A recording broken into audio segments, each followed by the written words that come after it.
The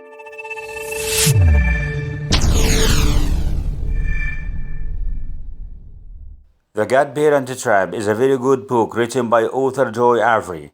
The book is an encouraging romance novel that revolves around two main characters, Preston and Paige. The two are longtime friends who have drifted apart over the years until one day they are reunited. They were reunited when their best friend got married. The story centers around the two main characters who are both single and childless, Bianca Moore and Ethan Knight. The story follows the main characters as they are thrust into an unexpected situation that forces them to re-evaluate their beliefs and desires. Enjoy the novel. Content guidance. This book does deal with some triggers, including death, grief, specifically death of parents and death of a sibling, ICU hospitalization, and some bullying. I hope that as an author, I brought these things to light in a way that helps listeners. Thank you for listening. I really appreciate you all and hope you have a positive experience. As always, I'm here for you. Hugs, RVD. Prologue. Colby. Present day. I heard the front door shut with a soft click. But it may as well have been a nuclear bomb going off, which would have made sense considering the state of everything around me. The house was a mess, and there was no way I was getting it cleaned up before he saw the damage. After several arguments over nap time, I'd finally gotten the kids to bed. Though by the looks of the house, anyone would think a war had broken out before and after the event. I sprinted into the kitchen, nearly taking out my right hip against the granite countertop, and furiously rubbed at my cheeks, trying in vain to remove the flour I knew was still caked to my face from our baking experiment earlier. I could hear his footsteps approaching down the hall. Closer. Closer. Great. Rip was going to be all anal and accusatory, questioning whether I could really handle things, and I was going to have to explain myself. Again.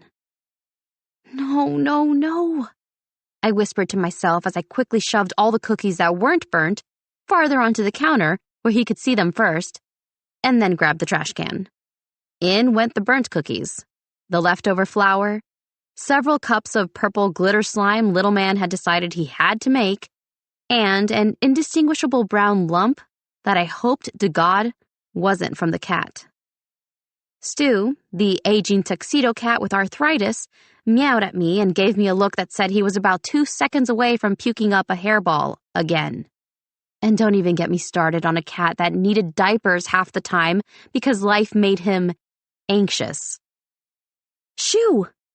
I tried to shove the cat away from the table he'd just jumped on, only to groan when he knocked a bowl full of slime onto the hardwood floor. Footsteps sounded. Stu abandoned me. You know, just like Rip did every single day when he went to work and left me in chaos. And the house still looked horrific. Panic flared in my chest, and suddenly, all I could do was stand there and watch in horror as Rip rounded the corner in his pristine black slacks and ironed navy shirt. Not a dark, wavy piece of jet black hair was out of place. His green eyes locked onto mine and twitched. Both of them. Not just one. Both, simultaneously. How was that even physically possible? His height dominated the dirty kitchen, making me feel small and stupid. Always stupid. He didn't say a word to make me feel that way. He didn't need to. His frown said it all. Failure. I was a failure as a mom. Rip narrowed his eyes at me, and then he slowly took in the rest of the dirty kitchen with a look of pure horror and disbelief. Did we get robbed? He stepped closer to the counter to inspect the damage, and I warily noticed that his pristine loafers were mere inches from the slime that had oozed out of the bowl and was slowly attempting to take over the kitchen floor. I glared at him. Yes, and all they wanted to do was bake cookies and make slime. Weirdest robbers ever. But don't worry, I'm sure the cops can figure things out by the very chaotic crime scene they left behind. I finished with a muttered jackass under my breath. Okay, so maybe it was less of a mutter and more of a verbal attack. But still, come on. He let out an exhausted sigh as the muscles of his forearms flexed, drawing my attention to his rolled-up sleeves and slightly tired look. Maybe, just maybe, his day had been as hard as mine. Look, I don't want to fight again. I deflated a bit. This situation was new to us both, and it's not like anyone had given us a parenting manual. It would have been nice, though. Why couldn't we just get along? I hung my head and mentally waved the white flag. Me neither. It's been a long day. He sighed in exhaustion. Or maybe it was envy. Then again, I could be going crazy. At least you didn't have to work all day. And I was murdering him in his sleep. Or at least holding a pillow over his face in a threatening manner. It didn't matter that he had at least 40 pounds of muscle on me. I was scrappy and pissed and so exhausted I could easily sleep for a year straight. He took another step. No, wait. Of course, he didn't listen, which meant the minute his foot hit the mystery substance, his leg went one way and he went another. Arms flailing, he slipped in the slime, then fell with a thump onto his ass. His briefcase went careening out of his hand and opened in mid-flight. Papers exploded out of it, scattering like snow. And because I'm the unluckiest person in the world, that same briefcase hit the canister of flour on the counter, sending it over his head with a whoosh and a final crack of doom as it hit the floor. I hurried over without thinking. Are you okay? I was trying to warn you and my left foot skidded through the slime and I went tumbling onto his lap, my legs in an awkward kneeling position, hands bracing his thighs like I was ready to pounce. Our heads nearly knocked as he wiped his face and glared. Sorry. Slime? He tilted his head like he was curious, which made me pause. He didn't have a curious bone in his body. I was also mildly impressed he even recognized the noxious stuff, though I wasn't going to give him the satisfaction of letting him know. I was a scientist in another life, I offered, lamely, trying to control my breathing. Did he have to be so attractive? So annoying? So perfect? Everything about Rip made me both homicidal and pitiful. I didn't even understand my own feelings at this point. Then again, I was basically living a life of no sleep and chaos. So maybe this was normal? Purple glitter, though? Really? He asked. At least he wasn't yelling. Not that he ever raised his voice.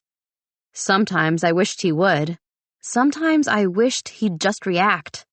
One time in his life. But most of all, I wished that he would let himself mourn. He hadn't cried yet. The only time he'd come near me, held me, was when I had. He was still giving me a strange look that I couldn't decipher, and I was thankful for the distraction from my thoughts. The flower made him look ridiculous, but somehow also more approachable. What? I didn't move. Your eyes. He licked his lips, and flower dust fell between our bodies. I forgot how pretty they are up close. It was as close to a compliment as Rip had ever come to giving me. I fought hard not to stare down at his plump lips, at the way his tongue had snuck out to wet them. Something about the intense closeness broke me, made me want to get closer, made me need his comfort more than my next breath. I leaned in, expecting him to back away, or make an excuse, or remind me of his vow to never touch me for as long as we both shall live.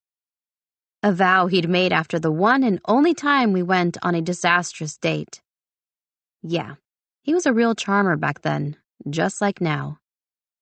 And yet, I couldn't help the attraction I'd felt for him all those years ago. Weeks ago. Days ago. He frowned, cradling the sides of my face. This time felt different. Altered. Last time, he'd been horrified by his own attraction to me. Last time, he'd been cruel. Last time, I'd written off any sort of hope we could be together. This time, our foreheads touched on a rough exhalation. This time, Rip Edison leaned forward and pressed a painfully slow kiss to my lips. My breath caught as he deepened the kiss, tasting me like I was a chocolate sample he wanted to devour. And then, as soon as I wrapped my arms around his neck, the sound of a cry filled the air. We quickly broke apart. "Not it," we declared in unison. I gave him a look. He sighed and then gave his head a shake and gently lifted me off his lap, rose to his feet, and headed upstairs to the kids' rooms. 1. Colby. Nearly 3 weeks ago. "Stop glaring at him like you want to set him on fire." My best friend Monica nudged me with her elbow, causing my glass of champagne to splash all over the front of my dress. My life, ladies and gentlemen. I mean, if I didn't have paint or a weird stain on my clothes, it was rare. As a fully functioning 32-year-old, you'd think I'd be all sleek lines, no student loan debt, designer purse, and a standing date to lunch with the girls. Ha, ha. Not my life. I glanced around at the few remaining guests at my best friend's house. At least I'd done something right. The night had been a success, even though I'd had to work with my least favorite person in the world to get it accomplished. Rip had commented on more than one occasion as we plotted and planned the surprise party that I looked like a disaster waiting to happen. To my face, which really wasn't fair since I worked from home, so whom did I need to impress? And when I wasn't holed up on my couch, my laptop and a bag of takeout by my side, I was traveling to amazing resorts and sampling 5-star restaurants for my travel blog. I had a life, and I lived it the way I wanted.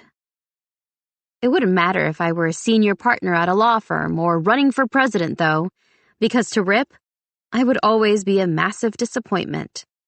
Or at least that's how he always made me feel, like someone who didn't have a real job or any sort of direction in life post-college. And anyway, who was he to judge?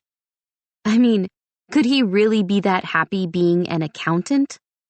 Ironing his jeans and crunching numbers? The thought alone made me break out in a cold sweat. Luckily for me, his opinion had never mattered. I liked the freedom that came with my job. I could work from anywhere, anytime I wanted. It didn't tie me down to any place or anything. And okay, sure, it didn't necessarily make it easy for me to settle down like Monica, or any of my other friends from college who just so happened to have mortgages, pets, and a lawn, but I was okay with that. Mostly. I sighed. Monica let out a giggle next to me. "Still such a klutz." I took a large gulp of what was left of my champagne and ignored the way Rip's green eyes seemed to assess every part of my suddenly too naked-feeling skin.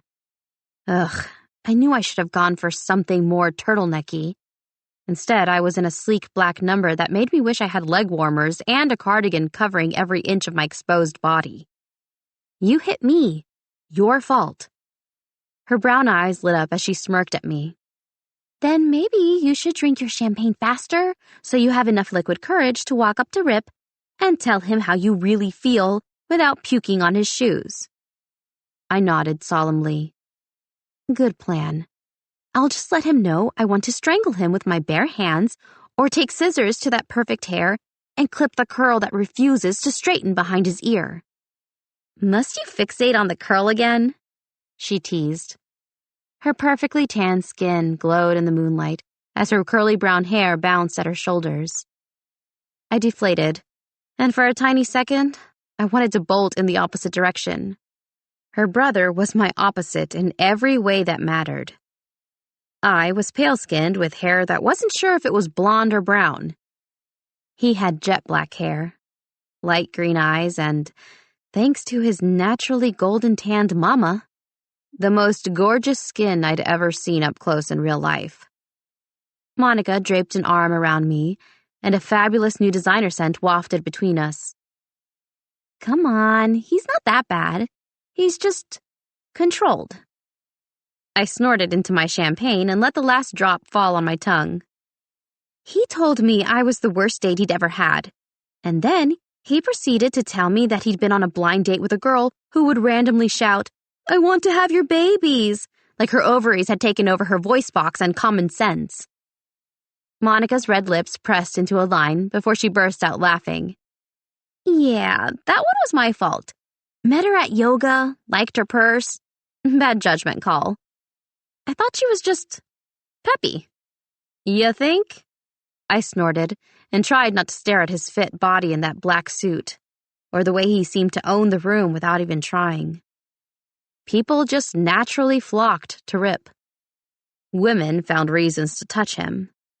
And I wanted a reason to just dig my hands into his hair and mess it up.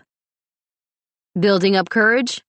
Brooks, Monica's husband, wrapped an arm around each of us and stared ahead at Rip. Tell me again about the time you spilled wine on his crotch. It's my favorite story. I flicked his arm away in annoyance. Remind me why I'm friends with you two again. Because you love us. Monica blew me a kiss and then detached herself from her husband. Thanks for watching the kids again tonight. It's been so long. So long, he echoed. Because we both decided 2-minute shower sex doesn't count. No, she interrupted. I decided that when you say, hurry, get there. It takes away all of the romance. And when your kids are banging on the bathroom door, it's kind of hard to feel blissed out. Mommy, I need my Lucky Charms, Brooks said in a perfect imitation of their 3-year-old. And then, I'll be your lucky charm.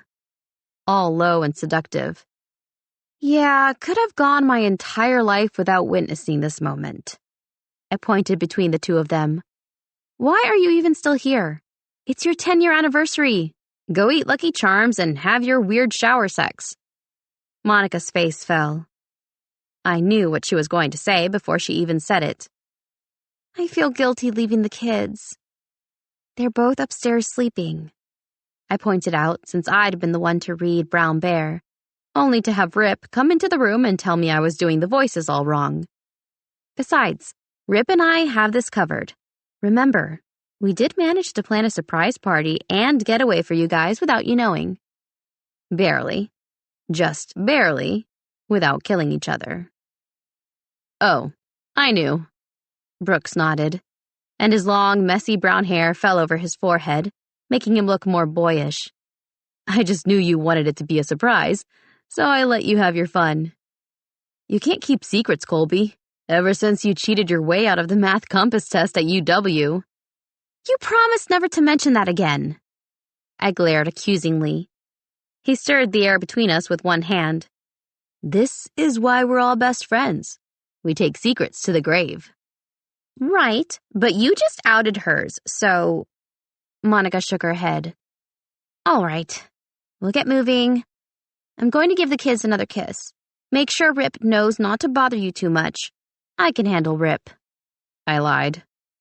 But Rip and I had already made a pact months before when we started planning this anniversary surprise. We each did our jobs, and that was it. No contact. It was easier that way after what had gone down between us last fall. After I misread the situation, tried to kiss him, and was nearly clipped by a bike courier trying his damnedest to get his pizza delivered on time to the next-door neighbor. It was a mistake. Our date. Our almost kiss. I sighed. Like I said, I can handle Rip. You guys go kiss the kids goodnight again. You're only going to be gone a week, and you deserve this. Rip and I will clean up and make sure all the guests get home safely. Half the guests had already left because, hello, parenthood. When a party went past 9, the parents started dropping like flies. Just have fun. Thank you. Monica's eyes welled with tears. You're the sister I never had. But, a smooth voice chimed in, that's because God gave you the best brother in the universe. I was shocked that I was able to keep a straight face as Rip bent down and kissed his sister on the forehead, then pulled his best friend in for a hug. I would never understand the bromance between Brooks and Rip. Thanks, man. We appreciate it. Brooks looked between the two of us, his expression weary. No fighting in front of the kids. We don't fight, we both said defensively. Right. Brooks held up his hands. Just use your words. And if necessary, the kids have puppets upstairs. I find sometimes it's easier to express yourself when... Rip flipped him off. I nodded my agreement. And then, they were gone. So, Rip turned his megawatt grin toward me. I'll take care of the kitchen. You got bathrooms? If you hand me a plunger, I'm going to shove it down your throat. I injected so much sweetness into my words, he might have gotten a cavity.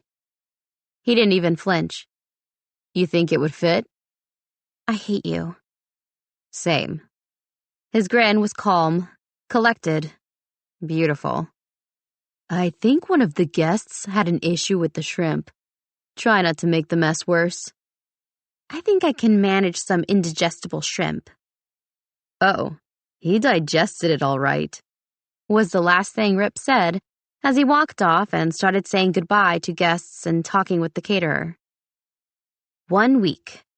I could handle Rip for 1 week. Besides, I had 2 adorable children to distract me. 2. Rip. I wasn't a kid person. Not that it should come as a shock to anyone when they took a look at me, but something about my niece and nephew holding their stuffed animals close, their faces so peaceful as the glow from the unicorn nightlight danced across the ceiling, hit me right in the gut. I leaned against the doorway and smiled as Ben yawned, and then flopped onto his stomach. His Star Wars pajama pants hiked up his skinny legs and his brown hair a tangled mess that I knew I'd have to fix before preschool in the morning. Vieira, his younger sister, refused to sleep in her room, which meant Ben had a tiny space on the far side of the double, since she refused to sleep vertically. I yawned behind my hand and closed the door, leaving it open an inch in case either of them needed us.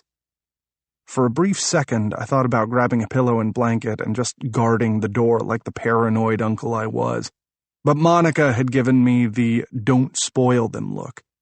She knew it was only a matter of time before I snuck into their room, built a tent, and let them sleep in it for the next week while their parents were in Mexico. With a sigh, I started down the hall to my assigned guest room next door, just in time to see a grumpy-looking Colby sway her way up the stairs. Tired? I asked. Everything about her bothered me, mainly because she was this force of nature that refused to follow any rules but her own. Rules kept people safe. Yes, she hissed, her eyes narrowing into tiny slits until she looked behind me at the cracked door. Her face softened. Let me guess, Vieira's barely giving poor Ben any bed space. I gave her a small smile, like a temporary white flag. The only safe space for us was where the kids were concerned. She's a bed hog, just like her mom. Ugh, Colby laughed. Don't remind me. I had to room with her in college. The woman doesn't understand the meaning of shared space. I chuckled. And then we were back to the silence, and the staring, and the awkwardness, where words should fill the air, but all we could do was stand there staring at each other. I was just gonna, I said, finally, pointing to my room. Yeah, she said quickly. Same. I just wanted to wash off the lovely shrimp bath I took. Mommy! Ben screamed. Mommy! Mommy! I jogged back to their room, tripping over stuffed animals and Legos in an effort to get to Ben before he woke his sister, and Colby was right behind me. "Buddy," I held out my arms. He leaped into them, sobbing. "I miss Mommy." "Oh, Ben." Colby rubbed his back while he clung to me, his skinny arms tight around my neck. "They're going to go to the ocean. And tonight, they're at a fancy hotel eating chocolate." "Chocolate?" His sniffles stopped. "Does that mean we get chocolate too, to be fair?" I laughed as little Vieira just slept right through it all. "What do you think, Colby? Do we get chocolate?" Colby's grin was so wide, so spontaneous, that I almost had to look away. When she smiled like that, I forgot all the reasons she annoyed me. How about if you sleep really good tonight? Uncle Rip and I will make you guys Nutella pancakes in the morning." "Really?" His eyes widened as he looked between us. "You mean it?" "Yep," I answered for both of us. "But you have to sleep super good and take care of your sister, all right?" "I'm protecting her from the monsters," he announced as he puffed out his skinny chest. "They're scared of my roar." "We're all scared of your roar," Colby nodded seriously. "It's so loud." He opened his mouth. I covered it quickly. "Remember, sister's sleeping." "Oh, sorry, forgot." He gave me a sly grin. Lies, all the lies. Damn, I loved this kid. "Bed," Colby said in a stern voice. "And dream of chocolate." "Like chocolate fountains?" he asked. "And chocolate bathtubs?" He giggled at his own joke. "Yes," I said as I tucked him back in and kissed him on the forehead. Colby kissed both kids as well.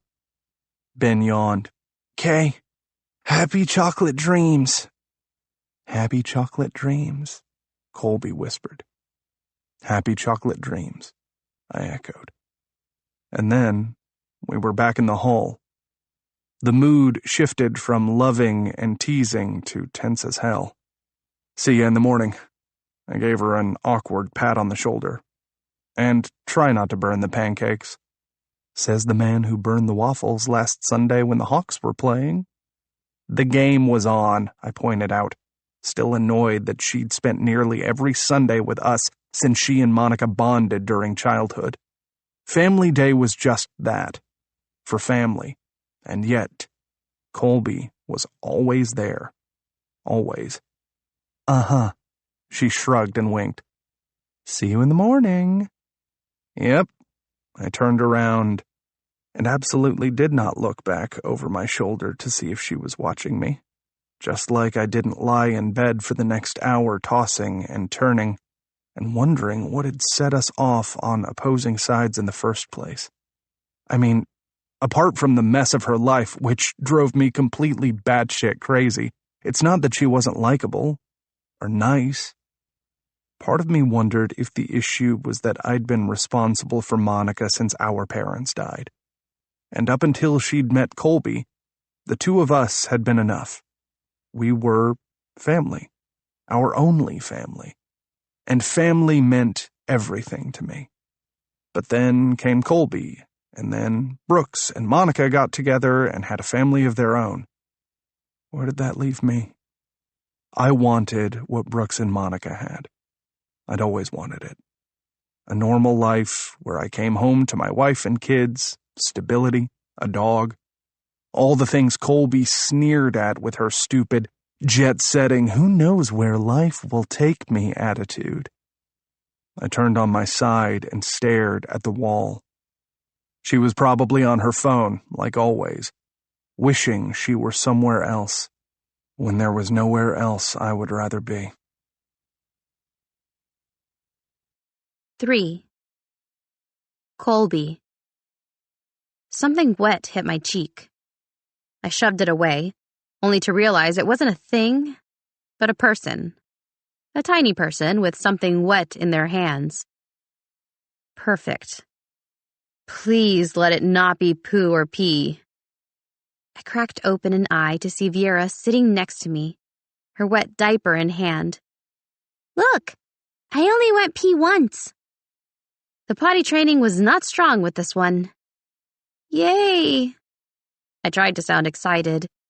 Did you come in here to show me? Had she touched my face with that thing? Horror washed over me. Yep, she giggled. Mommy says to. I get a prize when I don't go potty at night and use mine. So no prize today. I was seeing double. What time was it? I grabbed my phone. 6 a.m. How was she so awake? No prize? Her eyes filled with tears. Wait. I grabbed the heavy diaper and dropped it onto the floor. It made a loud thunking sound against the hardwood. Yeah, I would need to clean that up later. But I was too tired to do more than think about it now. If you cuddle for a few more minutes, then Aunt Colby will give you a prize at breakfast. A real prize? Awesome prize. Huge prize. Prize of your life. I was already pulling her next to me and tucking her into the bed.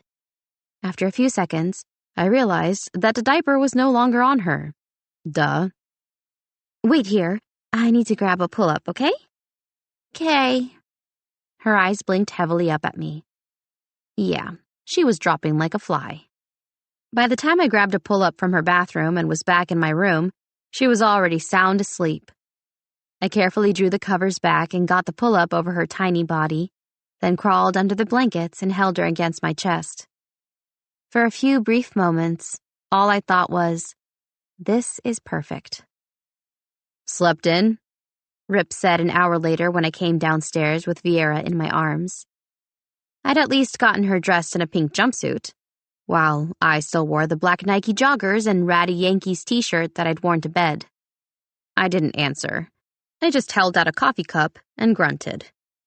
He shook his head and poured me a coffee, then took Viera from my arms, gave her a little twirl, and sat her in her chair. My ovaries did a little jump at how good he was with children. I mean, he could be Satan to me any day, but the way he loved those kids, it almost made me forget how horrible he was. Almost. Actually, I took a sip of black coffee and felt the tension dissipate from my body. Viera woke me up at 6 a.m. to show me her diaper. Rip's eyebrows shot up. And? Oh, it was wet, I said into my cup. My cheek can attest to that fact. He snorted out a laugh and then gave Viera a high five. It's all right, pretty girl. We'll work on it. She gave him a toothy grin and kissed him on the cheek. I watched the exchange with rapt fascination as he tucked a curl behind her ear and then nuzzled her nose with his. He hadn't shaved yet this morning, which made him seem ruffled and a bit out of sorts, despite the fact that he was wearing a long-sleeved black Henley and skinny jeans tucked into black shiny boots that probably cost more than my car. He was even put together on his off days. I cringed when I looked down. Oh, well, take me as I am or don't take me at all. Ben looked up from his iPad. His 5-year-old face was covered in hazelnut spread. You didn't do your hair.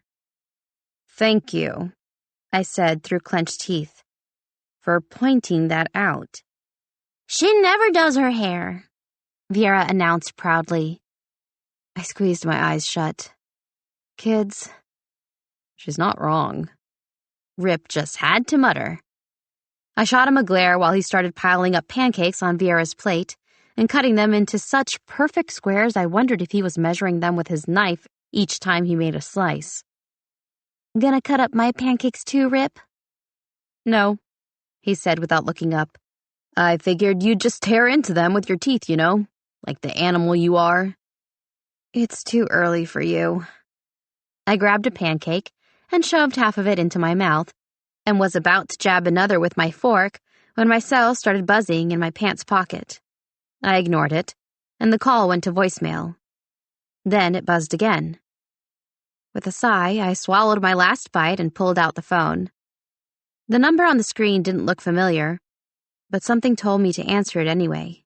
Heaven forbid we forget about the PTA meeting this week or the fact that I had to somehow make cupcakes for Ben's class in the near future. Gluten-free, nut-free, dairy-free. Can't wait. Can't freaking wait. And when I say make, I mean purchase from Whole Foods. I tapped the phone. Hello? Is this Colby Summers? My stomach dropped to my knees at the solemn tone of the woman's voice, and I looked up at Rip. This is she. Hi, Colby. My name's Kelly Smith. I'm the charge nurse at Mercy Grace. There's been an accident. Accident? I repeated, and then quickly ran into the living room as my world tilted sideways. Is everyone okay? Who's this concerning?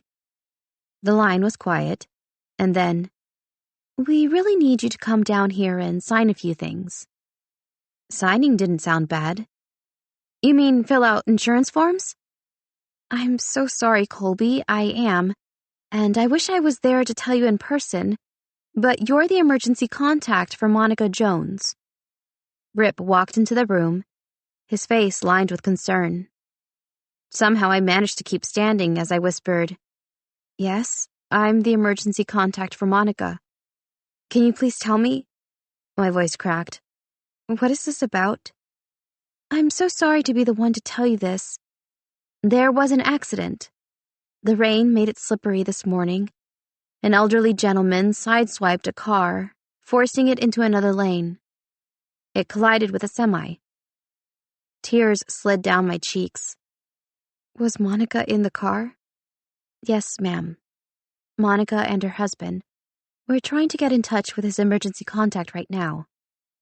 Just then, Rip's phone rang, and he pulled it out of his pocket and answered. I knew what they would say. I knew who was calling him. I whispered in a gutted voice. Were there any survivors? I'm sorry, Colby, but no.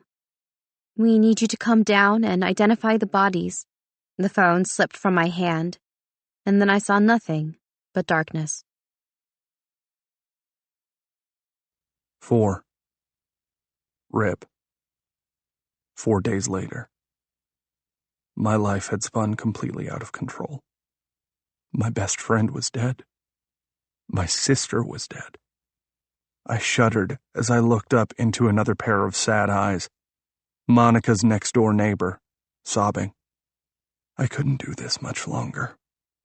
Mrs. Harris. I dipped my chin. She reached down and hugged me, nearly tipping my whiskey out of my hand as she patted me hard on the back. I'm so sorry for your loss. I still remember when they moved in and I brought over cookies. She was just so sweet to invite me in and... Thank you, I interrupted tersely, for your kind words, but if you'll excuse me, I have to go check on the kids. Oh, she clapped her hands against her cheeks dramatically. Those poor kids. Leaning in, she lowered her voice. Whatever will they do without their parents? And no grandparents to take care of them. You know, I was watching the news one time and this lovely boy lost his whole family in a fire and he went into the system. Can you imagine? I forced a polite smile. Yes, well, that's not going to happen to Ben and Vieira. Oh, well. Rip? Colby's eyes were bloodshot, her pale face stained with tears. Ben won't come out of his room. He says he... Her eyes flickered to Mrs. Harris and back. He says he wants to see his daddy, and long story short, last year at Christmas, his dad gave him a recording of his favorite book, and he's wondering how he can hear his dad, but not... She hiccuped. See him in heaven. I'll take care of it, I said quickly, taking her hand and leading her away from Mrs. Harris.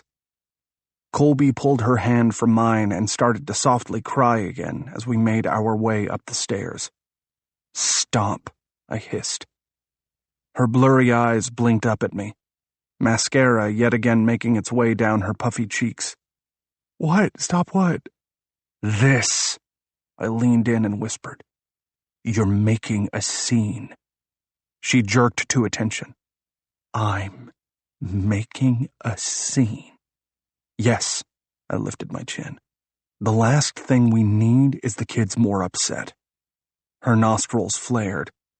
Their parents just died, Rip. Crying is a natural reaction to devastation and heartbreak, not that I expect you to even understand the concept of emotion. How can you be so cold? Brooks was your best friend. Monica was your sister. They're dead. I know who they were.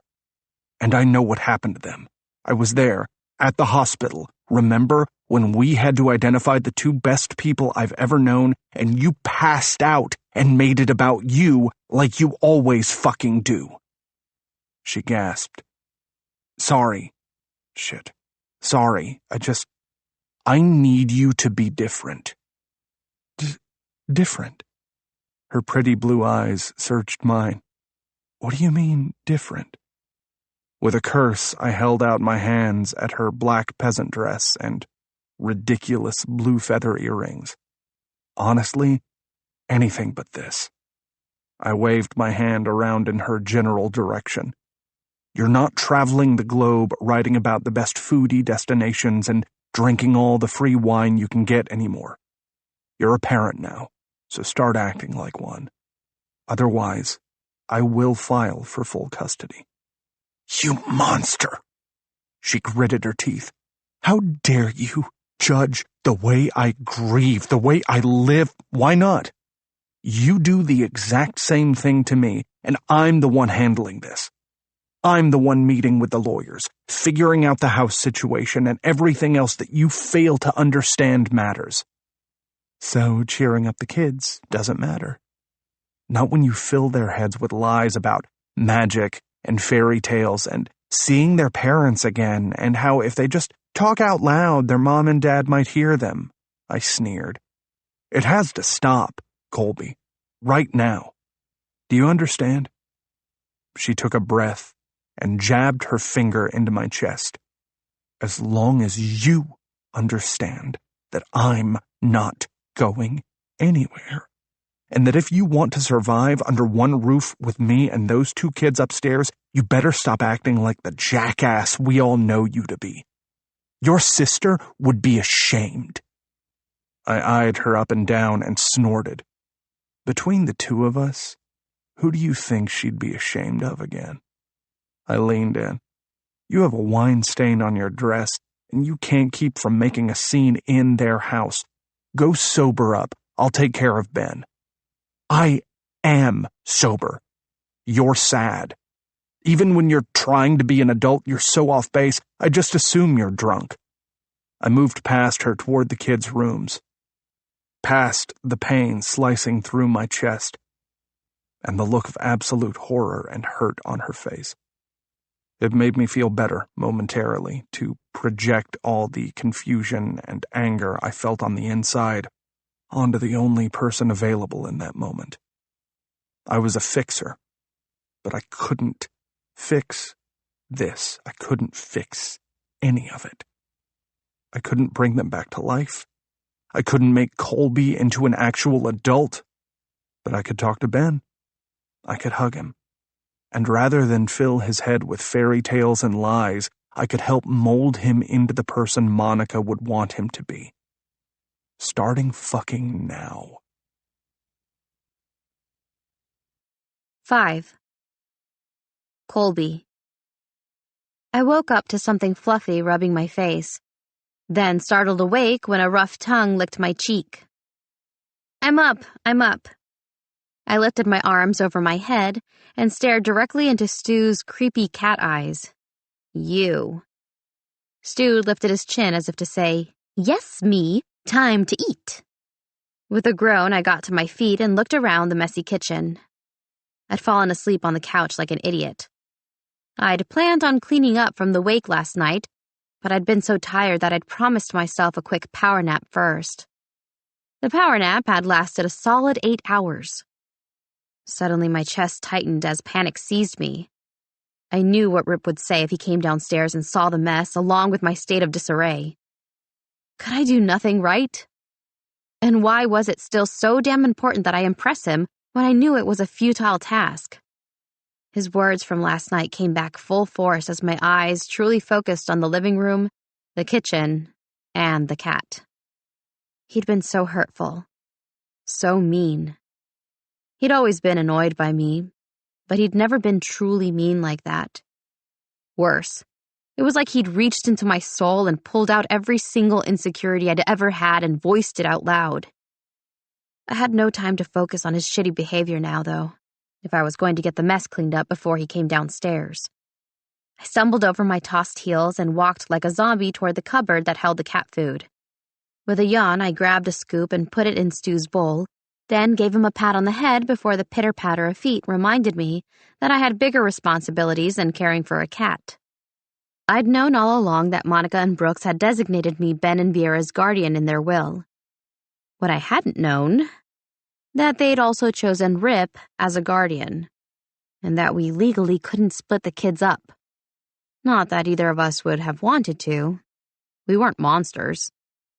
Neither of us wanted to move the kids away from their comfort zone after the trauma of losing both parents. And since their house was paid for, it just made sense that Rip and I would move in. I'd packed everything I owned into 2 suitcases, while Rip had pulled up with a moving van. We'd argued over that stupid van before it had even arrived. He'd wanted to move some of Monica and Brooks's things out to make room for his own stuff, and I'd told him something like, "over my dead body." The kids needed familiarity. Rip, however, didn't like the clutter.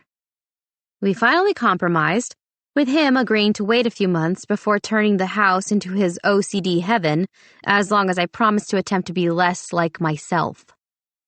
A hot mess who didn't know how to adult. I winced as I looked around the kitchen, where a lot of the food from the night before still lay on the counter, now completely inedible. "I want eggs," Ben announced as he ran down the stairs. "Can you make 2? Sure. I licked my lips and turned just as Vera stumbled down the stairs with her blue stuffed dragon and blanket, her eyes full of sleep and her dark curly hair spilling over her shoulders onto her Elsa pajamas. She looked how I felt. Rough. "Come here, Viera." I picked her up and put her on my hip, then opened the fridge door to grab an egg and groaned. Fantastic. The fridge was nearly empty. I heaved Viera up on my hip again, grabbed the semi-heavy carton of eggs, and shoved the fridge closed with my bare foot. Viera went from having her arms wrapped around my neck to being a complete deadweight as her mouth dropped open in a giant yawn. She rubbed her eyes and rested her head on my shoulder like she was going down for a nap. "Hold on, Ben." I winced under her weight. "I'm so hungry!" He banged his head against the messy granite countertop and came back up with what looked like chocolate sauce in his hair. Great. "I know, buddy, I know." Where was Rip? "I'm just gonna put your sister on the couch to sleep." "I wouldn't," he warned, just as I tried to lay her down, only to have her eyes burst open with tears. "Hey, it's okay, it's—" A wail from the pit of hell escaped from between her tiny lips as I tried to bounce her up and down and hush her. Ben continued to bang his head into the chocolate sauce. A trickle of sweat ran down my back as I took in the complete chaos. Panic rose in my throat as I held Viera close and walked back into the kitchen. Okay, breakfast it was. Now all I needed was a pan to toss the eggs into, multiple shots of espresso, and prayer beads. "Buddy, where did your—" "Don't say mama, don't say mama." I closed my eyes against the tears that had immediately sprung to my eyes just thinking of Monica. "Where are the pans, do you know? Could you maybe—" With a dramatic sigh, Ben hopped off the bar stool and slowly made his way over to where I was standing, then pulled open a drawer. "You used the flat one." I gritted my teeth. "Thanks." "Aunt Colby, do you even know how to make an egg?" Of course, I lied. I rarely cooked. My DoorDash app was constantly running and open. I embraced food delivery apps the way most people embraced religion, with fervor, dedication, and loyalty. While my job might have been to visit crazy destinations and eat at 5-star restaurants, it also meant I was rarely home to cook. And while I was a great judge of food and locations, a chef I was not. Viera's wails turned into soft cries as she rubbed her eyes. I bent down and grabbed the pan, the flat one that the 5-year-old master chef had pointed out, and set it on the stove, then flicked on the gas. Nothing happened. Ben sighed again. Viera turned to watch in interest. Thank God she'd stopped crying. Why is nothing happening? I mumbled under my breath. Ben rolled his eyes. Hey, no attitude. I pointed the pan at him, then set it down on the counter and tried the knob again. The flame finally caught, scaring the crap out of me, causing me to jump and Viera to drop her dragon directly onto the burner. It went up in flames immediately. Oh God, I yelled. Fire extinguisher! Where's the fire extinguisher? 911! 911! Ben shouted over and over again as he stopped, dropped, and rolled. You're not on fire, I yelled. Bugsy is. Bugsy! Viera screamed. You killed Bugsy! With Viera still in my arms, I searched the cupboards as both kids started screaming for me to save Bugsy. I was about to call the fire department when I was shoved out of the way by a shirtless Rip. He held the extinguisher over the stove and sprayed white foam over the flaming dragon. The fire was out instantly. You killed him, Viera sniffed again. He tail. Sometimes dragons lose their tails, I said lamely. I'm so sorry, Viera. It was an accident. Why don't we go out today and get you a new Bugsy? Her response was a shriek that nearly shattered my eardrums. Rip moved past me again and washed Bugsy off in the sink. He'll have a few burn spots, sweetheart, he said softly. But sometimes dragons get hurt. But they breathe fire, so he's not scared. He's okay. He held poor, scorched Bugsy out to her. See? A tear slid down her cheek, and she screwed up her face again. I braced myself for another eardrum-shattering shriek, but what came out of her mouth was worse. I want Mama. She said it on a sob that was half hiccup, and I felt my heart drop to the floor. I know.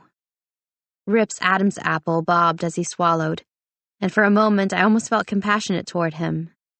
And then, please tell me you know how to at least work a stove and this was an accident brought on by sleepwalking, stress, day drinking. The look he gave me was one of pure annoyance at my inability to use a stove and multitask. I do, I argued. Ben's starving and he wanted a few eggs, so I grabbed the pan. I found it for her, Ben announced. Little traitor. I narrowed my eyes at him.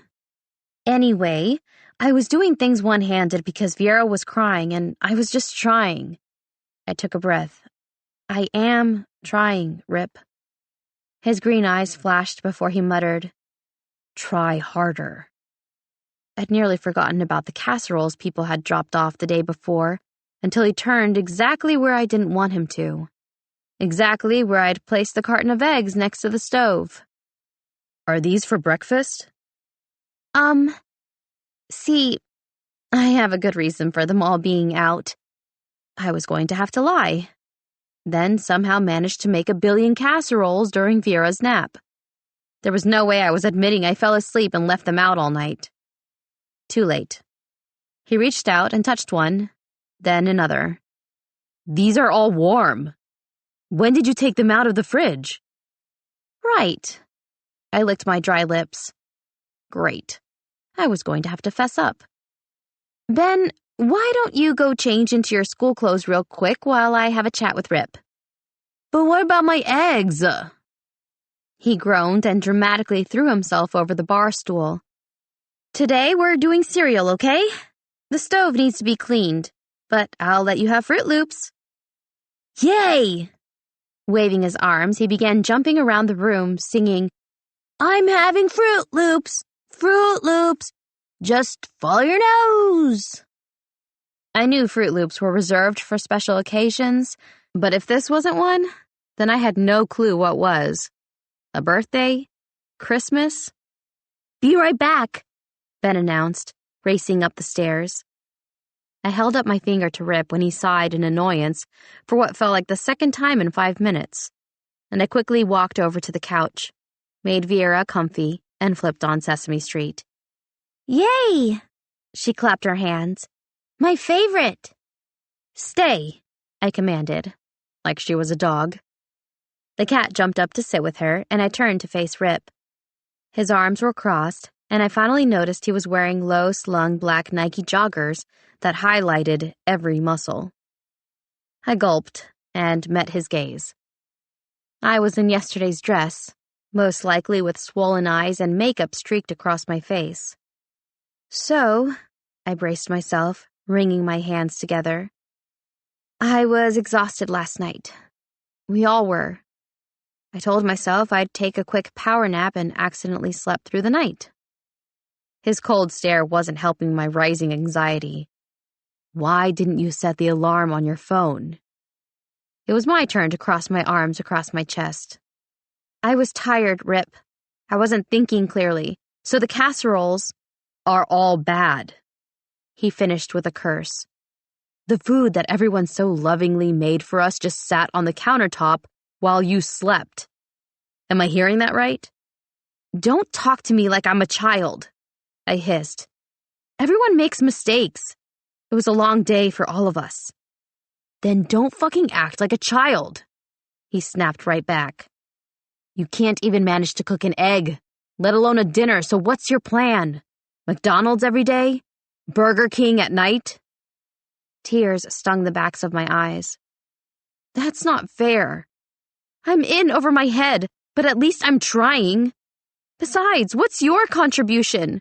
Bossing me around and criticizing me any chance you can get? God forbid your dinner come from a fast food restaurant lest a French fry accidentally touch your nugget. His voice lowered as he leaned closer. First off, I don't eat fries. I clenched my hands into fists. Shocker. Wouldn't want to ruin your perfect physique, now would we? Checking out the goods again? His nostrils flared. I would rather set myself on fire than touch you again. Sure. He snorted. Whatever. I'm going to be late for work. Clean up this mess and try to keep Vera alive until I get back. Cool.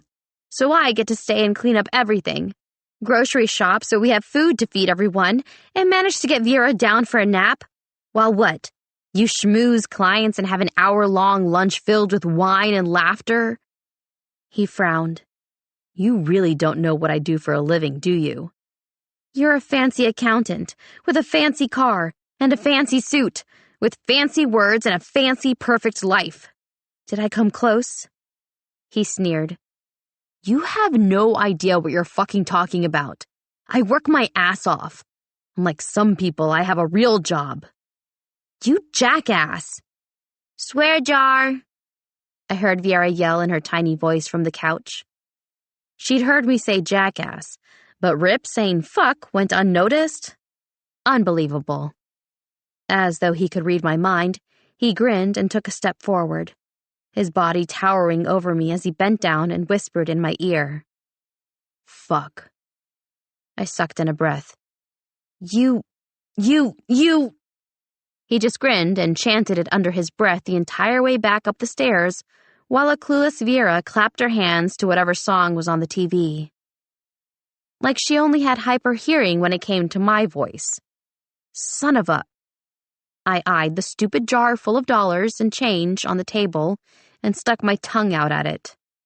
Living with Rip. With this chaos. I wouldn't be surprised if I'd be able to fund both kids' college before the end of the month. Bastard! I muttered under my breath, only to have Vera call me over to the couch. Something funny? I wrapped an arm around her. What's a bastard?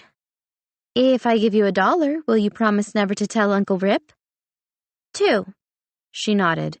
$2. Fine. Yay!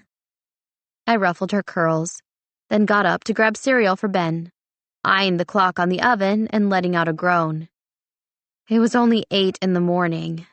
Just another 12 hours until bedtime. I could make it. Just then, Vera appeared at my knee, her chubby little hand covered in chocolate. Wait, I hadn't left chocolate in the living room. What could she have gotten into so fast? Aunt Colby, I go poop. Awesome. 6. Rip. Whoa. Who spit in your Cheerios this morning? Banks, good friend, co-worker, and full-time pain in the ass, stopped at my desk and lifted his mug to his lips. I sighed. Do you really think that's work appropriate? He blinked down at the mug. In big, bold letters, it read, I love to wrap both my hands around it and swallow. He grinned. I mean, it's true. I groaned. You and your mugs.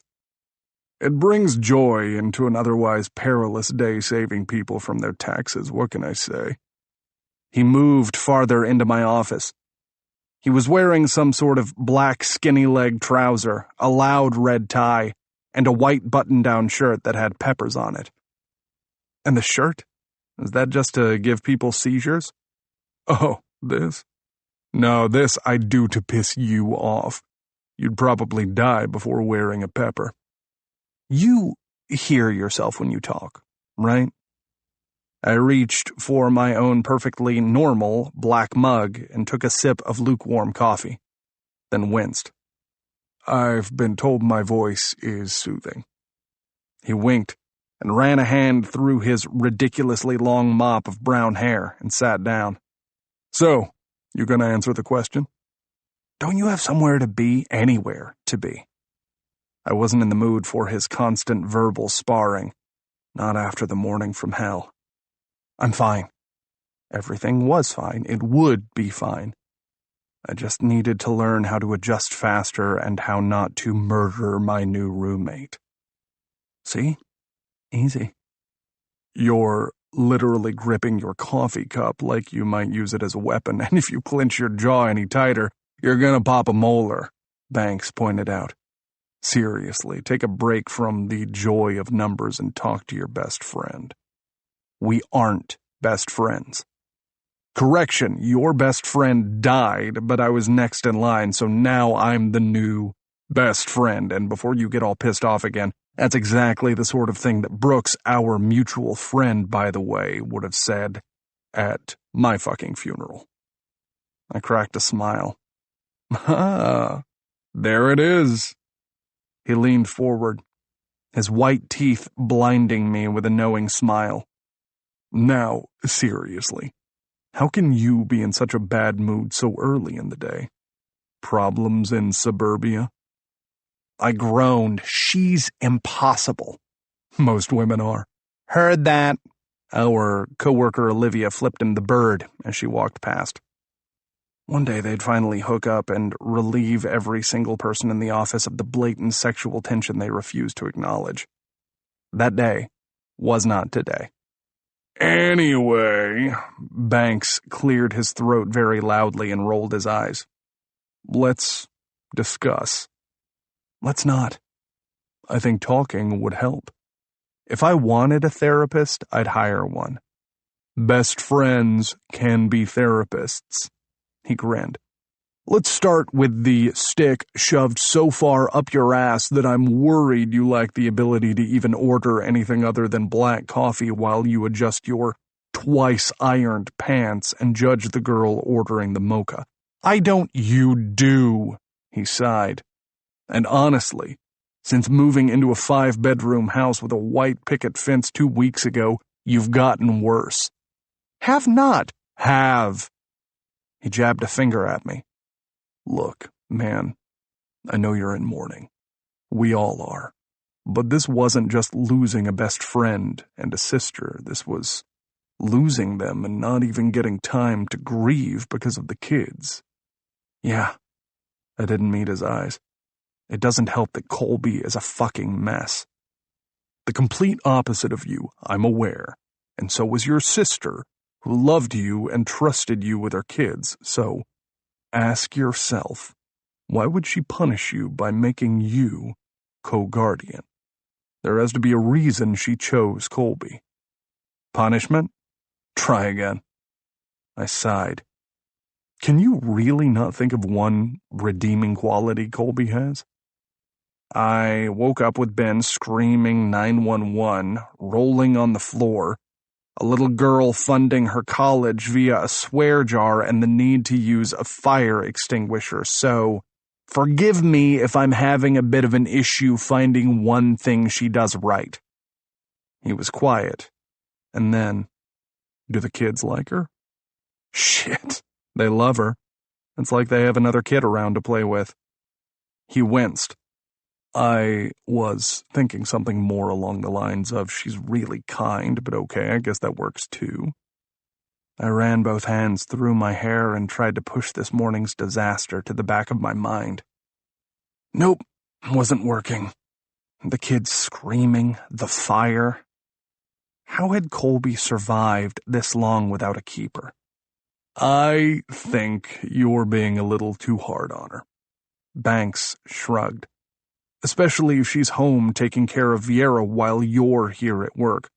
That little girl has more energy than the Tasmanian devil. Add that to doing pickups for the kids taking care of the house. Her version of taking care of the house is making sure the dishwasher is loaded, and then the clean dishes sit inside the dishwasher while the dirty dishes get piled in the sink until finally I can't take the mess anymore and I do it myself, I pointed out. That's her version of taking care of things. So, she's like a bachelor. I snorted out a laugh. She's worse. All I'm saying is trust your sister's judgment and just try to give Colby a chance. Do it for Monica and for Brooks.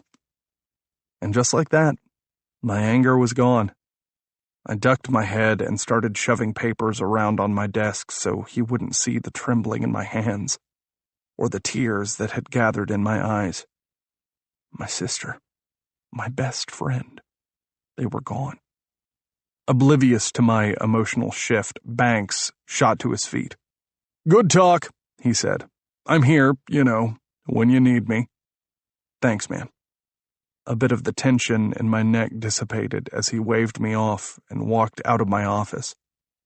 I stared down at my phone, immediately feeling guilty for the things I'd said to Colby, the hurt in her eyes haunting me just a little.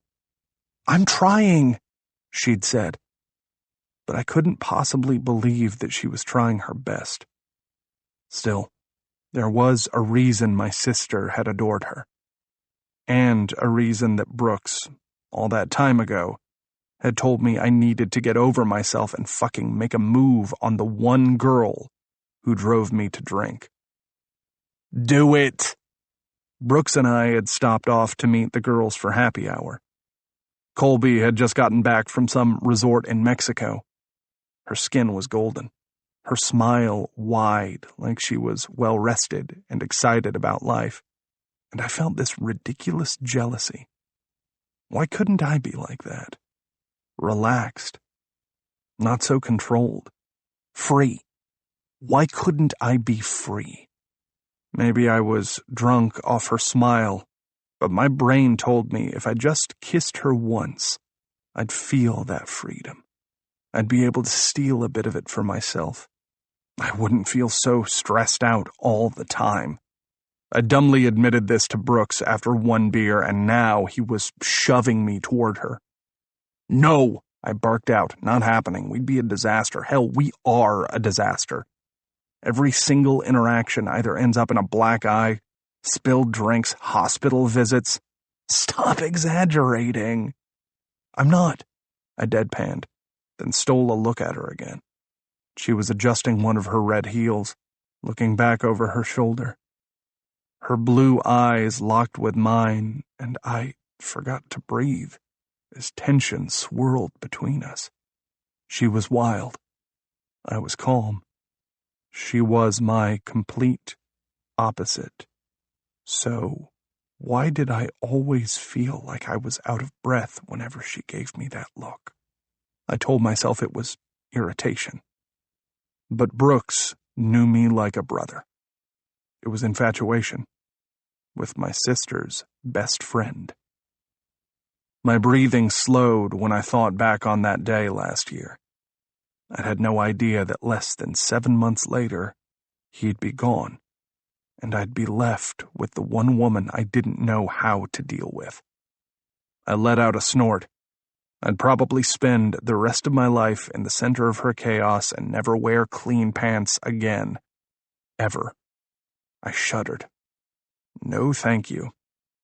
I picked up my cell and quickly shot off a text to Colby, waving the white flag as much as my ego would allow me. Me. Sorry for this morning. I know you're trying. She responded right away. Colby. What's with the... That's basically like saying, I know you're trying, but... I rolled my eyes. Me. Can't you just accept my apology? Colby. Was that one? Me. I'm sorry. There. Is that better? Colby. Yes, I was especially touched when you asked if it was better. Thank you. I could feel you meant those words. Consider yourself forgiven. I nearly threw my phone in frustration. Me. Sarcasm. How rare, coming from you. Even in text form, you just can't seem to help yourself, can you? Colby. Not when it comes to you. No. Want to know what your name is on my phone? Me. I'm dying with curiosity. Colby. Ah, sarcasm coming from ripped pants. That's your name in my phone. Every night, I go to sleep and imagine taking scissors to your closet. It's soothing. Me. Sorry, all I caught was that every night when you go to sleep, you imagine me. Colby, stabbing you. Or, wait, you're close. Sorry, finger slipped. Me. And we're back to the... Colby, I think my point was made. Me. If you say so. Colby. Ah! Me. What's for dinner? Colby. I'd hide the knives. Fair warning. Me. Then how will you use them to cook for me? Something hearty sounds nice, BTW. Can't wait to see what you come up with. Colby, I forget. Is arsenic traceable by forensics if it's in smaller doses, or should I just go for the hemlock? Me. I'm stunned. Colby. That I'm killing you? Me. No, that you actually paid attention in science. Colby. Both it is. See you tonight, honey. Me. My balls literally sucked back into my body when I read that. Colby. Funny. I didn't know you still had them. Me. They're huge. I face planted into my palm with a soft groan. That's what I'd gone with. They're huge. I watched in horror as she typed back. Colby. You know what they say about people when they're trying to convince others of things? Me. I guess you'll never know. Colby. Question, do you have sex with the lights off and your socks on every time? Or... Me. You're baiting me. Colby. It's killing you. Admit it. Bro. A knock sounded at my door and I almost jumped out of my skin. I quickly dropped my phone like I had been caught watching porn. Banks hovered in the opening, grinning from ear to ear. Who are you texting? Hot date? New woman? What'd she look like? Let me see. No. I scrambled to my feet and fumbled with my phone before sliding it into my pocket. Did you need something else? Burgers. He nodded. I'm taking you to get burgers and a beer. You need to let off some steam. He walked around my desk and put his hands on my shoulders, shoving me out the door. But, I warn you, if you use your fork and knife to eat the burger, I'm stabbing you, okay? That was one time. It was enough, buddy. He patted me on the shoulder, and I followed him out the door, my phone vibrating with another text. I wasn't going to check.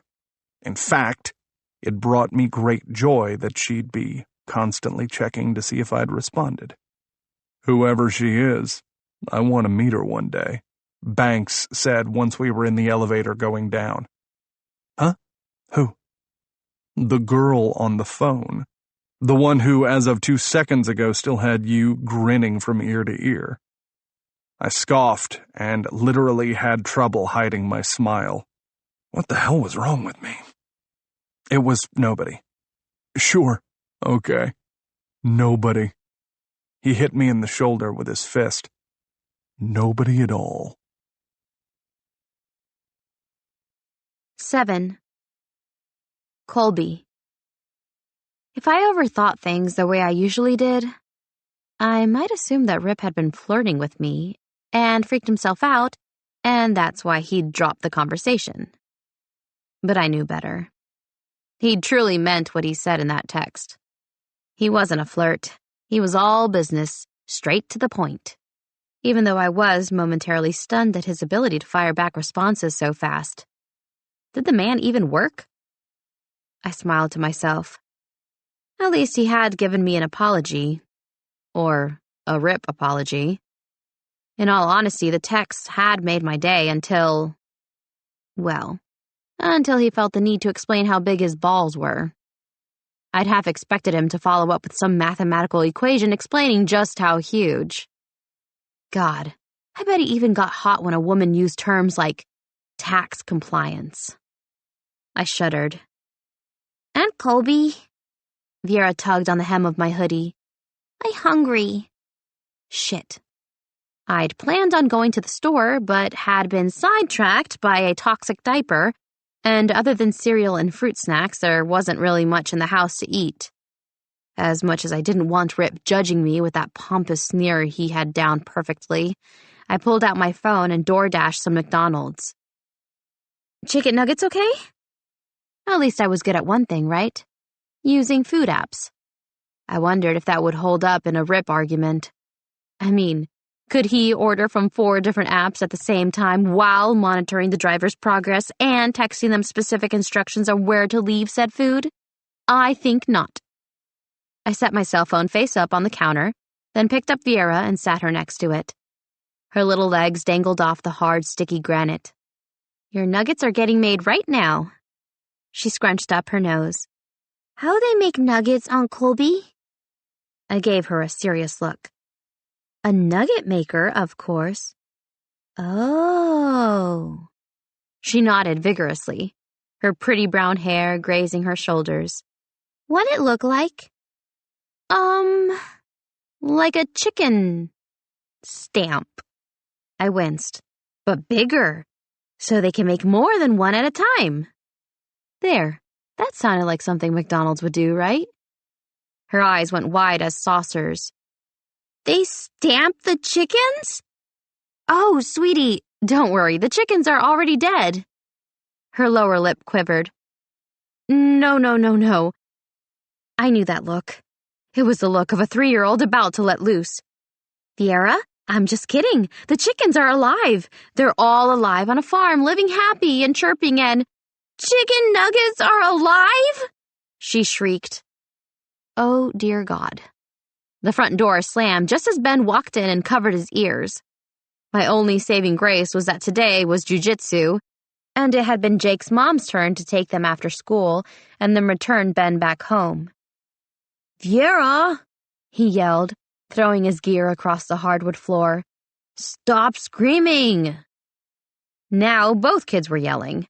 And I was sweating. Again. The DoorDash guy was probably going to call the cops and report me to child services. "Chicken nuggets are alive!" she squealed. "With a chicken press!" The drama that followed as she threw her little body against mine was Academy Award worthy. I caught her so she wouldn't fall off the counter and held her tight, stupidly assuming that holding her would make her stop screaming, when it only made it worse. "Ha ha," Ben pointed. "You're growing chickens in your tummy. You're growing chickens in your tummy." "I'm not," she yelled, and then she stopped crying enough to look up at me with bright blue eyes. "Am I growing chickens?" Another quiver of her lower lip, and then a knock on the door. There is a God. "Look, it's food, and you can have fries. I'll eat the nuggets, or your brother, who was just teasing." I shot him my best grown-up-in-charge glare, and must have had it down well because his shoulders slumped as he kicked the chair in front of him and crossed his arms. "Right, Ben?" "Maybe." Then he smirked up at us and put a hand on the top of his head and started doing the rooster dance. "Caw-caw, caw-caw, caw-caw." His little feet skipped against the still dirty floor. Viera burst into tears again. Just then, the front door flew open. Rip held the McDonald's paper bag away from his body as if so repelled by the fast food that he didn't want it near his person or, God forbid, touching his skin. "Who the hell ordered McDonald's?" Both kids pointed at me. Ben spoke first. "Viera's growing a chicken." Viera's voice was hoarse from screaming. "Chicken nuggets are alive!" Rip gave me a what-the-hell look. How to even begin to explain the escalation from DoorDash to this moment? I mean, really. I had forgotten that I still had all our arts and crafts stuff out, which meant there were finger paint and wet pictures all over the table. Dishes were piled high in the sink. I followed his narrowed eyes to the milk that had spilled out of this morning's cereal bowls and that still sat in a tidy little puddle on the kitchen floor. "Did you even shower?" Rip asked in a tone that made it sound a lot like, "Is that dog shit on your shoe?" I hissed out of breath. I didn't need his judgment. I knew what I looked like. I was wearing the pair of sweats I'd grabbed from the floor while Viera was having her first of many freakouts that morning. Did he even comprehend the Herculean effort it took to make sure she was happy while putting on pants? Did he? It was why moms wore leggings. Nobody had time for real pants.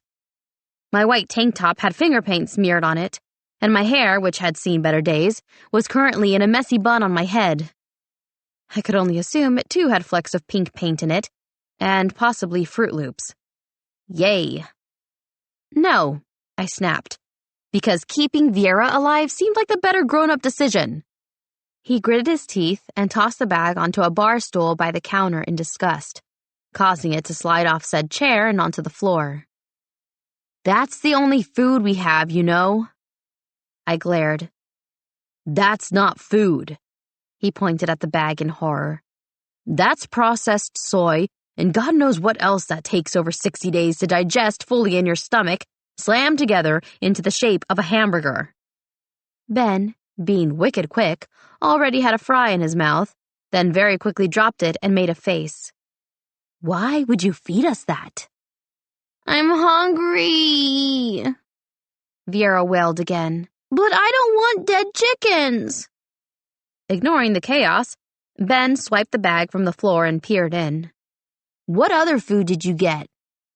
Nothing, because he hadn't been here when I ordered, which meant I hadn't done a head count, which also meant Viera had dinner, but nobody else did. According to Rip's annoying chore chart taped to the fridge, dinner was promptly at 6:30. All eyes fell to me. I grabbed my phone. "I didn't have time to get groceries, but, how do tacos sound?"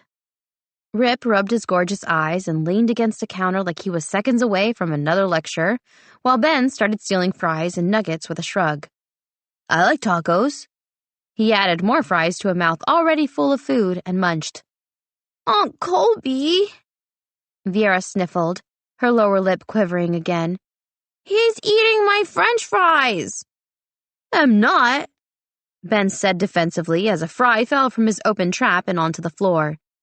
You're a liar, she pointed. Right, Uncle Rip. He gets in trouble for lying. That's 2 timeouts in the blue chair. Suddenly glad we kept the chair and didn't move any furniture out of the house, I said under my breath, earning an exasperated look from Rip, who took Ben by the hand and led him into the living room, calling over his shoulder. Order whatever. Just make sure it isn't fast food. He paused and then called back at me. And remember. His eyes softened in that moment, and I almost imagined we were in this together.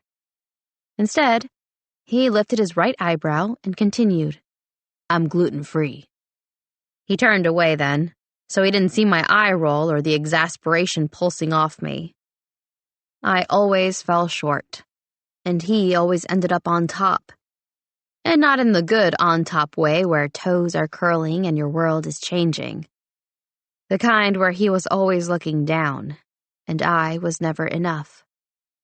I was feeling sorry for myself, and I knew it. But damn, after today's texting, I'd expected at least a little bit more grace instead of judgment. I swiped at the gathering moisture beneath my eyes, ready to defend myself, or at least say something adult-like, when the doorbell rang again. It's the chickens! Vera gasped. No, it's not, sweetie. I gave her a small smile and pulled her into my arms, carrying her to the door. Maybe I'd look as in over my head as I felt, and the person on the other side would offer to babysit while I cried in the shower. One could only hope. After taking a deep breath, I opened the door and slammed it back again, before the she-devil standing outside could utter a word. Who is it? Rip called. Vera started giggling. You shut door hard. I felt my entire face pale as I reached for the door again with a shaking hand, only to have Rip move past me, taking Vera out of my arms along the way, and open the door himself. Hey there, hot stuff. You forgot this at the office.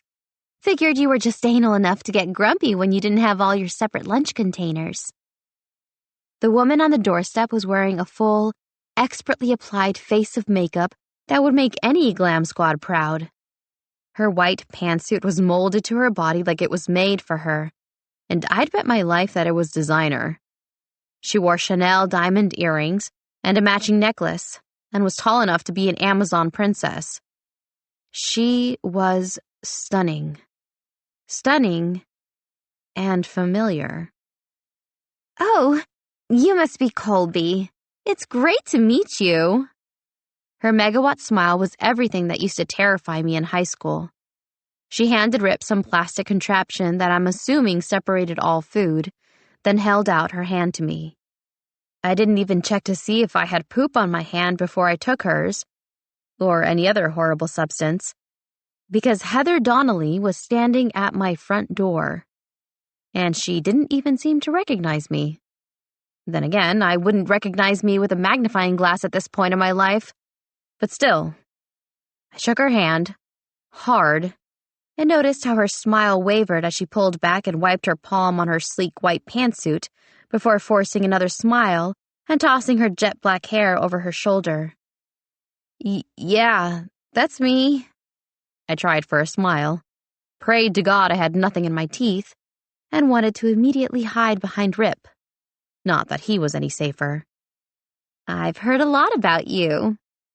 She winked, her green eyes sparkling in a way my blue ones never would. And of course, she had the perfect wing-tipped liner, and just enough red on her lips to look natural. All great things, I'm sure. I laughed awkwardly, while Rip made a choking sound next to me. Yeah. She briefly looked away. Entertaining, at least. Right, Rip?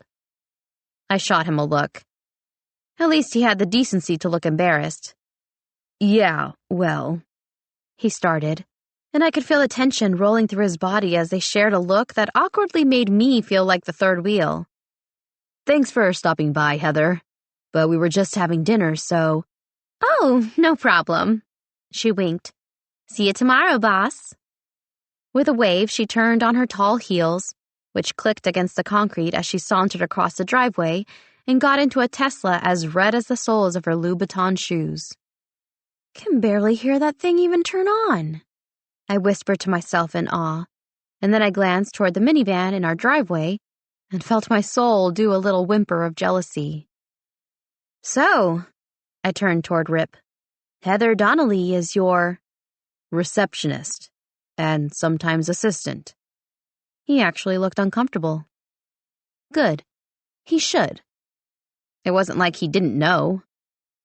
And you were going to tell me that the woman who made all my high school days a living hell was on your payroll when, exactly?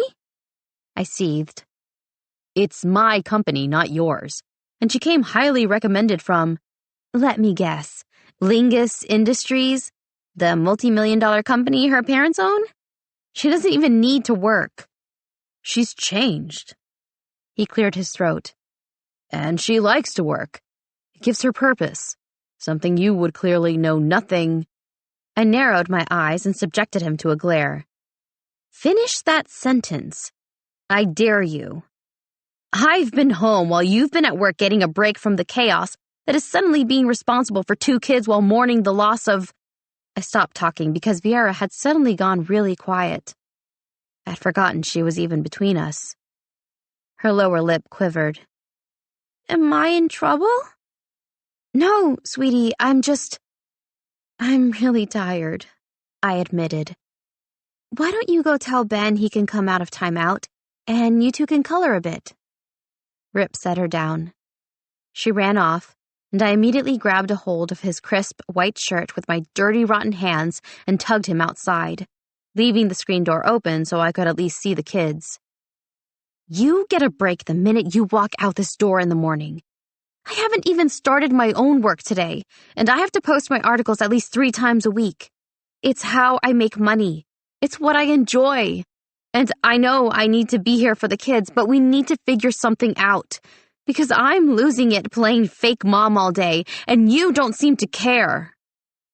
First off, he leaned in and flicked a fleck of pink paint off my shoulder. Before you get that murderous look in your eyes, yep, that one right there, remember why my sister entrusted her kids to you. Why people love you so much in general. You're the fun one, Colby. Second, don't you think I'd trade places with you in a heartbeat? His eyes went completely glassy, like he was holding back tears. They're gone. Gone. His voice cracked. And those kids are all I have left in this world. His chest heaved, and I wanted so badly to say, I'm right here. You have me. But instead, I chose silence, which meant that as his eyes searched mine for any hint of compassion, all I did was stare back. Because wasn't that what you did when you were hurt? When you were so exhausted you couldn't see straight? When your grief felt so overwhelming you had no choice but to ignore it because 2 small children's tears were more important than yours, and you couldn't justify your sadness in the face of theirs? Even when you knew you needed those quiet moments too? The ones where you screamed silently into your pillow, shattered whatever object you could find handy, and slid down to the floor in a heap of devastation? Neither situation is easy, I finally said, licking my lips, watching as his eyes darkened, as he took a physical step back, putting distance between us. Rip ran a hand over his head, his jaw flexed tight like he was clenching his teeth as he looked down at the ground. How much time do you need? Time? I blinked. For your posts, or articles, or whatever the hell you do? How much time do you need? This feels like a trap. It's not a trap. It's you. He smirked, despite the heaviness between us, around us, lying at the ready to swallow us whole. I can take a few days off, work from the house. You can use my office, get away, and then maybe you'll have some compassion for what it's like leaving your heart at the door every morning and wondering if you'll ever make it back to see their faces, and doing every damn thing you can to make sure you do. Because you're it. We're it, Colby. We're it. A tear slid down my cheek. He probably thought I was the weakest human on the planet, but he'd spoken my fear aloud, and it was terrifying. You think about it too, then? What will they do if something happens to us? What if something happens to them? Every day, he swore under his breath. Every morning, every time I get in my car, every few minutes when I wonder if you're able to keep them alive. Very funny. I gave him a slight shove. I still hate you. Oh, this conversation changes nothing. It just means we're both helpless and sad. And you're still a hot mess. That? I looked down at myself. I can actually agree with right now. He cracked a smile. You'll see how hard it is to go to an office and... What did you say I did? He made air quotes. Get a break? I nearly growled. And you'll see how hard it is to keep the cat from eating the goldfish, or to keep Viera from watching Caillou reruns until you want to actually find this magical cartoon person and kill them dead. All right. He held out his massive hand, and I blinked to get rid of the image of that hand pulling me close, comforting me. It's a deal. I grabbed his hand and squeezed, hard. We need to figure out this godparenting thing. We need a plan. Something solid. Something that keeps the kids alive. That keeps us alive. A godparent plan? One that benefits us and the kids? He was still holding my hand, and I was having trouble remembering why I wanted to punch him. Sure. I tugged my lower lip with my teeth. The kids are pretty okay at the moment, considering. But we are not. We need to start working with each other, not against. He nodded slowly, as if he was humoring me, and I tried not to let it piss me off. Instead, I kept going. Starting tonight, the last man standing after all the chaos gets future time off, whether it's to go on a date, do a staycation here at the house barricaded in their room, or whether they want to order all the McDonald's their stomachs can take and fall asleep in the fries. He made a face. I don't want to even think about how many times you've probably done that in your life.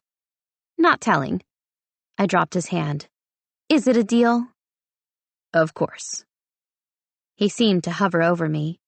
Or maybe he was just towering and I was mistaking it as a sexual hover, like when you wanted to be close to someone, but you didn't want them to know that's what you wanted. Ugh, what was I even thinking? Focus. Great. I stumbled back a bit. He nodded and then went back into the house, seemingly unfazed by the howling I could hear escalating in the living room. The guy was perfect. He'd probably have laminated schedules for everyone before the end of the week, proving again just how out of my element I was. Before the neighbors could wonder why I was pacing and muttering to myself on the front porch, I was saved by the DoorDash delivery lady, who handed me something that didn't have gluten and something for the kids loaded with avocado and veggies that wouldn't earn me another judgmental stare and a snarky lecture about the food pyramid. Once I'd served the kids their vaguely nutritious dinner, I started picking up the kitchen and nearly choked when Rip made his way over to the sink. We didn't speak, just stared into the dark window as we rinsed dishes and loaded the dishwasher. We worked silently side by side, and as hard as I tried to avoid looking his way, his eyes finally caught mine in the reflection in the window. He didn't look pissed off for once. He looked down as soon as he realized I saw him looking at me. But I couldn't tell what he was thinking, and I desperately wanted to. Could he see how scared of all of this I really was? Or was he gearing up to mock my housekeeping skills again? I waited for the insult to come, the one that would break whatever tension was happening between us. Instead, he did something I hadn't seen him do since, well, forever. Rip Edison smiled. 8. Rip. I called Banks first thing in the morning to let him know I wouldn't be coming in and that I was loaning Colby my office. She seemed genuinely excited to borrow it, but as I well knew, Colby's excitement could sometimes backfire. I didn't want Banks to get blindsided by her chaos, as humorous as that would be, for me, at least. He didn't deserve that level of terror. He answered on the first ring and yawned loudly into the phone. "Hello?" I rolled my eyes. Dad jokes only work when you're a dad. He barked out a laugh. "Had a woman call me daddy last night. That counts, right?" "You're disgusting." "Thank you. I can tell that really came from the heart. Did you call to shower me with compliments, or do you finally need your best friend for once? I'm great with kids. Could probably give Colby some etiquette lessons, in fact." "Are you going to let me talk?" I cringed when I heard the pitter-patter of feet dashing across the downstairs floor, followed by the sound of something breaking, and then Colby yelling, "Blue chair!" and "Time out!" Colby is going to head over in a while to use my office. I hoped, fast as I said it, that he'd only catch half of what I said because, let's be honest, he had the attention span of a fly. Instead, he was quiet on the other end of the phone. A rarity. Miracle, really. "Are you sick?" he finally asked, his voice incredulous. "What?" I pulled back and stared at my phone, then put it back to my ear. "No, I'm not sick." "Oh, then you're working from home today?"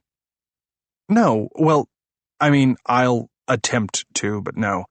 I came home last night to a disaster of one kid thinking she had live chickens in her stomach, long story. The other taunting her that she was going to die, even longer story, and the entire house in ruin. Colby was on the verge of tears and needs to hit her blog deadlines, whatever that means. So I offered her my office and we agreed to swap places for a week. Banks burst out laughing and then sobered. "Oh, shit. You're serious?" "Of course I'm serious. Once she sees how—" "Don't finish that sentence, bro. Actually, you know what? Let me just put you on speakerphone so every single parent within a 10-mile radius can hear you make an ass of yourself." Hilarious. I thought so. "Anyway, seems like you need me." "What would I need you for?" Seriously, Banks was more full of himself than usual today. "I can take care of both kids successfully and keep the house clean and keep my sanity." Banks sputtered into the phone. "Do you even know how to change a diaper? Furthermore, are you aware of the consistency of toddler poo?" Why had I called him again? "Look, I'll manage just fine. I'm sure it's not that difficult. Colby's just never been very good at—" Banks cut me off. "So, you haven't changed a diaper yet?" I shifted uncomfortably on my feet. "No, not really." "It's a yes or no question." "I'm at work all day, and she just, gets there faster." Seems fair." Guilt lodged in my throat. "Look, I'm working my ass off while she gets to stay home." Banks whistled under his breath and then, "Say that again, only louder, so every single parent in the office, mainly the female ones, can use you as target practice." "I'll wait." I rolled my eyes. "It's not what you think. They're good kids. They're—" "Don't say it, don't say it, don't say it!" "Easy." And there it is. I could hear him scrambling to his feet and pictured him pacing around his office. Prepare yourself this morning, Rip. For this day, you go to war. You're exaggerating. Besides, how do you even know all of this? You're a bachelor. My sister has 7 children. I've been to hell and back. It's hot there, bro. Very hot. Know that I do have a few personal days lined up. So if you find yourself in over your head with a need to prove the dear lady friend you refuse to admit you're attracted to despite the hate that festers between you wrong, give me a call. The denial was on my tongue, but I couldn't get it out. Why couldn't I get it out? Whatever you say, man. Dude, you need me. More than you realize. All right, off to save the world. Mr. Stick, do send me text updates, preferably with video evidence. Stick? Well, stick up your ass was just too long to say, didn't exactly flow. And stick does? The line went dead right after more laughter on his end. I set my phone down on my dresser and stared into the mirror hanging on the wall above. Damn, I looked exhausted already. Shaking the negative thoughts from my head, I started to get dressed for battle. For working at home. Damn it. Banks had put me off my game. And he was exaggerating, as per usual. How hard could taking care of 2 little kids, one of whom was in school most of the day, really be? Colby was struggling, sure, but she was just not lazy, but not used to following a schedule, order, organization, rules. These were things I excelled in. Just like I would excel in this new arrangement. It wasn't that hard. She just needed someone to show her how it was done. And that someone was me. She was going to come home to the house sparkling like a motherfucking diamond. I'd be sitting on the sofa reading to both kids as they cuddled next to me. I'd have a glass of whiskey in one hand and a cigar in the other, if I smoked, which I wouldn't around the kids. And she'd take in the roaring fire and clean kitchen and utter the magic words. You were right. Now I really couldn't wait. I quickly grabbed a pair of worn jeans that would be comfortable but wash easily, just in case I had a situation with the finger paints, which, as far as I could tell, were Vieira's favorite, and also the messiest thing on earth, then grabbed a black t-shirt and put on my Rolex. Whistling, I made my way down the stairs as the familiar smell of burning pancakes filled the air. Home sweet home. Okay, Uncle Rip is here, kiddos. Auntie Colby's going to work. Colby spun around at the sound of my voice. Her hair was pulled back into a neatly coiled braid, showing off her beautiful jawline, and she was wearing a white sundress with yellow heels that accentuated her hips, and what the hell was I doing staring at her? I scratched my head. My friend Banks will be there if you need anything, or, you could always... I gulped and stared at her hips again. Text me, or something, or whatever. What the hell was wrong with my voice? Coffee, I muttered to myself. I just need coffee. Oh, we're out. Colby shrugged a shoulder. Maybe make a list of what we need at the grocery store, since you love organizing so much. Out of coffee? How do you run out of coffee? And did that mean I had to grocery shop with a toddler? Was that even physically possible?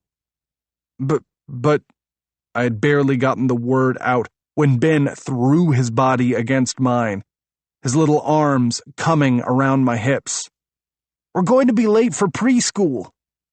Preschool, I repeated. Right, school. I tripped over his backpack in an effort to get my shoes. Vieira's been changed? Colby grabbed her purse and flowery monstrosity of a laptop bag. Make sure you buckle her into the right car seat. Ben likes to sit in his old one on the passenger side. Don't let him convince you to swap it with the left side because the sun gets in Vieira's eyes. Oh, and you have snack tomorrow, so make sure to get a final head count for the cupcakes we have to make later and get an up-to-date list of the classroom allergies so you don't make something that sends a kid to the hospital. Make them? I sputtered. Why the hell am I making cupcakes when I can just buy them? Good question, solid one, asked the same thing. I've now been uninvited to Mommy Happy Hour for being so insensitive to the need to promote healthy, tasty foods that won't, kill anyone. Nut-free, dairy-free, soy-free. Basically, you're going to need to use chickpeas. I looked it up. What? Isn't that a bean? I stepped through a Lego minefield and picked up Vieira from the blue chair. And why was Vieira in trouble? She broke 2 of my Star Wars Lego sets on purpose, Ben said in complete outrage. And they were my favorite. Vieira, why did you break his Lego sets? Over by the door, Colby started waving her hands like a windmill as Vieira's big blue eyes met mine. The lower lip trembled. Oh, shit. Honey, no, you're fine. Don't cry. I patted her on the back just as the front door closed. The hell? Did Colby just leave? I asked the universe and the 2 children I had to keep alive for the next few hours while starved of caffeine.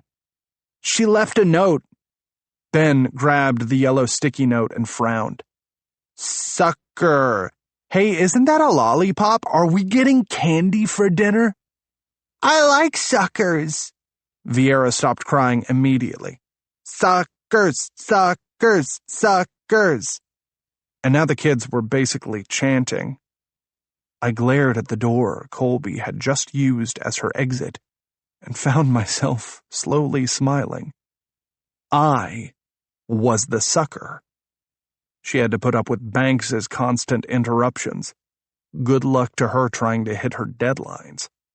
We'll see who's the sucker at the end of the day. I pulled out my phone and typed in chickpea cupcakes. Bring it, I whispered. A challenge to the universe. 9. Colby. I was giddy on my way to Rip's office, which was surprising, really, since the last and only time I'd been there I'd ended up in tears. I'd gone there to meet Monica and ended up eavesdropping on her and Rip discussing our one and only disastrous date. I got there just in time to hear him tell her that I needed to grow the hell up, rather than complain about the stress of my job, and that I needed to act like an actual adult, rather than traveling all over the world. He said a few more hurtful things, private things I'd told him in confidence since he'd asked, and while it didn't matter that Monica knew, it hurt that he had such venom behind his words. I pulled Rip's Mercedes into the first parking spot I could find and grinned. He'd never given me permission to take his car, but he needed the minivan to cart the kids around. I cut the engine and grabbed my stuff.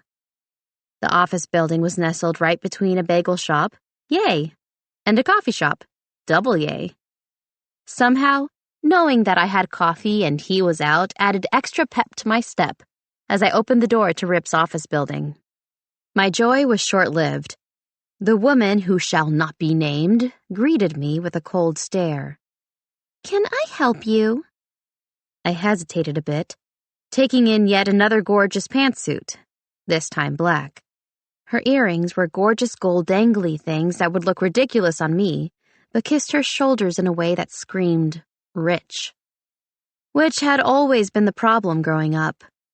I was the kid who had zero parent involvement, who wore hand-me-downs until Monica finally took pity on me and gave me some of her clothes so I wouldn't get made fun of. And it had just sucked. All of it had sucked. There had been no reason for Heather to pick on me, apart from the fact that I was Monica's best friend and that meant I got to hang out with Rip, who was everyone's dream guy. Captain of basically everything, Total heartthrob. Straight A student, Rip, whose house I got to have sleepovers at. I still remembered the day Heather tripped me in gym, forcing me to land right at Rip's feet. I had a purple eye for a week. I shot her a fake smile that I hoped looked at least a little genuine and bypassed her tidy mahogany desk like a woman on a mission. I'm good, thanks. Since Rip owned the firm, his office was huge and in the very back at the end of the hall. I'd have peace. Quiet. A few minutes of sanity, even though I knew I would miss the kids, because although it was stressful, they were ours. They were family. And seeing them reminded me of all those small moments that mattered. Moments that you sometimes don't cherish enough because you always assume they'll be there. At least I wouldn't have constant distractions, which always derailed my writing. Even if I got in the zone, all it took was one interruption to pull me out of it, no matter how cute the interruption. 2 hours, 0 disruptions, and 3 cups of coffee later, and I felt like a new woman. I'd already finished 2 of my articles and sent ideas to my boss for more content by noon.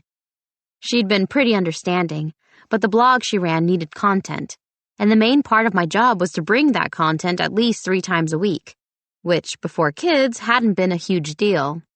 Now I was ready to open a bottle of wine for finishing a sentence. I mentally patted myself on the back. Unfortunately, my self-congratulatory moment was short-lived.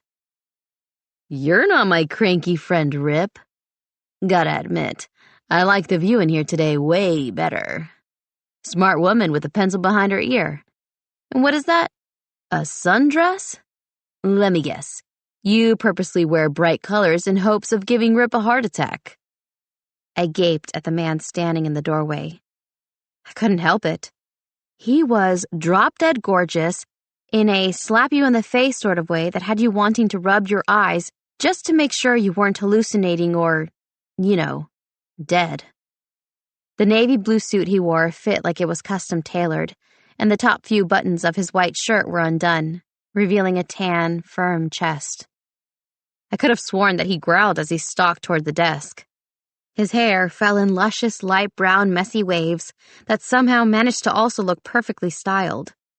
Green eyes crinkled in amusement as he leaned his muscled body over the desk and said, "Tell me everything." Huh? Stop drooling, Colby.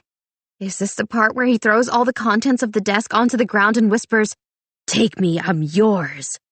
No? And where the hell is the sign-up sheet for that sort of office experience?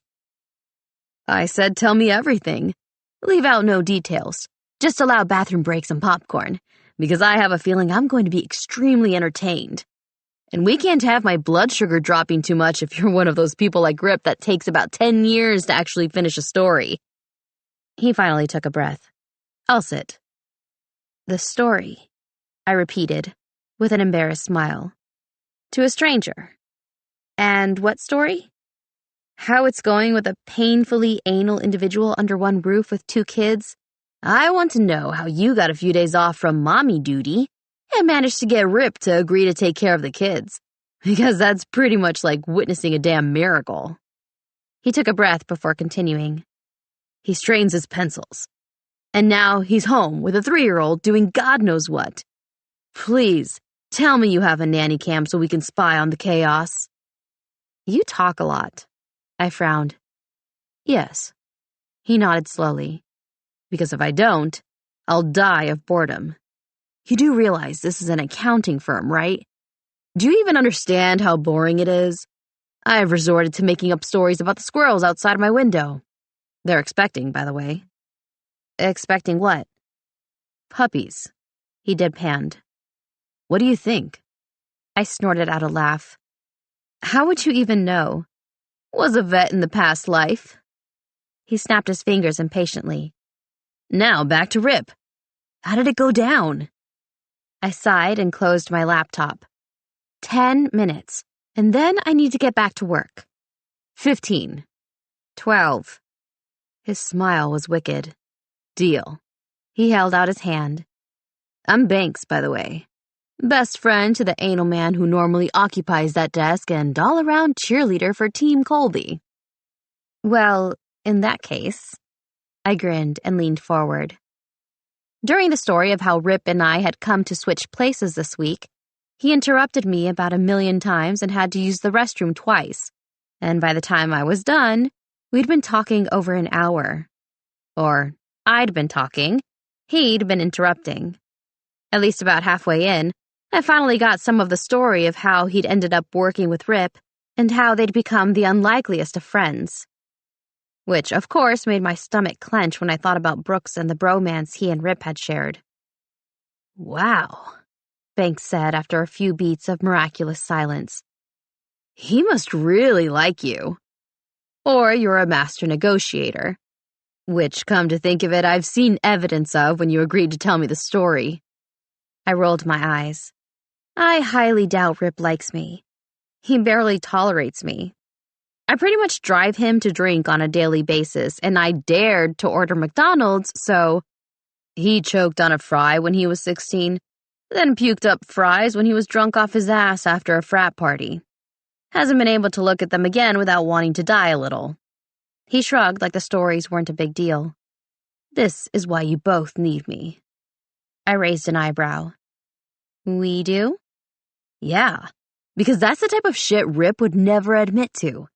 His past indiscretions, failures, imperfections. On the outside, all you see is a robot going through the motions, but he actually does know how to have fun. And he wasn't always this controlled. His face flickered as he looked down at his hands briefly. What did he know that I didn't? I'd been in Rip's life, whether he liked it or not, for years. Well, I've never seen that side of him, I admitted finally. Only the know-it-all side, or the side that still holds our one horrific date over my head as if he had nothing to do with how bad the night went. Banks' smile grew to epic proportions. I forgot. He wagged a finger at me. You're the sneak kisser. I groaned and contemplated throwing my body against the window in hopes of escape. I still felt embarrassed when I thought back on that moment. His face, my misreading of the situation. In my defense, I'd been nervous. I had a bit too much to drink. And... Wait, why am I defending myself to you? I barely know you. For all I know, you could be lying about the best friend thing. Then again, he did warn me about you before I left, yelling something about some man whore in his office who has too much time on his hands. Honestly, it was a bit of a blur considering I was so excited to leave the house and get some work done. Not that I wanted to actually leave the kids, which ended up being the hard part. I wanted to leave, and yet I didn't. And I still weirdly missed the chaos they brought to my day. Classic Rip, he laughed. But really, Rip doesn't need someone to like him. He needs someone to push him. That's my role here at the office, and apparently your role at home. I mean, if I was a chick or into dudes, I'd be perfect for him. I choked on a laugh. Can't wait to tell him you think you'd be a good husband. I'm more like his work husband. He grinned. I make sure he eats lunch, takes breaks, and doesn't yell at people just because they wore red. He hates red, I admitted. Fucking hates it, he agreed. A soft chuckle slipped out. He's a weird one, our Rip. I nodded. Now let me get back to work. I opened my laptop and waited for him to leave. Instead, he put his feet up on Rip's desk. Nah, I'm good. Thanks. Yes? I need to work. I know. You're distracting. His shit-eating grin widened. It's the face, isn't it? I had opened my mouth to respond when my cell phone rang, and I checked the screen. It's Rip. I picked it up.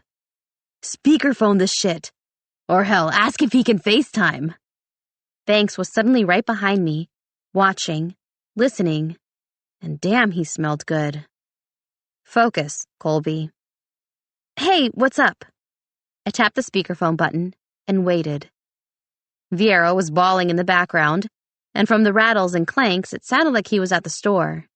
Yay, we'd have groceries. I might be annoyed with him, but I was so thrilled he'd actually attempted the impossible. I could kiss him. I can't find the damn chickpeas. What the hell is a chickpea? The recipe said I needed 2 cans and some organic coconut flour and...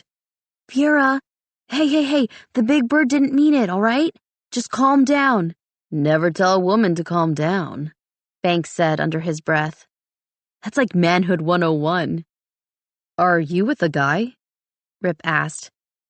I wouldn't necessarily call him a guy, I joked, earning a glare from Banks, who decided to join in on the convo. Hey, man. His smile was one of pure joy. You doing okay? Want some of that help I offered this morning? I'm good. Everything's fine. Viera, the bird was sad, okay? That's why it flew down so close to you, and it didn't follow us into the grocery store, okay? But it'd be there when we go back outside, she wailed. Banks whistled. Kid really doesn't like birds, does she? You have no idea. I sighed as Rip made a strangled cough in the background. Then the line went dead. I think he's doing fantastic. You? Banks' smug grin actually had me smiling back at him. Honest moment. You like that he's struggling. And so do I. He needs a bit of mess in his life. He eyed me up and down like he was waiting for me to acknowledge that I was, in fact, the mess he was referring to. I cleared my throat. I'm not a mess. Wow, even I didn't believe me. Great. Sure. Okay. He drummed his fingertips against Rip's desk. How were even his hands attractive? I never said being disorganized was a bad thing. I like messes. But more importantly, my point is you'd be good for him. And because we're friends now... I tilted my head to the left and subjected him to an assessing stare. Are we, though? I'm going to help you. Help me what? Win him over. Get him to give you some slack. Ha! I crossed my arms. It's impossible. I've tried. So damn much it was almost embarrassing. I did everything in my power to make him see me as an equal, and always came up short, which just irritated me more because I knew my worth. The problem was, he didn't, and he never would. He wasn't the type to see my accomplishments, only my failures. And it sucked because I truly did want his respect. I wanted so much more than that, truthfully, but I'd given up on that a long time ago. Guys like Rip need a different approach. If you turn into his perfect woman, you're going to turn into him, and he's going to be bored to tears. He just needs someone who can force him to acknowledge his attraction to you. Wait, what? We had been talking about Rip being appreciative of me, not being attracted to me. He's not... Unless he's blind, Banks interrupted. He is. Quick question. Were you two sexting yesterday? Around 10 a.m.? My cheeks heated. More like hate texting. Hate texting, he shrugged. Sexting. Another shrug. It's really the same thing, you know that, right? I rolled my eyes despite my sudden excitement that Banks somehow knew that Rip and I had been texting. And having fun while doing it. Had Banks walked in on Rip staring at his phone? Had Rip told him he was enjoying our conversation? Ugh. Now I was daydreaming again about the guy who thought I had the maturity of a preschooler. Great. Actually, we weren't even hate texting, I announced. It was more like threat texting. He was smiling, Banks said triumphantly. Down at his phone with a giant grin on his face that I haven't seen in forever. Plus, he's not really a texter. Comes across as a giant jackass when he uses the written word. Doesn't know how to cut things up with an emoji or funny meme. Hell, he even uses proper grammar. Would it kill him to use a contraction? And corrects others' grammar. Don't forget that. But even as I said it, my heart was lodged in my throat, my pulse quickening. Was it true? Could Rip actually... Like me? The last thing I needed was an awkward situation between me and Rip, though. I immediately deflated.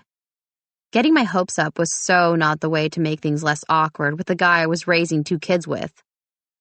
This conversation with Banks was just confusing me even more. I didn't want Banks to be right. I didn't want to hope. All hope did was make me think there was a chance something was there, a something I'd always wanted, and I wasn't rested enough or emotionally stable enough right now to take rejection from the man who was sleeping just down the hall from me. I shook my head as if to say, No, I can't have this conversation. Banks rested a hand on mine. Nope. No giving up before we even start plotting world domination or, Rip domination. Now, steak or Italian? The guy was exhausting. Beautiful, but exhausting. Why? Answer the question. Italian. Great. I'll pick you up around 9. Bedtime is around 8:30, correct? Wait, what do you mean you're picking me up? I asked, suddenly confused. We're going to start dating. He winked. But don't worry, I won't fall in love with you. It's really hard for guys like me to catch feelings. Why are we dating again? My head spun along with the room. How would pretending to date Banks even work? Rip would probably shove me out the door and tell me to have a good time just to get me out of the house. Okay, maybe not that harsh, but he wouldn't be jealous. He'd have to actually like me to be jealous. So he'd smiled at our text conversation. So what? I refused to believe that meant he wanted to date me and would be mad if Banks did. I wasn't stupid. Banks winked. Because guys like Rip react to one thing and one thing only. He got up and started walking toward the door before calling over his shoulder. Competition. I fell back against my chair. But wear black. See you later, beautiful. What the heck just happened? I whispered to myself. At least I'd get Italian out of the deal and dinner with a hot guy. So really there was no loss there. But his plan just seemed like a way to get me out to dinner, or maybe even get in my pants. Huh. There was a thought. Sex. With a guy who actually liked me. Or at least seemed to. If Banks thought it would work, it was either one or the other. He wanted to go out with me, which was great. Or he truly knew Rip well enough that he thought this would catch his attention. Hope. There it was again. I guessed I had nothing to lose. Nothing at all. Only gains at this point. A night out would be nice. I found myself smiling despite the fact that my heart reminded me I'd much rather have a do-over with Rip. Different restaurant, same situation. Where he didn't scold me or scowl. Where he genuinely liked me. And where he returned to kiss with the desperation I felt every time I looked his way and his eyes went dead. Thankfully, I didn't see Banks for the rest of the afternoon. More importantly, I made good headway on my article about fish and chips in the UK and the best places to visit in London. Thankfully, the blog I worked for knew the entire situation I was dealing with and had said I could do a series of articles about my favorite places I'd visited in the last 2 years and the places I wanted to visit in the future, which meant a bit more research, but it was something. And I was still getting paid, which was huge. God, I missed traveling. It wasn't even about the food or the articles. It was the different cultures, the different experiences. While Rip might not think it was a real job, it fit me well because it was constantly changing, constantly interesting. I could never have a desk job, ever. So while he didn't understand my work, I really didn't understand his either. I would have died of boredom. A sudden knock on the door jolted me out of my thoughts.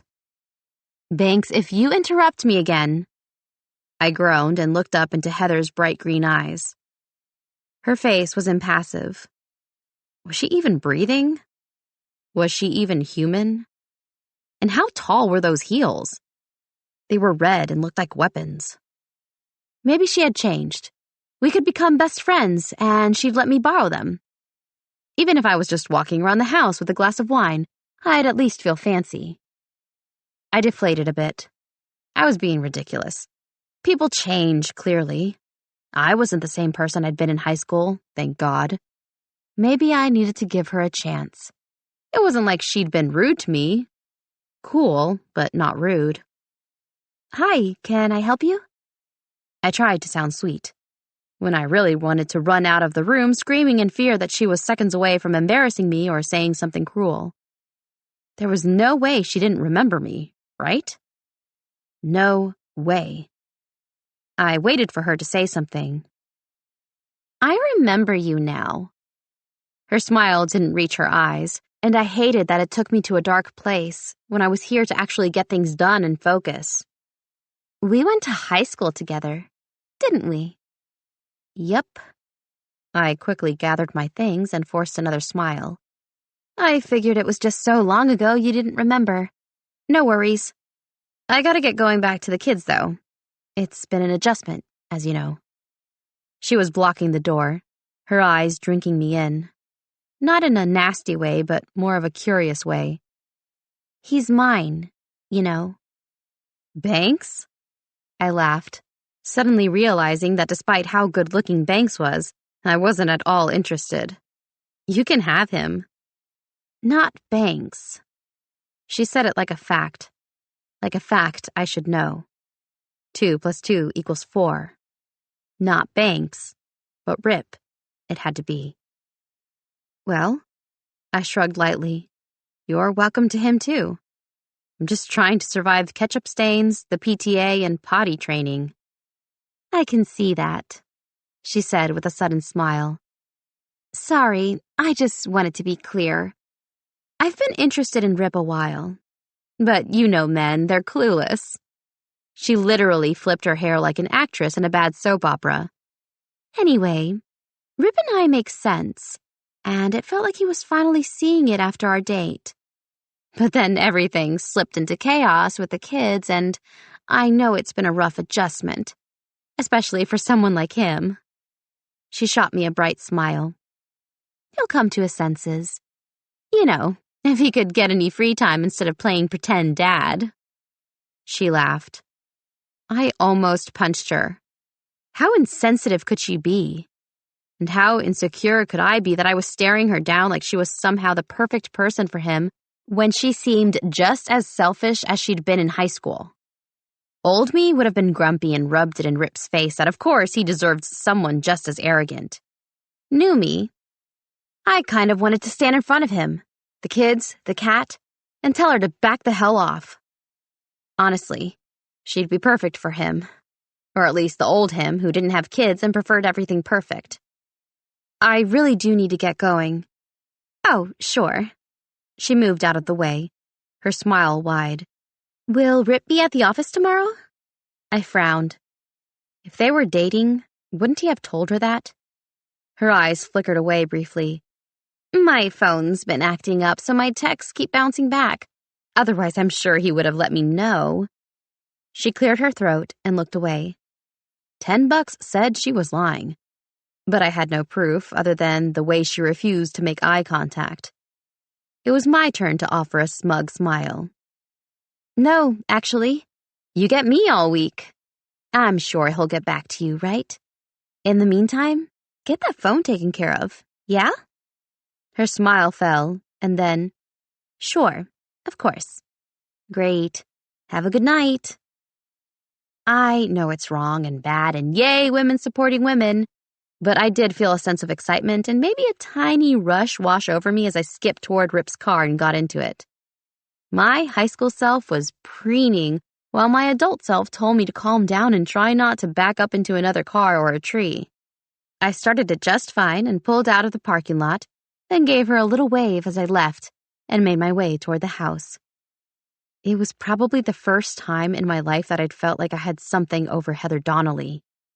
Let her be gorgeous and tall, but right now, I was driving her crush's car, and there was nothing she could do about it but stare and wonder what would happen when I went home to him. I actually laughed out loud. Yeah, clearly it had been a long day, because the joke was on me since the minute I got there it would be like hell had been unleashed in that place. Actually, I was betting on it, and needed it to be like that. If he had laminated schedules on the fridge and baked homemade cupcakes in advance, just to test out his recipe, I was going to murder him. I clenched the steering wheel and mulled over the whole Heather situation and the fact that Banks wanted to fake date me to make Rip jealous. Frowning, I took the corner and waited at the stoplight. Why would Banks suggest something like that if Rip was actually interested in Heather? Unless Banks was right and Rip did have feelings for me, and she was lying? The entire conversation with her was suspicious. Suddenly, Banks's idea didn't seem so horrible. I'd pined after Rip for half my adult life. If I didn't try to see if those feelings were reciprocated now, then when? As I pulled Rip's Benz into our subdivision and then into our driveway, I willed the universe to show me a sign that he was struggling with the kids and needed help. Come on.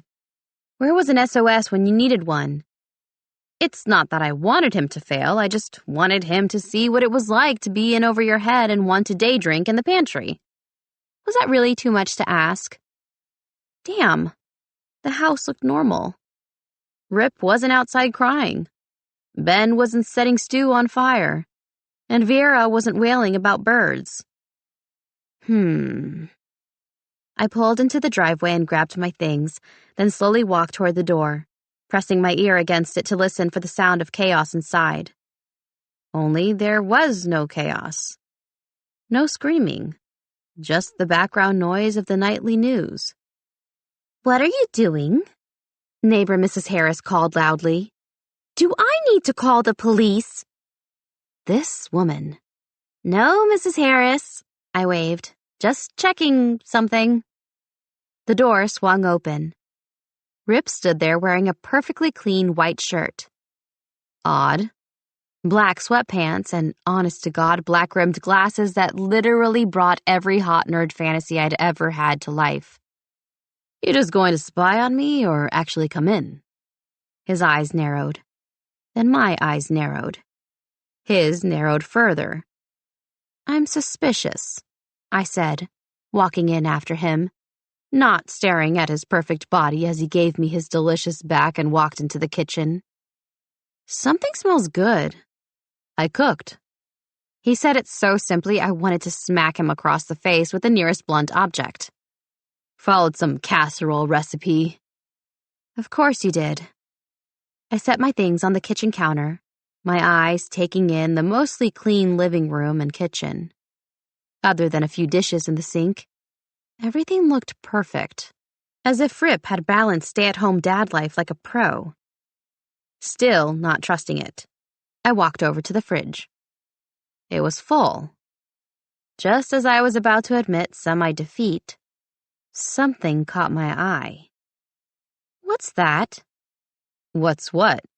He crossed his arms. "That, coming out of the pantry?" I pointed again at part of what looked like a flag poking out from under the pantry door. I went over to open it, only to have Rip sprint ahead of me and cover the door with his massive body. "Don't." "Got something to hide, Rip?" His eyes fell to my lips before he responded. "No." "Let me in the pantry." "No." "Rip!" I reached out to grab the handle, but he put his hands on my shoulders and tried to steer me away. There was no way I could outmaneuver him, so I was about to go slack in his arms and make a run for it, when Ben came running around the corner and announced, "Uncle Rip cried today." I stilled in his arms. Rip swore under his breath. "Swear jar," Ben yelled. "Oh?"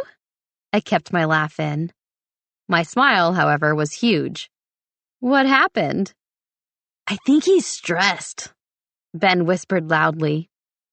"Ben," Rip gritted his teeth. "Remember what we talked about?" "Oh, sorry, yeah.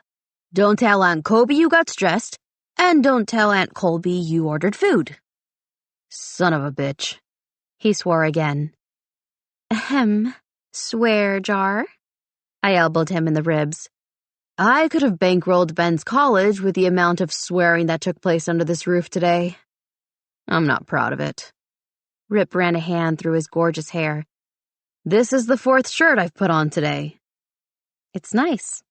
I chewed my lower lip and stared into his green eyes. Did you maybe want me to help you with something now that I'm home?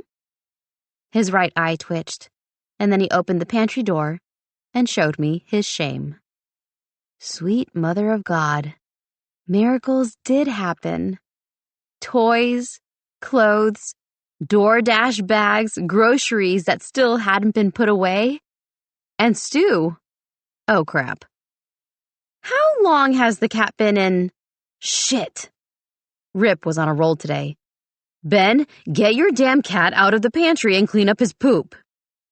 Stu's Vieira's cat, Ben argued as he came over toward us, and then he started gagging. I can't. And just like that, the peaceful house exploded as Vera ran down the stairs with a princess dress on and my makeup all over her face, mainly red lipstick. It looks like she murdered someone, Rip said under his breath. It's terrifying, I agreed. Why don't you go take care of Carrie and I'll take care of this and the poop? Words I never thought I would ever utter, but here we were. Rip's attention jerked to me. You aren't going to fight for makeup removal duty? I just shrugged. You are in chaos all day. I'll deal with the poop. You deal with our future murderer. His lips twitched. Our eyes locked for one small moment. And then that moment was broken by the cat making this screaming noise as Ben picked him up by his front legs. Honey, no. We don't hold Stu that way. It makes the kitty sad. No, he likes it, Ben argued. And then he sprinted away. Look, he's meowing. Godspeed. Rip put a hand on my shoulder. I gaped. Did you just crack a joke? Never. He winked. Actually, winked. I tried not to let the air get caught in my throat, just like I tried not to read into any of it, which was basically impossible. But before I could say anything, he was carrying Vieira upstairs. And while I wrangled a cat, cleaned up poop, and helped Ben put away groceries, my heart held out a little bit more hope that maybe we were going to be okay. 10. Rip. She didn't see the beads of sweat running down my back, or hear the panic in my head when I saw her slowly roll up to the house in my car as if she were casing the joint.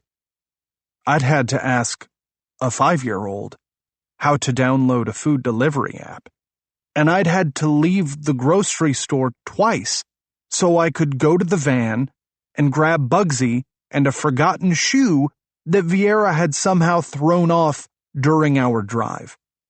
I also had to scream, "No birds, no," so Vieira would feel better when we walked back outside to load up the van, meaning I got so distracted I still don't know how the eggs didn't make it home. I blame the birds. I was humbled, to say the least. And I would rather die than admit that to Colby. But something had shifted today. It felt like we'd called a truce, which was unexpected and felt right, while at the same time feeling wrong because this wasn't the life we were supposed to have. The kids were supposed to have the best life, the perfect life. 2 parents who loved each other. Not us. Never us. It was like Colby and I had found solidarity through the chaos. We were a team, connected by love for these kids and panic over our inadequacies and something else that I really didn't want to think about. After helping Vieira get what seemed like 2 tubes of red lipstick off her still stained red face, Colby and I continued to divide and conquer. By the time the kids were in bed, earlier than we'd ever been able to get them down before, I was ready for a bottle of whiskey and a 2-day nap. Instead, I poured both myself and Colby a glass of wine and went into the living room. She appeared 15 minutes later wearing a short black cocktail dress that hugged her every curve. Wait, what? Was she dressed up for me? I have a date, she announced. I choked on my next sip of wine. What? A date, she beamed. You know, where someone buys you dinner or drinks or even just coffee. You share riveting conversation and, if things go well, a kiss. My stomach sank. How did you even have time to find a date? Oh, her smile was utter perfection, like sunshine and warmth, and everything I'd been missing since my sister's death. He found me. The hell? I took another slow, tentative sip of wine and narrowed my eyes. Didn't you go to the office today? Yeah. She grabbed a small silver clutch and dropped her cell phone into it. I figured that it would be okay since it was after bedtime. I was still gaping when the doorbell rang. My brain told me to yank open the door and tell the bastard to leave, then camp out in the front yard with a 6-pack of beer and a lawn chair just in case he got any ideas about coming back. What the hell was wrong with me? Slowly, I walked over to the door and opened it wide. You. Me? Banks smiled. Can I come in? He didn't let me answer as he moved past me and toward Colby. You look beautiful. He leaned in and kissed her on the cheek, and the fucker lingered. What the hell? I clenched my fists as he reached for her wine and took a sip. That's Colby's, I found myself saying. Banks narrowed his eyes at me, his smile knowing. Enjoying a glass of wine together after a long day? How cozy. I was going to kill him. What the hell was he pulling? Was this a joke? Here. Banks handed Colby the glass. Take a few sips for liquid courage. I don't drive slow. Actually, I don't do anything slow. Don't you have a girlfriend? I blurted while Colby took a few sips, then set the glass back down. Who? Banks looked around the room. Me? He laughed. You know I don't do girlfriends, or should I say I never used to. And then, this woman walked into my life and, well, I think it may be time to rethink my life's plan. The heart wants what it wants, you know? No, I grumbled. I don't. Colby's face fell, which made zero sense because she didn't feel anything toward me. At least, not since our one disastrous date. Right? Right? Tears pooled in her eyes. Fuck. I'd just hurt her feelings. Monica always said I was the most obtuse guy around. Shit. I tried fixing it. No, that's not what I mean. I meant... Well? Banks reached for Colby's hand, completely ignoring me. Let's go. We have reservations. As he walked past me, he whispered under his breath, I wouldn't wait up. Before I could even mutter what the hell, they were gone. I grabbed the other full glass of wine and stared at it in disbelief. She wanted to go out on a date with Banks?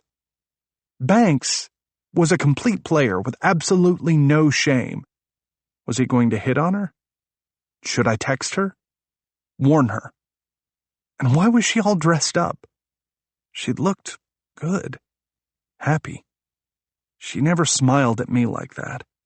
I'd had her rage, her annoyance. I'd had it all. But this was new territory. A territory I was suddenly angry someone else had discovered. A pang of jealousy shot through my chest as I swiped my phone from the counter and sent off a text. Me. You know he'll sleep with anything, right? Colby. Was that supposed to be a warning or an insult or both? Me. A warning. He'll use his moves on you. Whatever you do, don't let him tell you the story of the time he went camping. Colby, I should be worried about the camping story. Gotcha. Can I enjoy my date now? Beads of sweat formed on my forehead and rolled down my back. Me. Don't stay out too late. The kids will be upset if they wake up and don't see you. I was being ridiculous. I was overreacting. I stared at my phone, willing her to text me back. Finally, the little bubbles popped up on the screen. Colby?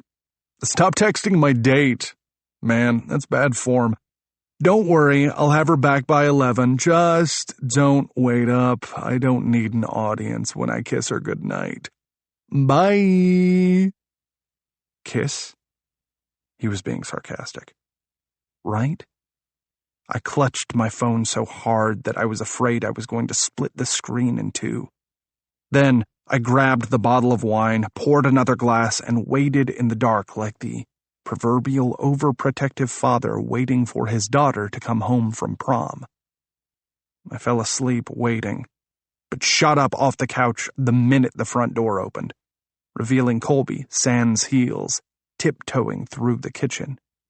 It's midnight, I grumbled. Ouch! Colby banged her hip into the countertop and turned toward me, her eyes lit with laughter, like she'd just had the time of her life, while all I'd gotten was a kink in my neck from sleeping on the couch. Where did that countertop come from? Are you drunk? I hissed. She glared. No, just clumsy, but thanks. I rocked back on my heels, then shoved my hands into my pockets. What happened to 11? Oh. She tossed her clutch onto the chair next to me and then leaned against it. We were back at 11. We just got to talking. My ears perked up. You had that much to talk about with Banks? He's a talker. She smiled again. Why was she smiling? Was it because they had been doing more than talking? Was Banks really that charming? My eyes narrowed. She frowned at me. You look like you're about to give me a lecture. Probably because I was. And I'd opened my mouth to do just that when Vieira's voice called out, I puked. Sobbing hiccups followed. Colby was up the stairs in seconds, and I wasn't far behind her. She scooped up Vieira and carried her into the bathroom, where Vieira had narrowly missed her target of the toilet and hit part of the shower curtain and the rug. Tears streamed down her face as she leaned against Colby, her face blotchy. I want my mommy. My stomach thudded to the ground, and my heart followed as Colby held Vieira close, ruining her dress with tears and puke. I do too, honey. I do too. I hadn't expected her to say that. I'd expected her to say something more logical like, but your mom's not here, we are, and I know that's hard, but it's all you have. Instead, she'd empathized with Vieira in a way that I wouldn't have, but in a way that Vieira 100% needed. She stopped sobbing and just held Colby close, her chubby fingers gripping at Colby like she was afraid she was going to disappear too. Rip. Colby's voice jolted me away from my thoughts. Can you go grab some children's Tylenol? We'll need to alternate between that and ibuprofen every 4 hours. She's burning up. Shocked, I could only stand there and gape. How do you even know that? Should I look it up and double check? Actually, I can call urgent care and just trust me on this, Rip, please. Colby's eyes filled with a look I couldn't read. Last time Ben was sick, I was staying the night, and that's exactly what the pediatrician said to do when there's a fever. Sorry, I rasped. I know. Colby gave me an already exhausted smile that basically said neither of us was going to get any sleep that night. I left them in the bathroom and had started walking down the hall when Ben stumbled out of his room, took one look at me, and hurled all over the floor. I jerked back and nearly fell down the stairs as he wiped his mouth and mumbled, "Sorry, Uncle Rip." "Bud," I almost gagged. "It's fine, you're sick. Does your head hurt?" He swayed in front of me. "My body hurts." "Okay, buddy." I led him into the bathroom. "Let's get you cleaned up first, and then we'll get some medicine in you." "What's wrong?" Colby looked over her shoulder. "Ben, are you okay?" "He's sick, too." I pulled his Spider-Man shirt over his head and tossed it on the floor, then grabbed a washcloth and wiped his mouth. He seemed to be handling everything well, but then he looked up at me with tears in his eyes. "I want my mom." Taking a cue from Colby, I pulled him into my arms and whispered, "Me too, buddy. Me too." He burst into tears, his skin hot against mine. Over his head, Colby and I shared a look of utter sadness. Hopelessness soon followed. And then Colby took charge, something I'd never seen. Like some unknown maternal instinct switch had been flipped. "Let's all go into your parents' old room while Uncle Rip grabs some medicine." She was already leading them both out of the bathroom while I quickly cleaned up the puke in both locations. I grabbed the medicine from the cabinet downstairs. By the time I was back upstairs, at least 10 minutes had passed, and both kids were sitting against the pillows in their parents' old bed, their eyes heavy. "Uncle Rip," Vieira yawned, "will you come cuddle me?" I was just going to ask if I could. I smiled and held out the syringe of pink medicine. "Open up first." She made a face, then swallowed the medicine. "You're next, Ben." He took the medicine like a champ, and then curled up next to Colby, his head resting against her shoulder. It wasn't supposed to be like this. How many nights had Brooks and Monica done exactly this? Lain down with their kids, cuddled them, and in any of those times, had they ever thought that one day they'd just disappear? With a sigh, I set the medicine down, ready to lie next to Vieira, only to have her shake her head. "No, you needs to be in the middle. That's how we always laid in the bed." Grief tugged at my heart as I crawled over her, and then pulled her into my arms. Colby sighed next to me as Ben clung to her. Soon, both kids were asleep, and Colby and I were lying next to one another, staring up at the dimmed lights, sandwiched between the kids. "It wasn't supposed to be like this," Colby whispered, reading my mind as I tried to fight back the tears that were always threatening, along with the tight feeling in my throat that refused to go away. I knew the minute I grieved, it would make this real. For weeks now, I'd almost made myself believe that Monica and Brooks would walk back through that door. For once, I wanted to be more like Colby, believing that we'd see them again someday, that there was a place for good people in the afterlife, and that they were together, watching over us. Finally, I cleared my throat and answered, "I know. I missed them." I didn't trust my voice, so instead of telling her I missed them too, I inched my hand across the duvet and grasped her fingertips. She squeezed my hand back and held it until her breathing became heavy. I turned then, stealing a glance at this all-over-the-place woman who loved these kids with the same ferocity I did.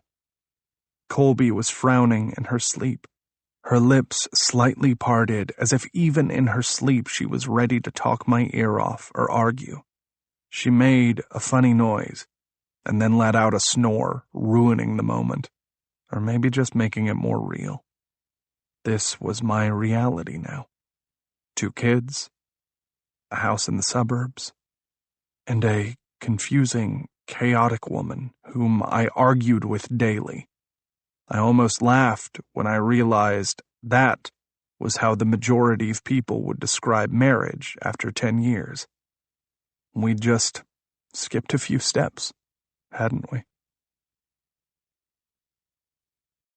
11. Colby. The kids were sick for 2 straight days, so instead of going into the office and working, I stayed home and helped Rip. Both of us were so exhausted by Friday that we weren't even arguing with each other anymore. We were just ships passing in the night, our only focus getting the kids better. We'd tuck them in their beds and then crawl into our own, only to find that kids are creatures of habit, which meant we'd been all 4 of us sleeping in the same bed for 3 straight nights. I'd been sleeping in the smallest guest room after Rip had chosen the biggest one for himself, of course. And now the kids wanted us all together. The new sleeping arrangements meant I'd been sleeping next to Rip for the last few nights. At first, I'd tried to inch away from him, and then I'd realized that no matter how hard I'd tried to do just that, I always woke up with my face plastered against his neck, sometimes with drool coming out of my mouth. This morning, he just looked at his wet shoulder, then back up at me, then went back to sleep. Exhaustion apparently made him less fastidious, like he didn't even have the energy to tell me to move or stop slobbering on him. When Friday morning came, the kids' fevers had been gone for 24 hours, and they were finally looking like themselves again. As much as I didn't want to leave them, I was excited to get back to the office and finish my next post, about Edinburgh. I was writing about all the best places to eat in Scotland, and I couldn't wait to dive into the research I hadn't been able to do when I'd been there 2 years before. I'd had another trip planned before the accident, but I'd had to cancel it, of course, and I honestly hadn't thought about it since. All my thoughts these days were centered on the kids, and trying to figure out how the hell I was supposed to learn to be a mother overnight. And getting along with Rip so we didn't add any more trauma to these already traumatized kids. Don't forget that Ben has his jiu-jitsu match today at 4. I choked down the rest of my coffee, then groaned when I looked down and noticed that I'd spilled on the white wrap dress I was wearing. Rip sighed. Do you have a calm bone in your body? No, I shrugged. Not really. I grabbed his keys again.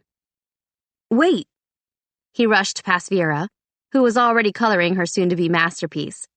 It looked like 2 demons haunting a smiley face. But she'd very proudly announced she was drawing us. It was low-key terrifying. Aren't you going to change? I looked down. No, I'll just put on a cardigan.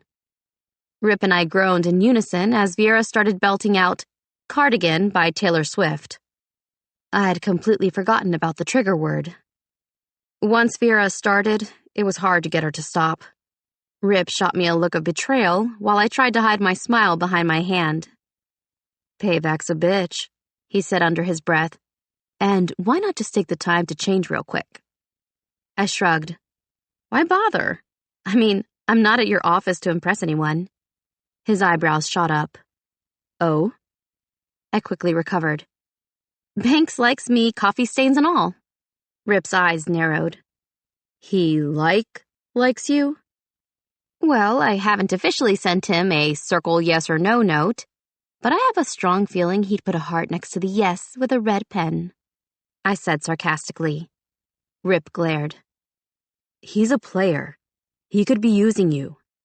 Oh, let him use me anyway then, I teased. Rip's eyes narrowed further, and from the deep breath he took, I could tell he was about to launch into another lecture. Thankfully, Ben chose that moment to speed around the corner and throw himself into Rip's arms. I brushed my teeth for the whole happy birthday song. Good job, buddy.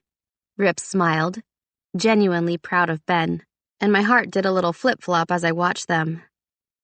Good-looking men shouldn't be allowed to do things like hold babies or smile at kids.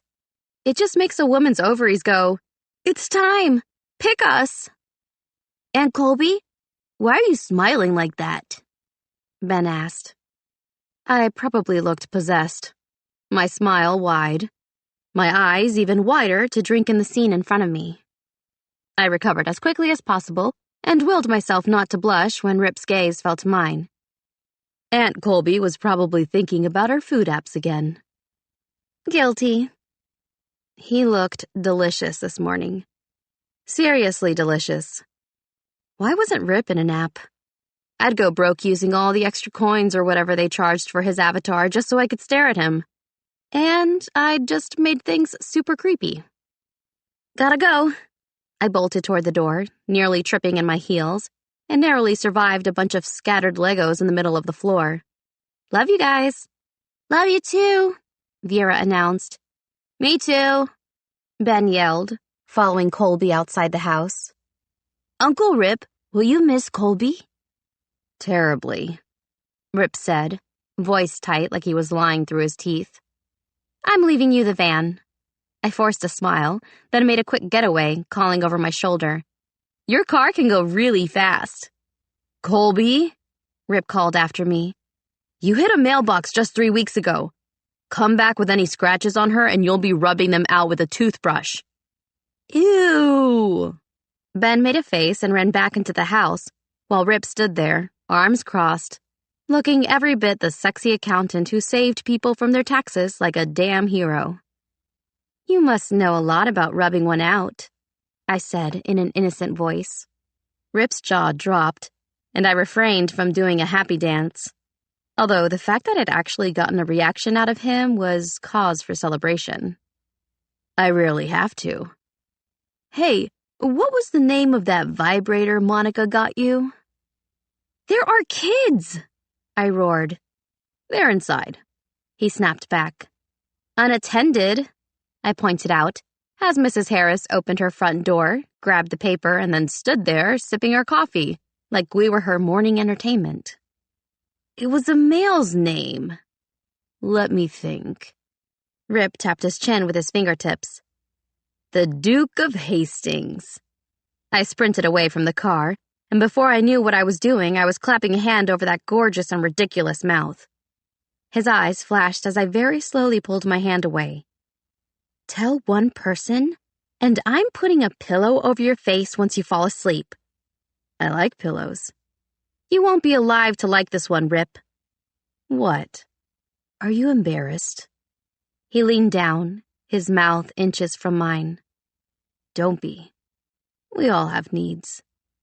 Oh, and Colby, next time you try to win an argument, I'd remember this moment right here. But don't worry, you're practically family. This is a safe space, you know? You can have all the feelings you want. Promise. Safe space, my ass, I said through gritted teeth. Now, flash one of those sexy smiles over to Mrs. Harris so she doesn't think we've been arguing. Did you just call me sexy? He said, ignoring my comment. I tried like hell not to flinch. It was a total accident. But yes, I'm desperate. I teased in a way that I hoped would shut down the situation. So hurry up. I want her face flaming red and her brain thinking about taking out her dentures and going to town. Where did that even come from?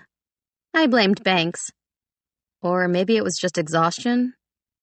You've single-handedly killed any future erections. You know that, right? Good. Dentures, dentures, dentures. Hurry. Muttering a curse, he slowly turned his head and gave Mrs. Harris a little wave, and then, bam, the smile. Not a forced one. Not the ones he grudgingly gave me. But a, holy shit, I'm selling all my worldly possessions for one more smile. Mrs. Harris clutched at her chest. I didn't say to give her a heart attack. I smacked him. Slowly, Mrs. Harris returned the smile and then blew him a kiss. Catch the kiss, I elbowed him. You catch it. And I'm the immature one? I grumbled, reaching into thin air, stealing the kiss, and putting it on his cheek. Mrs. Harris waved again and then continued to watch like a hawk while I awkwardly cleared my throat and pulled away from his warmth. Yeah, so I'll just be getting back to the car. Yes, and I'll just be inside with the kids. Solving world hunger. Do that. I smiled. But maybe work on their hunger first? I'm gonna make another pancake attempt. Keep the fire department number close, sweetheart. I was trying to make him uncomfortable again. Instead, he smiled. I'm on it, boopkins. That's the best you could come up with? I rolled my eyes. I'm a guy. You're lucky I came up with a word at all. And with that, he went inside. Apparently, I was the most boring human alive because the minute he was gone, Mrs. Harris bolted back into her house. Shaking my head, I dropped behind the wheel and started the engine, then pulled out of the driveway, not even questioning why I was smiling so hard my face hurt. Had Rip and I just had a moment again? I promised myself I wouldn't analyze it the entire drive to the office, and when Heather gave me a snooty look from the front desk, all I kept mentally saying was, "Ha! But did you talk about sex toys together? I think not." Banks was in Rip's office, clearly waiting for me. You're still smiling. He lifted a coffee cup that read, "Drink the coffee, be the shit," to his mouth. By my estimation, that smile means you had a good morning with our friend Rip. He's still alive, and he hasn't put his foot in his mouth as per usual. BTW, has he asked you out during recess yet, or are we still in the note-passing stage? It's not like that. I tried to hide my frown. And get out of my chair. He spun around in a circle and then stood, towering over me. I had a hard time swallowing as his eyes drank in every inch of me before he whispered, "Coffee stain." Only he said it in such a gruff, sexy whisper that it didn't register until a few seconds later as I finally unstuck my feet from the floor and moved around him. I was already nearly out the door, so I just grabbed a random cardigan. Banks grinned. Tell me Rip saw this entire scenario taking place in real time. He wanted me to change. This may actually be the final thing that kills him. You know he'll obsess over this for the entire day, don't you? I just grinned. First off, he would never. Second, why would I change just because he asked me to? I'd give you a high five if I wasn't afraid of cooties. I laughed. Yeah, well, one day you'll grow up and actually like girls, Banks. Women. He took another sip of his coffee. I like women. He moved to sit in one of the chairs and then said, as serious as a heart attack, I like you. Thanks. I tucked my hair behind my ear. I mean, I guess you kind of have to since you're trying to make Rip jealous. Banks's eyes flashed with something before he looked away and stood. Yeah, well, if he doesn't make a move soon. What? You'll drive him even more crazy? I laughed. He joined in. Something like that. Now, get to work. By the way, I checked out the blog last night along with your TikTok. 3 million followers and 10 million views. Not too shabby, Colby. Not too shabby. My cheeks heated at the compliment. Thank you. My pleasure. He shot me a potentially devastating grin. Something about the way he said pleasure had me feeling like I needed to take a cold shower, and he must have known because when he looked over his shoulder, he winked. All before leaving me alone in Rip's office wondering what in the world had just happened. Banks was a born flirt. But was he actually flirting with me? And more importantly, did I want him to be? 12. Rip. Uncle Rip, I hungry. Vieira tugged at my shirt, looking up at me with adoration in her sparkly blue eyes. Did you bring snacks? She was always hungry. Always. But the problem with Vieira was that when she was hungry, she was mean. As in, make a grown adult cry real tears mean. So I'd learned to prepare for every possible scenario. I reached into the diaper bag right when the jiu-jitsu match was starting. Ben was down on the floor looking nervous as hell in his gi. He was going to be grappling with a kid who was a few inches taller, and even though Ben was really good, the kid had at least 10 pounds on him. With a sigh, I pulled out 3 different brands of fruit snacks, a protein bar, a Z-bar, Cheerios, and my secret weapon, Takis. Monica had loved Takis, and Vieira had wanted to be just like her mom, so when she was old enough to start snacking on different foods, she'd immediately taken to the Takis. Despite their spice, she was obsessed, but Monica had always been careful not to let Vieira have too many since it wasn't necessarily a healthy snack. Takis! Vieira clapped her hands, then held them out. Gimme! I held them out and moved my hand back and forth. Her eyes followed left, right, then back to left again. Ah, hypnotism by way of Takis, came Colby's voice. Smart man.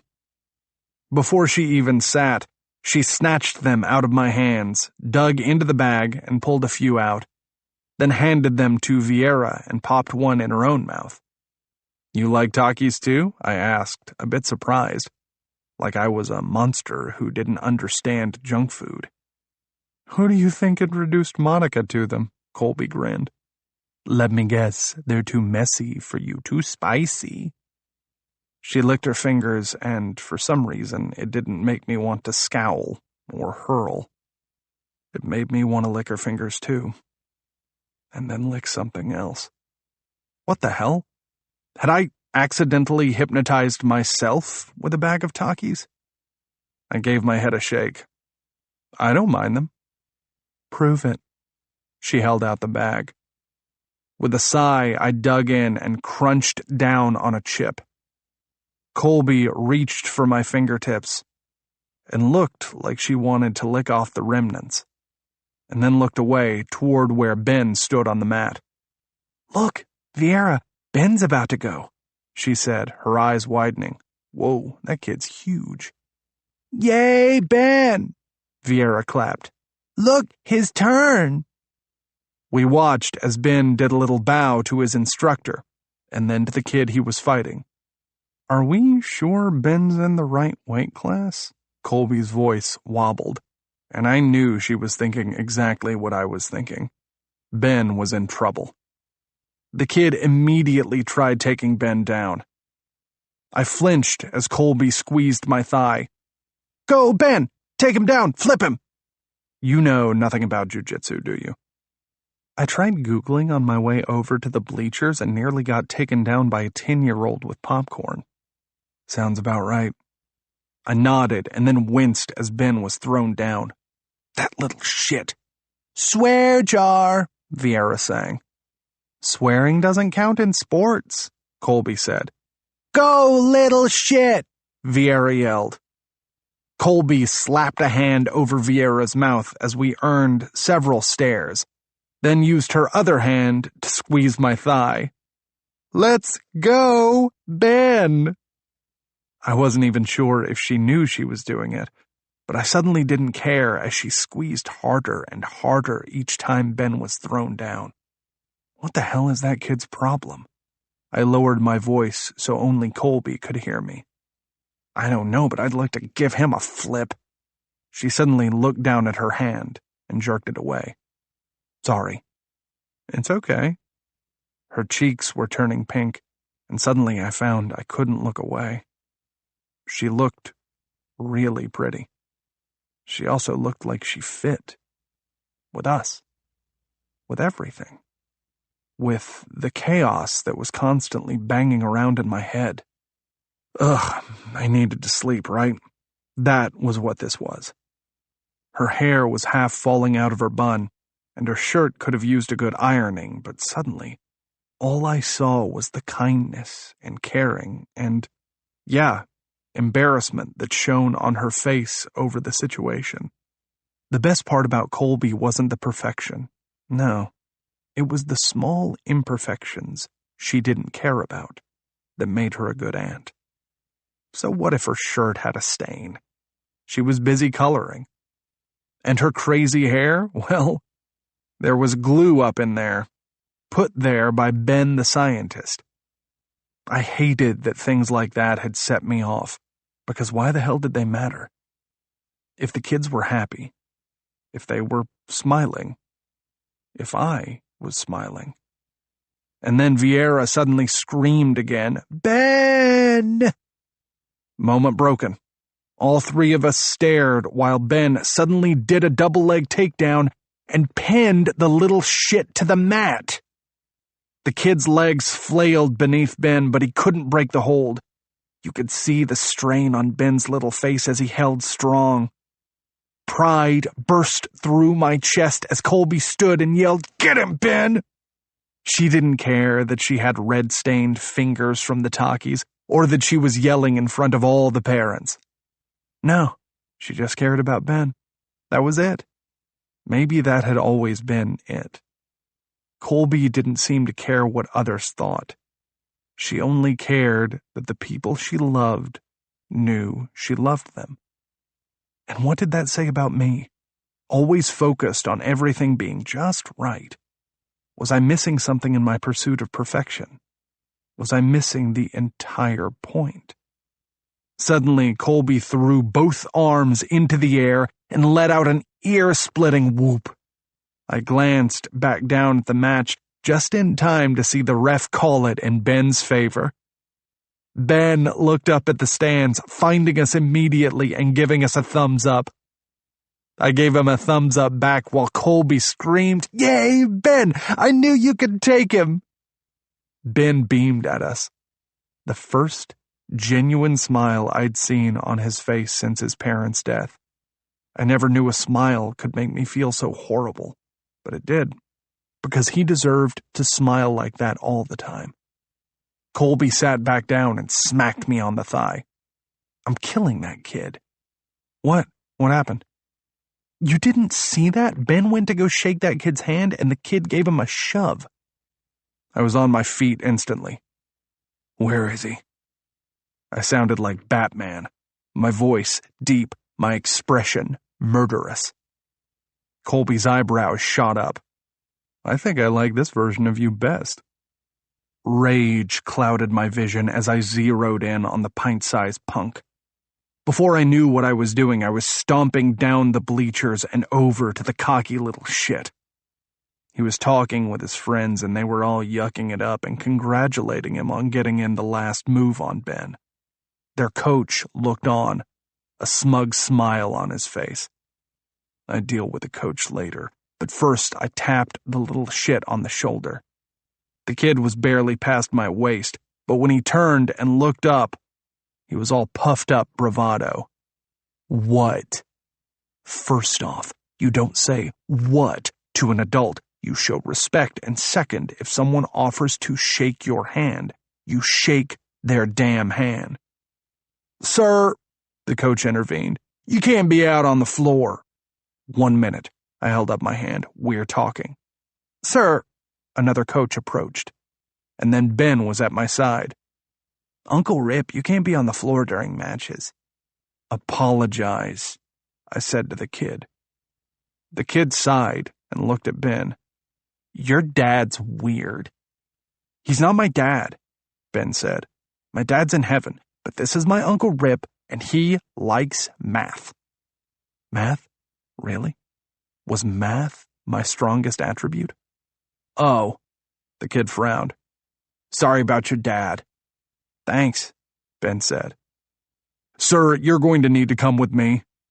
A guy in a security uniform approached from the right. I held up my hands. I'm leaving." "Yes, you are." He jerked his head toward the door.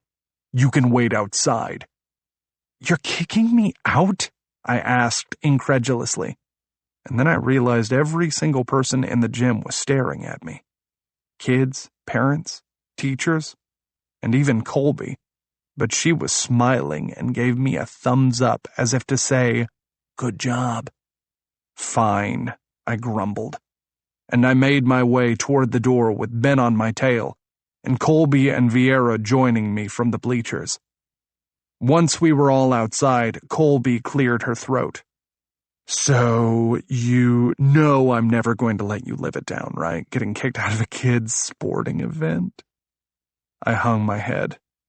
I'm aware. But, she said, putting a hand on my shoulder, I'm proud of you for sticking up for Ben. You're a good uncle. She squeezed. Now who wants ice cream? The kids cheered. And for some reason, all I kept thinking about was the loss of her hand on my shoulder when she lifted it, and the compliment she'd just given me, and how it made me feel like I was on top of the world. 13. Colby. It was late by the time we got home after ice cream, and I still had to write a blog post before I went to bed. Upstairs, kids, Rip said as he walked into the dark kitchen. Brush your teeth and put on your pajamas. We'll both be up in a little bit to put you to bed. Can we sleep in the big bed again? Ben asked in a sweet little voice. Please?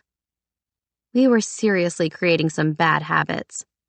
Please, please, please, Vera mimicked him. It smells like Mommy and Daddy in that room.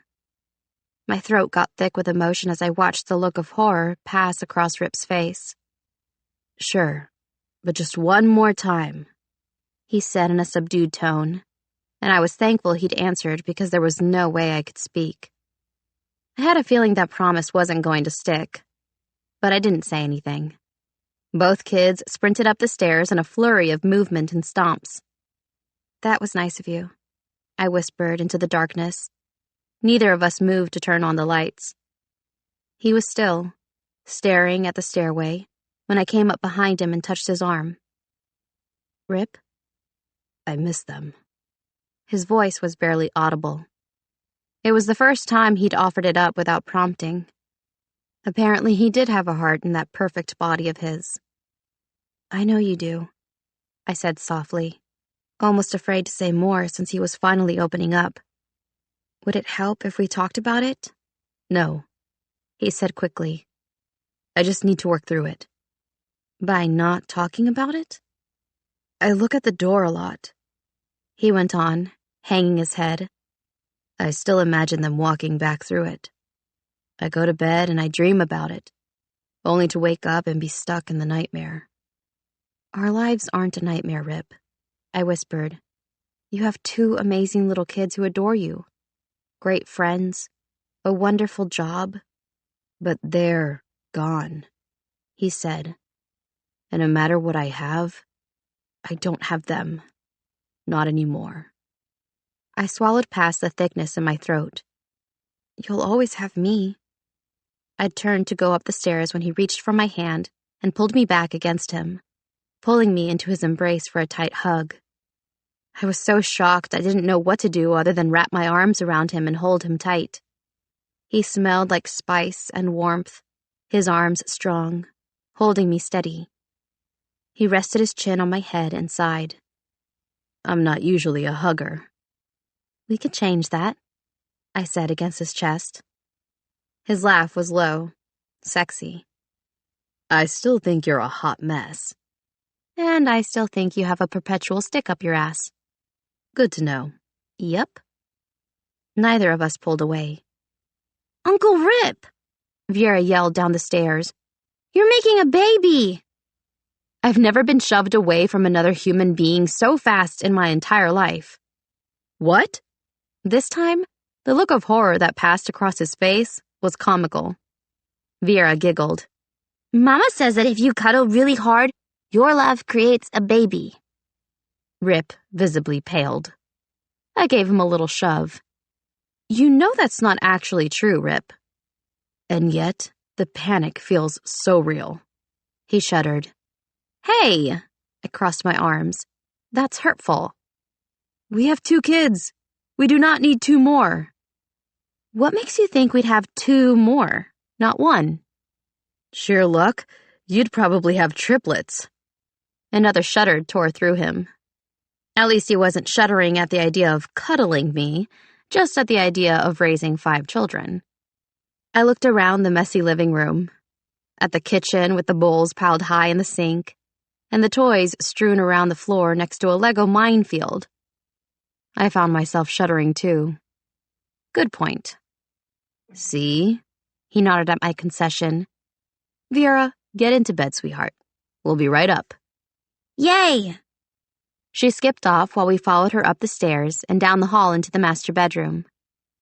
Monica and Brooks's clothes still hung in the closet, but we'd managed to put their personal items away in an effort to help the kids move on, as painful as that was. But it didn't matter that Monica's hairbrush was gone or Brooks's favorite watch. It still felt like they were there. And I knew one day soon I'd have to go into that closet and put the last remaining pieces of their memory away. Sometimes it felt like their ghosts existed in that room watching over the kids. Over us. It wasn't creepy or even alarming that every time I stepped in that room, I felt warm. I felt their love. I basked in it as I stood there and watched the kids tumble into the massive bed, Rip tickling Vera, Ben laughing at the scene. I wondered how many times Monica and Brooks had done this at night. How many mornings had they woken up with those kiddos laughing and jumping on their bed and wished for just a few more minutes of sleep? One thing I had already learned was that you had to hold on to the moments, even the ones that drove you crazy, because you never knew how long you had to enjoy them. Aunt Colby, Vera jumped to her feet on the bed. Come tell us a story. Oh, a story? I echoed, forcing a sense of lightness into my voice with great effort. What kind of story do you want? A funny one, she sang, and then she plopped onto her butt. But you have to lay in the middle with Uncle Rip. It's rules. Oh, well, if it's rules. I shared a smile with him and crawled toward the middle of the bed with Viera on my left, Rip on my right, and Ben with his head on Rip's shoulder.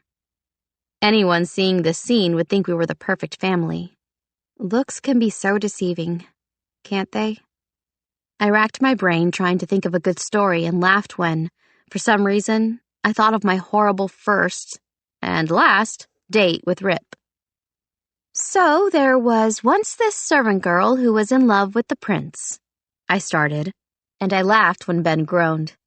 Hey, we'll tell a bloody story next. Okay, he said quickly, and he went quiet again. Anyway, I cleared my throat. She was really loud where the prince was quiet. She was messy. He was clean. She almost always had some sort of stain on her shirt. I could feel Rip stiffen beside me, but I didn't dare look his way. But one day, the handsome prince decided to take her on a picnic. She was so nervous that she spilled pop on herself and on him. And when he leaned in to help her, she thought he was going to give her true love's kiss. Viera sighed. They were going to make a baby. I nearly choked, but recovered quickly. Well, I'm not sure about that, I said before continuing. He didn't kiss her. He was just trying to clean up the pop. So she got super embarrassed and ran away. Why the hell would I tell this story again? Viera sighed. Did he chase her? No, Rip finished. But he should have. That's what a good prince does. Right, Viera? Really? Was that what he really thought? I turned my head to find Rip staring right at me, his eyes flashing as he slid his hand across the bed and squeezed mine. You always chase the girl, even if she drives you crazy. A true gentleman always apologizes. He doesn't make girls cry. I don't make girls cry, Ben piped up. I couldn't speak as Rip held my hand tight. I didn't trust my voice. And a stupid tear slid down my cheek. Rip saw it. He released my hand quickly and spoke. He didn't go after her, but if he had, he would have said, Let's go on a picnic again, and I'm sorry I made you sad. Princes sometimes don't have the best manners, and what Aunt Colby didn't share is that this prince lost his parents just like you guys. I tried not to flinch when he mentioned a story I already knew. His story. Their story. The one that set Monica and Rip on a path so vastly different from everyone else's. One that Monica told me the day we became best friends. It was easier not thinking about it, because it made Monica sad, and it made Rip go into protective mode. The fact that he was even talking about it shocked me. He continued with his story, and I tried to keep the tears in. He was opening up, and it broke me to hear his voice say these words, tell this story. He was sad and angry, and he took it out on the servant girl because she was kind. Sometimes when we feel things on the inside that we don't understand, we get angry on the outside. Like you got angry today at jiu-jitsu? Ben asked innocently. I covered my mouth so the kids wouldn't see my smile. Yes, he shot me a smirk. Like today at jiu-jitsu. Cool. Ben yawned. That was gangster, Uncle Rip. I mouthed. What the heck? To Rip. Yup, Rip nodded. Straight gangster, yo. My eyes flew open wide and a laugh slipped out. Never say that again. Uncle Rip's so old. Ben joined in my laughter, and then Vieira was laughing, and we were a group of giggling adults and kids. It felt nice. I wanted to exist in that moment forever. But too soon it was gone, and the kids were sleepy. We said our good nights, kissing each of them on the forehead, then closed the door and silently walked back downstairs. Exhausted, I went into the kitchen to tackle the dishes, since I knew dirty dishes piling up were one of Rip's many pet peeves. He came up behind me, his breath on my neck. My entire body tensed, then relaxed into him as I leaned back, willing him to kiss down my neck. He hesitated, and I counted. 1 breath, 2, and then, go relax. I'll do the dishes. No, it's fine. I can just because you think of yourself like a servant girl doesn't mean you are one. Go, sit. You still have to post your content, right? A shiver ran down my spine. A shiver of excitement. You remembered? I still hadn't turned around. You'd be surprised what I remember, was his cryptic reply. Grab your computer and sit on the couch so you can get comfortable and into the zone. Okay. I kind of liked being bossed around by him. Not that I'd ever admit it out loud. I walked away and didn't look back. I didn't have to. I knew his shirt sleeves would be shoved up past amazing tan forearms, and I knew he'd look hotter than anyone had a right to while doing dishes. Ugh, I had to stop. I wasn't a servant turned princess like Cinderella, and Rip was no prince. I grabbed my laptop and sat on the couch, immersed in my work until I started getting sleepy. The next thing I knew, I was getting tapped on the shoulder. I jolted awake and groaned as I felt drool running down my chin. Why? Was that a general question, or are you asking why I'm saving you from sleeping like a human pretzel? Too many words. I yawned. What time is it? 10. He offered an apologetic smile. Oh no! I scrambled for my laptop and quickly opened it, my brain still fuzzy from falling asleep on the couch. Phew. At least I'd finished the hard part before I'd face-planted onto the couch. While I waited for my post to load so I could grab my next assignment, I felt him looking over my shoulder. You trying to be creepy and invasive, or is it just a Friday? You have over 3 million followers. He sounded stunned, like it was a big deal. Did he not understand the power of social media? Instagram? TikTok? If people had that many followers, they not only had to continue to put out content, but they had to do it weekly. Otherwise, they lost followers or viewership, which meant lost money. How did he not get that? Yep, and my goal is to get 2 million more. That's a lot. Why did he sound so surprised? Did you think I was only writing these for my health? Or my grandma? His eyebrows lifted up a bit. But all those people follow you? Yes, I know. I sniffed and rubbed my eyes. But regardless of your opinion, I'm not always a hot mess. Probably a bad time to continue to wipe the drool from my chin, but whatever. Rip crossed his arms. Oh, really? Really? I lifted my chin in defiance. People even want to have sex with me. Male people. Not just like boyfriends. Not that I have a boyfriend. That's not the point. He coughed out a laugh.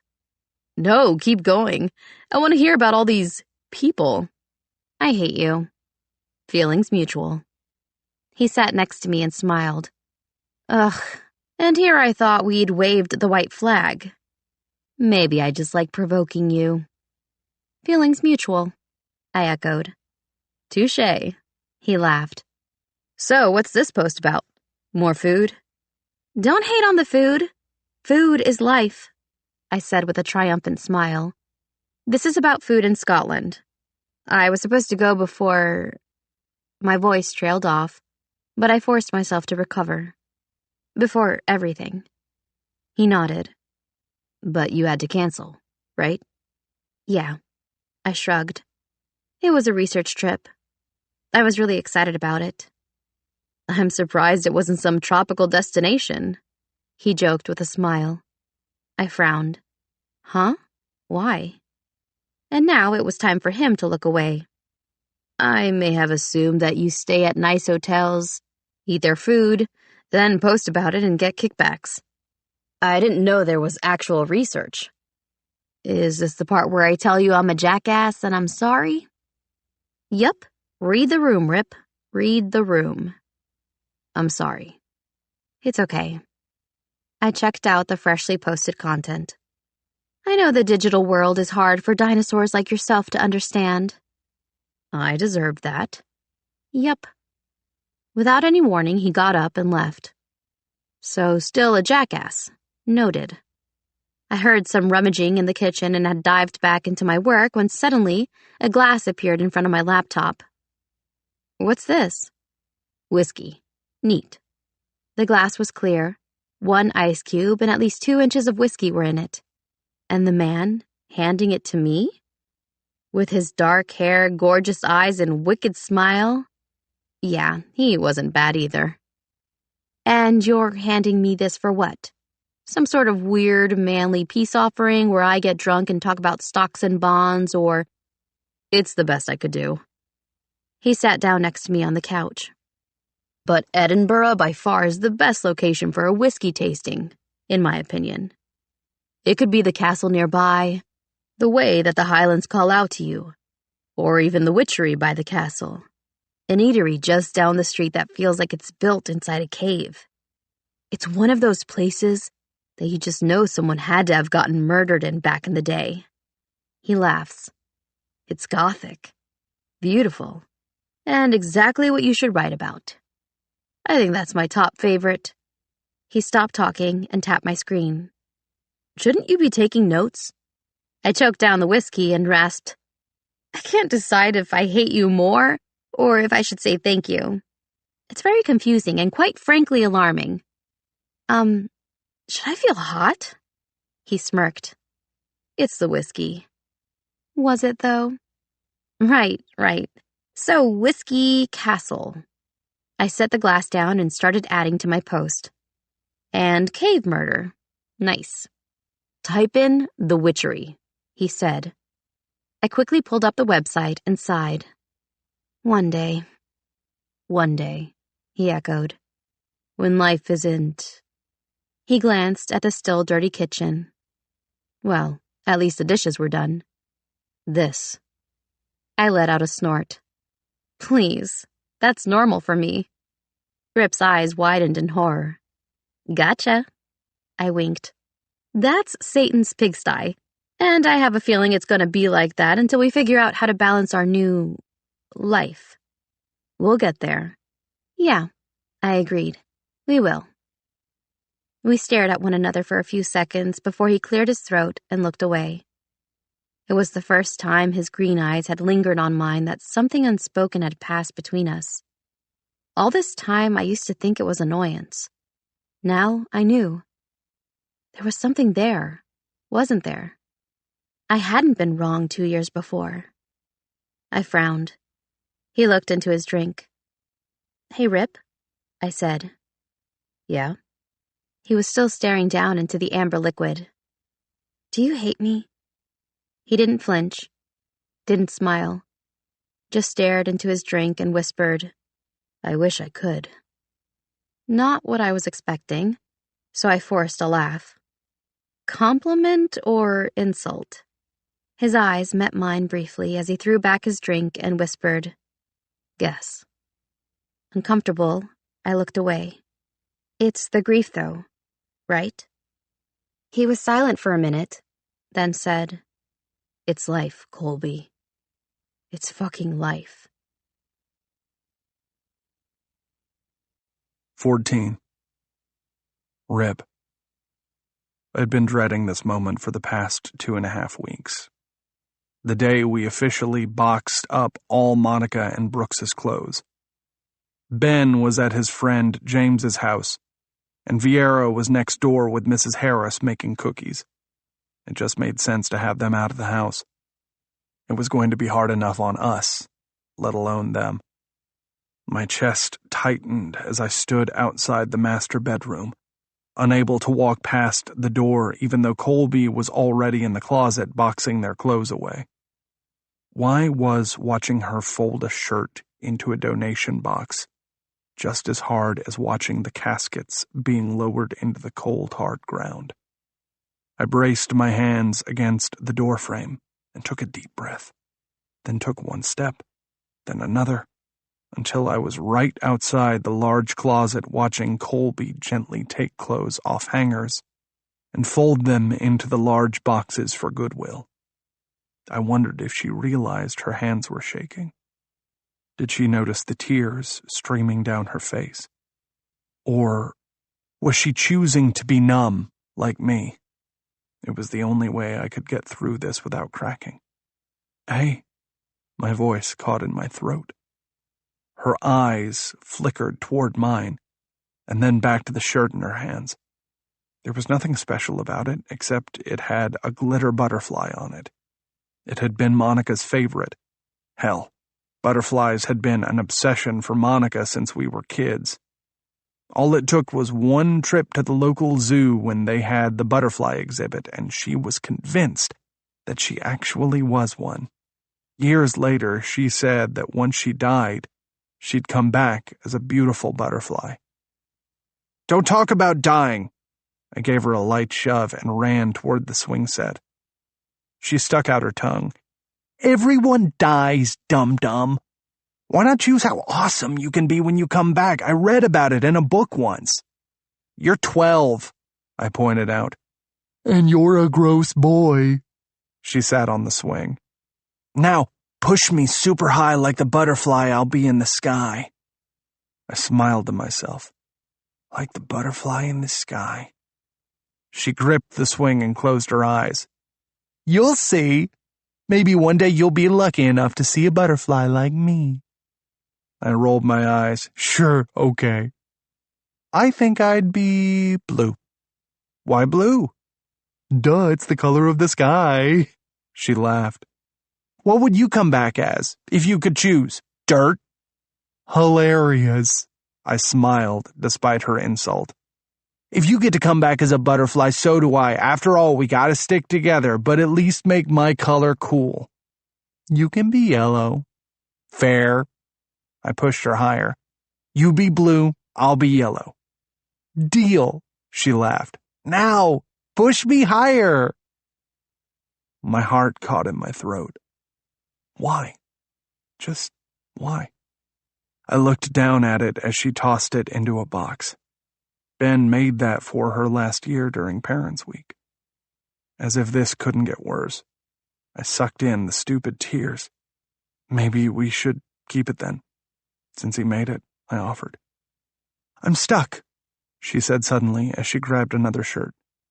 Between wanting to burn everything that makes us remember them and wanting to hoard it all so we don't forget. At a loss for words, I just stood there. She shrugged, then sat on the floor next to the box. I have nothing that will help or make this better. All I have is... Her voice caught. All I have is me. which I know isn't enough, but I have me, Rip. So, if you need to let it go, if that's what you need right now. She met my gaze. I'm here. I can be your mess. I can be the chaos you need. I dropped more clothes into the box and then sighed. I used to believe in God, and then I grabbed another shirt and folded it. It was too soon, Colby, and it wasn't fair. I know, she whispered, her eyes filling with tears. Nothing about this has been fair. No. I looked away so she wouldn't see the emotion on my face. You think that they feel us? That they hear us? Damn it. I'd been so horrible to her, and now I was asking her for comfort. Are you asking because you don't believe in magic or fairy tales? Or are you asking because you need to? She asked gently, in that same voice that made me want to both pull her close and push her away. The shirt dropped from my hands and fell in a flutter against the floor as I hung my head. I think sometimes even adults need a bit of a fairy tale. Then she walked up next to me, so close I could smell her flowery perfume. She grabbed my hand firmly in hers, not gently, but in a way that said, I'm here. I'm always here.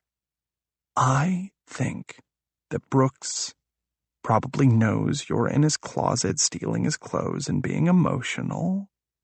I think Monica is both crying and laughing over our antics with their kids. But most of all, I think that they're looking at us, smiling, and saying, good job. Survival of the fittest. She grinned. Because that was them. That was them, I repeated with a small smile, wishing we could stay in this moment forever. I had no idea what it meant, but it was something. And something was better than whatever the hell I'd been trying to navigate for weeks. I would take something with Colby over nothing any day. And that's when it hit me. Colby.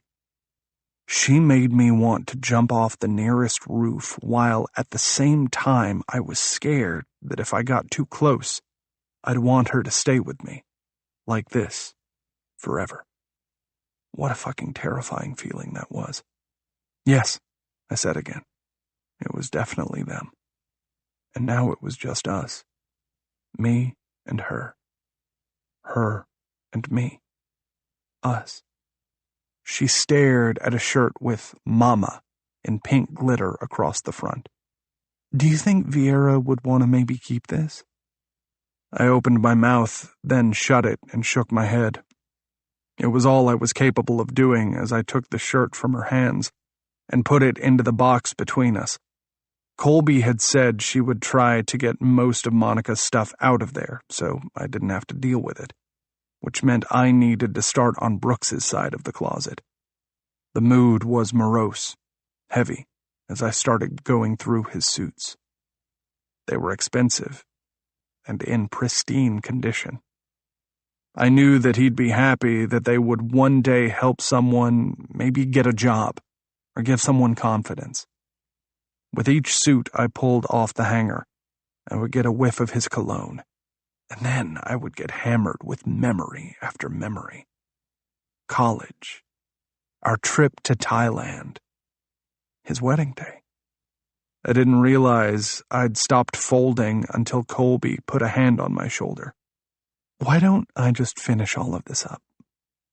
Not wanting to be the weak link, I shook my head no, and kept on working in silence. Once the closet was nearly empty, I moved over to the row of shelves in the back and grabbed another box sitting next to the linens. It broke open as soon as I pulled it forward, spilling the contents onto the floor in one big, bright, and traumatic heap. What the hell? A buzzing sounded from beneath the pile, and then I looked back at the broken box. In giant red letters, it said, Burn Box. What's that noise? Colby walked over, and immediately her cheeks turned bright red. Oh my gosh, I totally forgot about this. What is that sound? I picked up the towel that had fallen on top of the items making noise, and recoiled so fast I knocked the rest of the towels off the shelf. Colby burst out laughing as I stumbled backward and fell onto my ass. Are those sex toys? I asked. What else is shaped like a... Don't finish that sentence. I pointed an accusing finger at her. Make it go away. She just laughed harder, more tears running down her face. Monica and Brooks liked it dirty. I was seriously going to cut off my own ears. Please, Colby, I'm begging you, make them disappear. I will never unsee this. Colby reached into the pile. That's not even close to being sanitary. I swatted her hand away. Don't touch anything. Oh, shit, I think I'm going to puke. Colby fell back onto the floor laughing. This is my favorite moment ever. It's not funny, I said, momentarily horrified. Oh, it's hilarious. At least turn off the vibrator. Her grin took on a wicked quality. Nah, I think it adds to the current mood, right? I glared, and she switched it off with a sigh and a red face. Why the hell would they need this many sex toys? There's at least 7 different types of devices. Colby grinned. Huh, I never knew you were such a prude. I'm not, it's my sister, and nobody wants to think about those things. I cleared my throat. You know, with their sister, and can we stop talking about this now? I'm already going to have nightmares for life. As if ignoring me, Colby kept talking. It's funny, we always had these ridiculous conversations where we went over what to burn or what to take care of if anything happened to us. Tears filled her eyes. But this, I never imagined this. She swiped her cheeks. She was good, you know? Hilarious, just such a good person.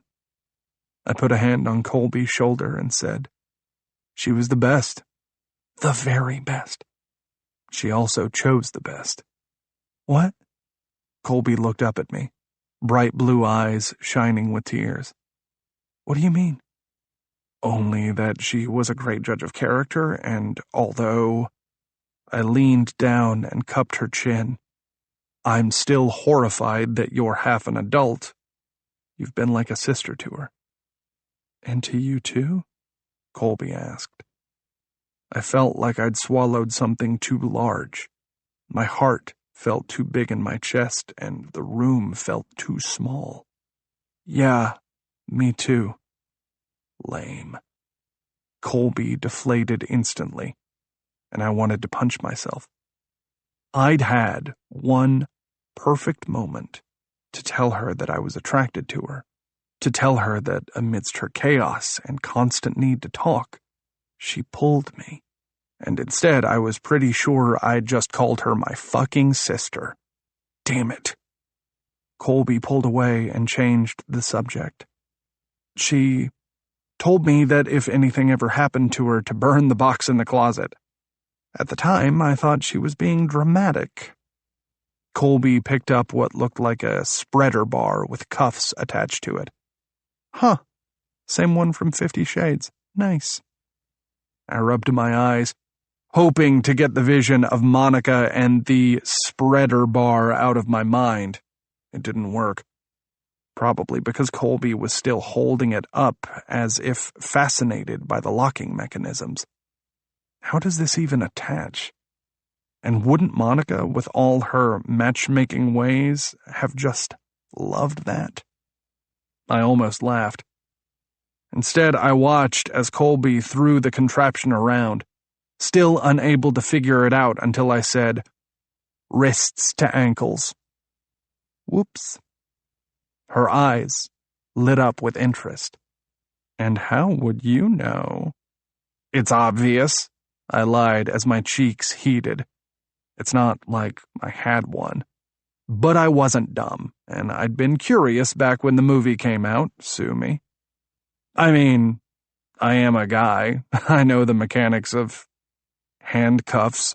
Wow, this is just getting worse, isn't it? Yes, I think you should keep talking, Colby nodded. But it's fascinating. Tell me more about mechanics, Rip. I shot her a glare. We can't donate this. Nobody at the Goodwill wants secondhand sex toys. Can you imagine? Dear old Grandpa walking in and looking for some sturdy handcuffs. She started to laugh, and then wiped a tear from her eyes. Monica would haunt us for life. Probably. I wrapped an arm around her. But at least they left us something to laugh about. There's been too many tears. So many, she sniffled. Sorry for being a wreck. I wanted to say sorry for staying too strong, for not crying, for not showing that I was mourning too. Instead, I just held Colby close. You're not a wreck. Yeah, she sighed. I am. Then you're a perfect mess, a perfect wreck. Let yourself be the masterpiece of chaos. Won't that piss you off? Me? I hugged her tighter. Nah, I think I'm beginning to think that the truly beautiful things in this world aren't perfect. I don't want perfect. You don't? No, I said honestly. I don't. Anyway, she sighed. Should we just keep it or bury it? The last thing we need is anyone finding it and thinking it's, My brain went in all the wrong directions. Let's just keep the box for now, I said when I'd found my voice. Wait, to use for later? Her cheeks pinked. I mean, not us, no, not that. I mean, why would we keep them? I pinched her arm. I'm not into strawberry-flavored lube. I prefer chocolate. Where the hell did that come from? Let's keep them so that whenever we get too sad, we can come in here and laugh. I'm tired of being sad. Aren't you? Yeah, she smiled. I really am. Good. It's done then. So, chocolate? She asked. Not another word. But you said, Colby. She pulled away. Thank you, by the way, for being so strong. I cry over a t-shirt and you're ready to box things away. Honestly, I said, looking away, teeth clenched. If I start, I won't stop, Colby. That's not strength. That's more like weakness and avoidance. We all deal with grief differently, she whispered, after a few seconds. Yeah. I stared at the pile of sex toys, then very carefully started putting them into a new box. A few Polaroids fell out of the last remnants of the pile, and it was like a bomb going off in that closet. They all fell face down. I stared at them. Colby stared at them. I'm both curious and horrified, she whispered. There's no coming back from this, I agreed, reaching for them. You look. I don't want to see my sister naked. Well, I don't want to see my two best friends naked.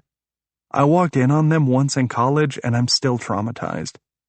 He was so loud. How did you not know what they were doing? How do you know that?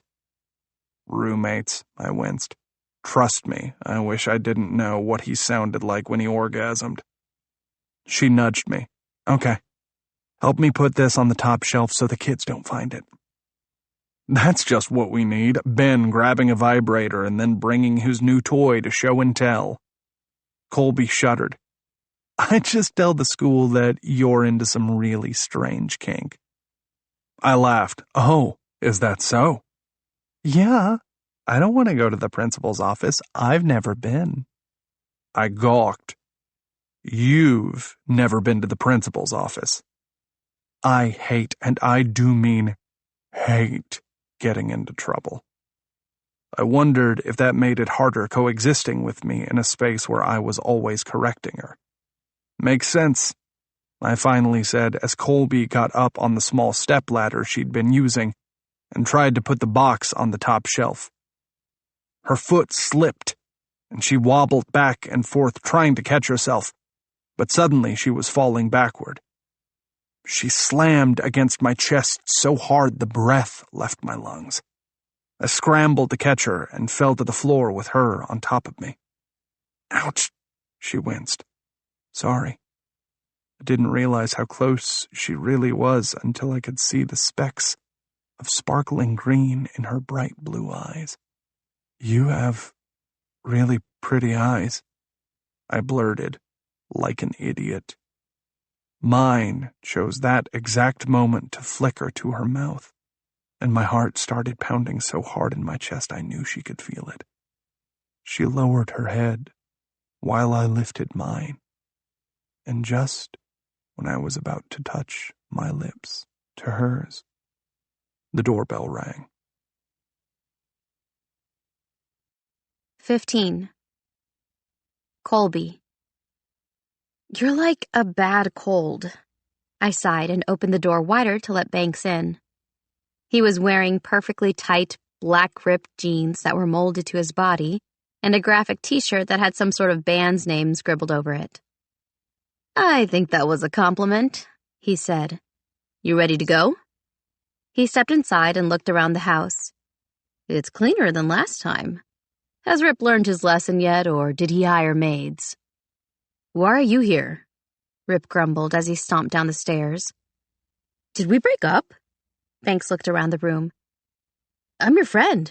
Friends often stop by other friends' houses, especially when taking friends to the movies. I frowned. You guys are going to the movies? No, we are. Banks wrapped an arm around me. So, like I said, are you ready? Hold up a second. Rip held out his hands. We had plans today. Plans? Banks frowned. Like what? I wanted to say, yeah, like what? Since we'd already finished the closet. Instead, I just watched Rip sweat. We were cleaning out the closets. Rip cleared his throat and shared a look with me that said, don't say a word. But we finished just a few minutes ago, I pointed out. And the kids are going to be out until dinner. Rip suddenly smiled. You're right. I'll just go get my jacket. My jaw dropped. You hate the movies. No, I hate romantic comedies. I don't hate all movies. This is a romantic comedy. Banks seemed to be enjoying himself as he looked between us. But if you think you can stomach it, I'll be fine, Rip blurted, and then he eyed me up and down. Why don't you change into... Finish that sentence, see what happens. I parked my hands on my hips and offered him my fiercest glare, because here's the thing. I was fully aware that I wasn't wearing a pantsuit like Heather. I owned 0 designer earrings or shoes with red bottoms, and yes, maybe I was feeling insecure about it. But the point was, he'd almost kissed me.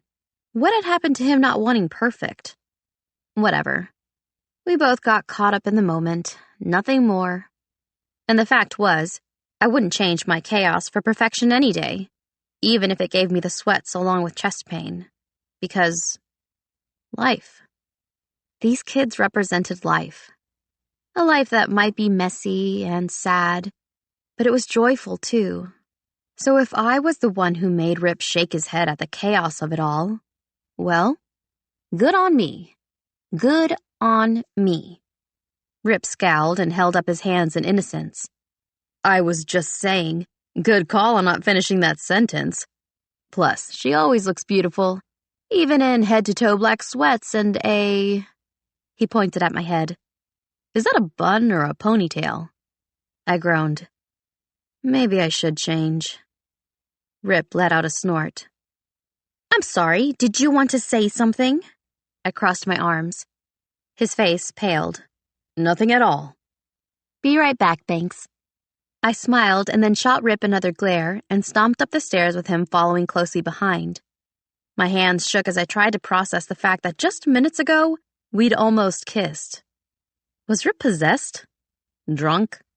Did he actually want to kiss me, or had it been brought on by exhaustion? I was ready to strangle Banks because we'd probably never have a moment like that again, and all I wanted was to rip it apart, tear it to pieces, dissect it, and put it back together like a puzzle. The kiss. The almost kiss that had never happened, but could have. Rip and I didn't say anything to each other, and when we reached the top of the stairs, where the almost kiss had happened, he went left and I went right.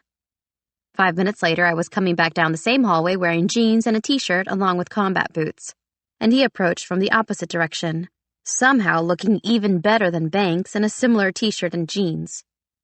After you. He held out his hand toward the stairs, his throat moving in a slow swallow as he eyed my mouth for 2 seconds before clearing his throat and looking away. I defaulted to teasing because I wasn't sure how to handle something of this magnitude. Be honest, you just don't want me to trip you on the way down, I teased. Figured that was an actual possibility. His smile was back, but this time it was softer, different.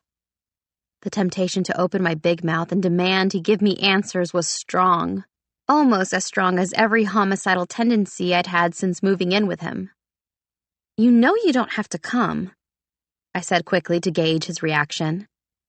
At this point, I'd take a slight flinch on his part, an eyebrow raise, any sort of hesitation or clue that I wasn't having a mental breakdown earlier while he was simply trying to grab an eyelash from my cheek or whisper hateful things across my lips. Especially if you're going to sit there being grumpy the entire time. He rolled his eyes, and just like that, we were back in default mode. Kiss ignored. Me? Grumpy? You're kidding, right? We reached the bottom of the stairs. The air felt tense between us. Heavy, even. Banks was rummaging through the semi-empty fridge.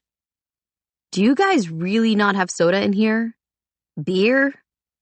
Get out of there, Rip sighed, then cleared his throat like he was uncomfortable.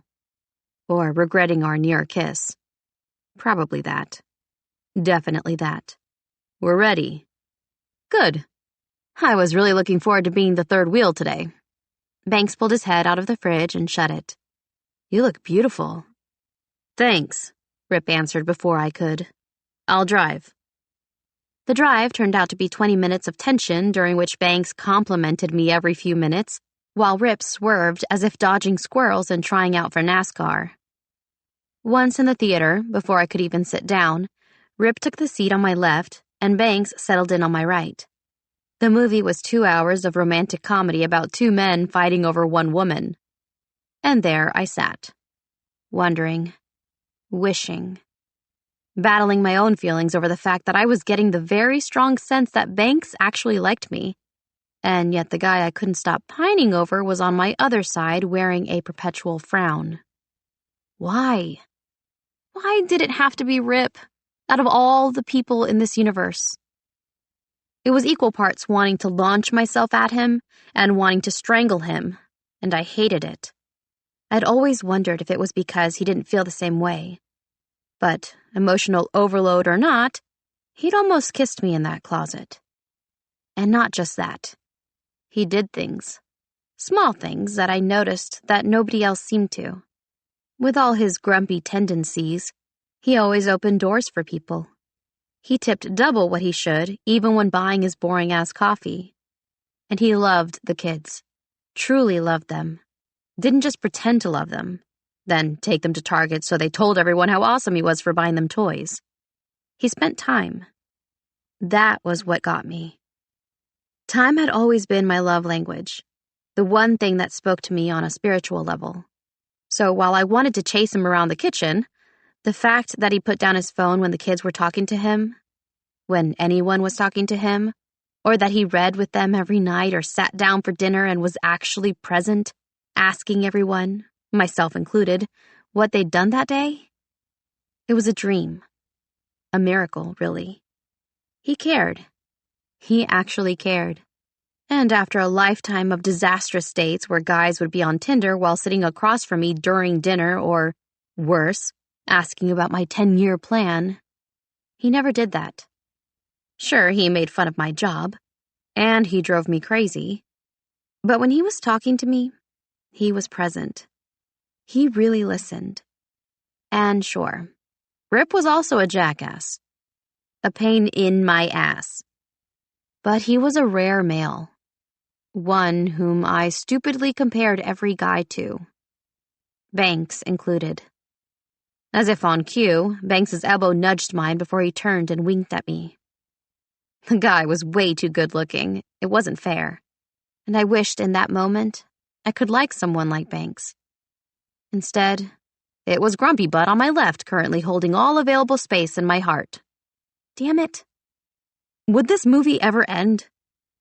I exhaled a sigh of relief when the credits finally rolled and the lights turned on, only to stumble against Banks as I stood up. Rip rolled his eyes and muttered, "Get a room." "Your encouragement is noted." Banks winked. I sighed. I tripped on my shoelace. "Surprise, surprise," Rip said in a dry tone. "Your shoes aren't tied." "I'll tie them." Banks lowered himself to the ground while Rip ground his teeth in annoyance. That my shoes were untied? That someone else was tying them? Or that he was thinking about the tension between us two, confused, and hating it? Ha, nice fairy tale thought there, Colby. I shook my head as Banks stood. "All done." Rip stared him down, his expression unreadable. The air thick with tension, even though neither guy was really saying anything. "Is there a reason you invited yourself?" I asked sweetly. "I thought you didn't like rom-coms." "Is there a reason you can't stop gawking at Banks every time he opens his damn mouth?" he said right back, making me pause. Was he jealous? Banks had barely touched me all night. He tied my shoes, for crying out loud. It wasn't like he'd proposed marriage with one knee pressed against the sticky floor of the movie theater. "What's wrong with you?" I clenched my fists. "I thought things—" I didn't finish the sentence because I didn't want to look stupid or sound stupid. What I wanted to say was that I thought things had shifted, that we'd gone from bickering and biting each other's heads off to actually attempting to get along, not just for the kids, but for us. Had this whole Banks intervention ruined everything? "So," Banks rubbed his hands together, "I think I'm just actually going to take an Uber back." Banks actually looked pleased with himself, as if he'd accomplished something between us, when his idea had completely backfired. At least earlier this week I hadn't been fighting with Rip. Now we were back to square one. "Don't be dramatic," Rip said to Banks. "Your car's at our house anyway." No, it's fine, really." His smile was so arrogant I had a sudden urge to trip him. "Oh, and I was thinking maybe dinner next week? We can try that new sushi place." Rip tensed next to me for the millionth time that night. "Oh, maybe," I gulped, not knowing what else to say but needing this whole awkward scenario to be done with before I passed out from the stress. "I'll have to see if it's okay with Rip, only because the kids—" "Why would I care if you went on a date?" Rip said coolly. "Go. I'll watch the kids while you two go out. Sounds fun." Oh. I tried not to let him see the rejection on my face. I was getting whiplash from his responses. Why was it that this one hurt the worst? I'd rather have him angry at me or fighting with me than tell me to go on a date with his best friend, as if it didn't bother him when it actually bothered me. Like I was getting passed off to someone else because he couldn't be troubled. "All right, then." "Great," Banks interrupted, almost like he wanted to get the yes before he bolted away from us at top speed. "I'll text." He was gone in seconds, leaving me alone with a very irritated-looking Rip and a half-eaten bag of popcorn that was already starting to sit heavily in my stomach. Rip didn't say anything as we both walked out of the theater and toward his car. He at least opened the door for me, letting me go through first, then opened the passenger side door to the car and shut it. See? Manners, even when he was irritated. I ignored the pain in my chest as he walked around the car and got in. I checked my phone to see if things were going okay with Mrs. Harris and saw a reminder to make Ben's cupcakes. Did you make Ben's cupcakes for tomorrow? Shoot. Rip took a turn and pulled into the grocery store parking lot, then cut the engine and unbuckled his seatbelt. You find more stuff for the gluten-free, soy-free, fun-free cupcakes so they don't taste like shit, and I'll get milk. You forgot sugar-free, I added, and dairy-free. What are we going to put in them? Air? He seemed frustrated, but I knew it wasn't about the cupcakes. Hey, Rip? I fell into step with him. If you don't want me to go on a date with Banks, I won't. Honestly, he's just a friend anyway. I frowned. And I could be totally off base, but you seem more prickly than usual. Like a pet porcupine that just shed all of their quills. Yeah, he definitely doesn't see you as a friend, Colby. Also, that would make me a naked porcupine, so thanks for that analogy. I laughed and gave him a little shove. You know what I meant. Some of the tension left his shoulders as he stopped walking next to me and hung his head. I don't know what sane man would see you as just a friend. He cursed under his breath. You're like a fucking hurricane. A chaotic, beautiful mess of waves and wind, powerful, daunting, and any guy, especially ones like Banks, would risk his life during the storm just to see if he can survive it. I sucked in a sharp breath. Had he just said what I thought he'd said? Goosebumps rose all over my body as I waited for him to say more. Instead, he squeezed his eyes shut, and I knew stress had sent him over the edge. He'd meant to keep the words in his head, but had blurted them out instead. His body language had gone from smooth, arrogant, confident, to suddenly panicked as he licked his lips, bit down, then shoved a hand in his pocket, only to pull it out. I'm confused. I nudged him again. Am I killing him, or is he just getting rained on? I asked with a laugh. Rip smirked and turned to me. I wouldn't mind if you killed him. I shoved him lightly. Be mature. I'm always mature. That's probably the problem. See, Banks is the type of guy that goes into a grocery store and probably thinks, you know what would be fun? A produce aisle race. I'm the type of guy who goes into the grocery store and says, oh look, beef's on sale. I burst out laughing. Are you calling yourself boring? I'm calling myself reliable. And maybe sometimes boring. Too mature for my own good. Monica always... He stopped himself, closed his eyes for a moment, then took a deep breath and opened them again. Monica always knew what to do to get me out of my shell. And now it just feels like things are closing in even more. He sighed. And shit, I did not mean to just dump all of my emotions onto you like that. I'm sorry. Let's just get the food and go. I'm fine. Everything's fine. It's been a long day and even longer night with one of my best friends watching you eat popcorn instead of the movie for 2.5 painful hours. Was it really that awful? I asked. If awful means there was a moment I nearly lost all sanity and control and smacked the popcorn out of your hands, then yeah, it was that awful. Are we having a moment here?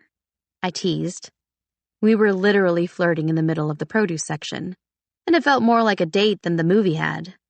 You know, where you're opening up and actually talking about your feelings, insecurities, that sort of thing. Do not, he pointed a finger at me, get used to it. His eyes flickered to my mouth again before he jerked his head away. We should probably, he gulped, find things. Insecure Rip might be my new favorite. He'd started walking away when I grabbed him by the arm. Wait! He stopped, and I jerked my hand away. You know, now that you mention it, a little race might be fun. But you know what would be more fun? I was either going to crash and burn, or this would be another moment when I could get him out of his shell, the way Monica used to. I could have sworn I heard her laugh, felt her warm smile, and wondered if there wasn't one more reason they'd decide to leave the kids to both of us. One very important reason. Oh, God. Rip looked heavenward. I gave you ideas, didn't I? Answer the question. I grinned triumphantly. What? He shoved his hands into his pockets like he was bored, but the corners of his lips twitched with a slight smile. What would be more fun? A game. What kind of game? He sounded about as enthusiastic as someone going in for a root canal. One where you have to find 3 of the most awkward items they sell at the grocery store and put them in the cart. Wait, so we have to actually purchase said items? He asked, his eyes slightly widening. Yep. Are we in high school? He rolled his eyes. Hey, you're the one who said Monica got you out of your shell. There was a reason I was her best friend. Oh? And why's that? Because, I whispered. Here went nothing. I got her out of hers. He jerked his head up. His eyes locked on mine, and I could practically feel the tension leave his body. I don't know. We have to get Viera in a bit and check in on Ben. Magically make good-tasting cupcakes out of air and water. Rip. I put my hand on his shoulder and squeezed. Live a little. I didn't finish my thought.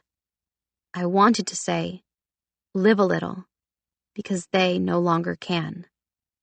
Instead, I let the unspoken words hang between us. I didn't need to say them. We both felt them daily.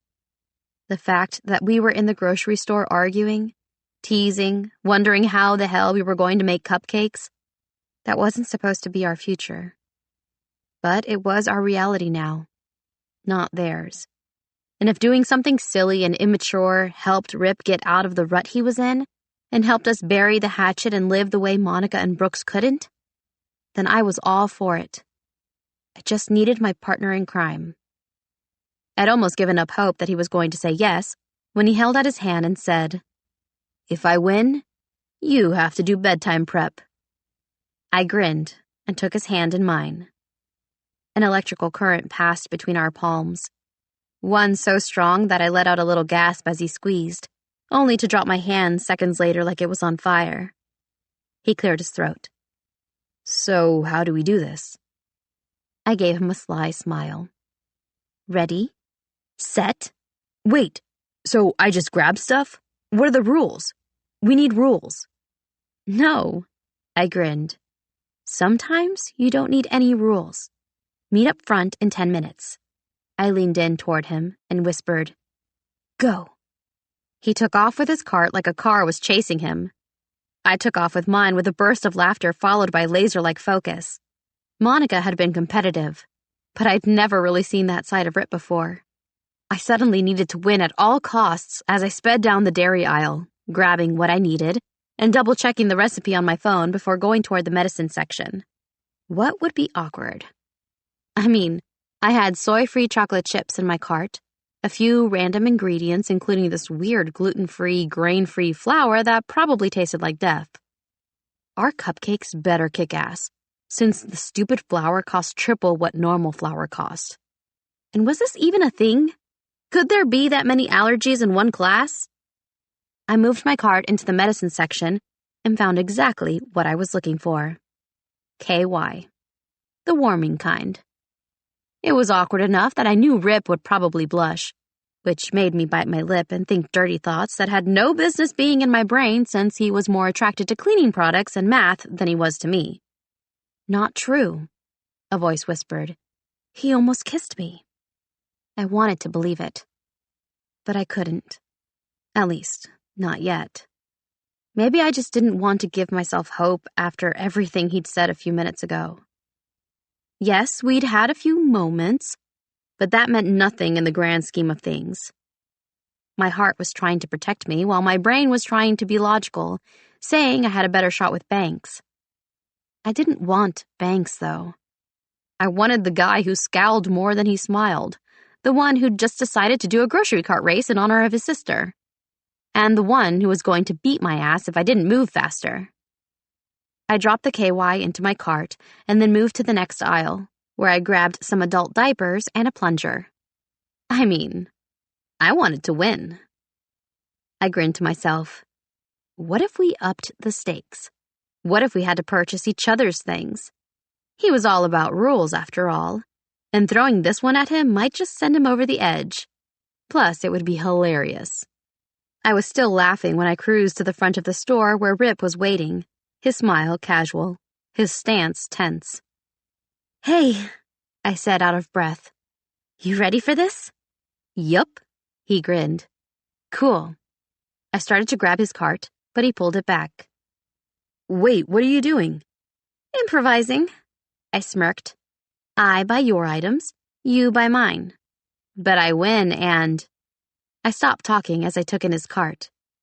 Yes, he had the milk. But he also had baby oil. A lot of baby oil. And then wart remover. And hemorrhoid cream.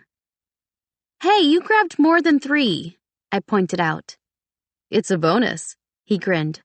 The condoms just felt right. He slowly pushed the cart toward me. Enjoy. I wanted to immediately go back and add more items to my cart as he pulled it over and laughed. Aw, adult diapers. Hey, these are actually useful if you jump on a trampoline. Or so I've been told. I'm not a woman, so maybe you try them out, yeah? I was murdering him. Oh, cute, you got lubricant. Which, of course, every sexually active person needs, he said. He wasn't blushing. He was actually having...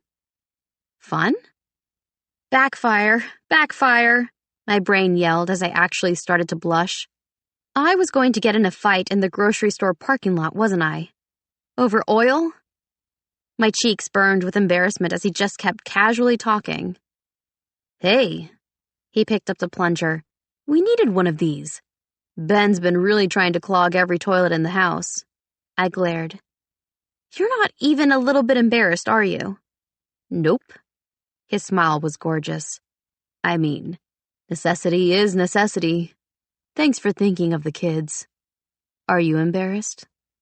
No, I lied, holding my head up high. This was supposed to be about having fun and letting go. That's what I thought. He laughed, which made my competitive side want to crawl out, and then I realized we were together, laughing, at the grocery store. And it wasn't awkward. I mean, apart from the items. And he wasn't scowling at me. I wasn't plotting his death. I was having fun with him. At first. And I found that I didn't want it to end. I wanted to cry party foul and play all over again if only he'd laugh like that. Smile at me like that. Make me feel like I was the only woman in the world. He smiled and held out his hand toward the conveyor belt. Shall we? I sighed. I can't believe I'm buying condoms, hemorrhoid cream, wart remover, and baby oil. Never took you for the sexually adventurous type, I joked. He grabbed my arm and pulled me against his chest, shocking me so much that it was suddenly hard to breathe. What had gotten into him? That's because you don't really know me, do you? He whispered, confirming that he at least felt something too, and that I wasn't wrong about the almost kiss or any other moment. His fingers danced along my skin before he pulled away. I turned around to face him, and our eyes locked as my lips parted. My breath caught in my chest as he took a step forward, and I literally had a daydream of him tossing me onto the conveyor belt next to the gum and pulling my shirt off over my head. Baby oil? Hell yes, I'll use that oil, please and thank you. His hand lifted like he was going to touch my face. Hey, you gonna pay or what? Some high school boy with black-rimmed glasses interrupted whatever the hell was just about to happen. Yes. I somehow managed to get my debit card out of my purse. It took me 3 times to get the stupid chip in the chip reader. Hey, you okay? The kid at checkout asked. Your cheeks just got bright red. Yep, good, awesome. We should go. I quickly purchased the items and ignored the odd look from the high school-aged cashier as he bagged my order, then quickly did Rip's. Rip grinned as he checked out his items and said, Thanks for your help. Ugh. When we got back to the car, We were both silent, and then he laughed. That was fun. What's the baby oil for? I blurted out. Sorry, my imagination is the devil. His eyes flashed as he leaned in and whispered, Trade secret. Can't tell. I gasped. Do you have a kinky side I don't know about? Tell me everything. Leave out no details. He burst out laughing. Nope, no details. Just know oil can be fun. Like slip and slide fun? I had to ask. His eyes darkened. There is sliding involved. A shiver ran through my entire body as he put the car in drive. And for the rest of the night, even through dinner with 2 kids, all I could think about was sliding. Sliding with Rip. And our bodies sliding against each other. And I could have sworn he knew it too, because before I went to bed, he left a bottle of oil outside my door with a note that said, Sweet dreams. If that was how he wanted to play it, game on. I wasn't surprised when I brushed my teeth before bed and saw my reflection in the mirror. Flushed. Excited. Yeah, that plan had definitely backfired. There I'd been, arrogantly thinking I was going to help him get outside his crabby shell, that he'd thrown my world off its axis, and made it so all I thought about was him, and the sides he'd never shown me. Until tonight.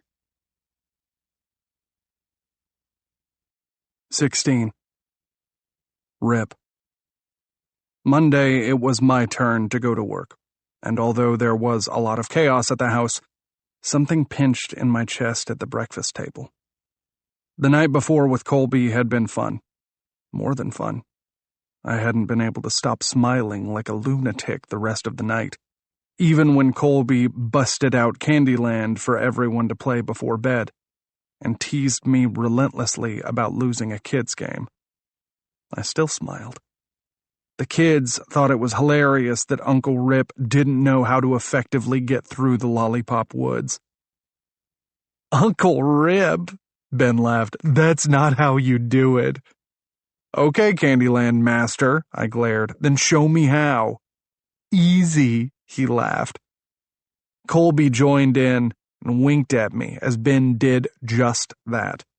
He won twice before I was ready to look up game hacks online.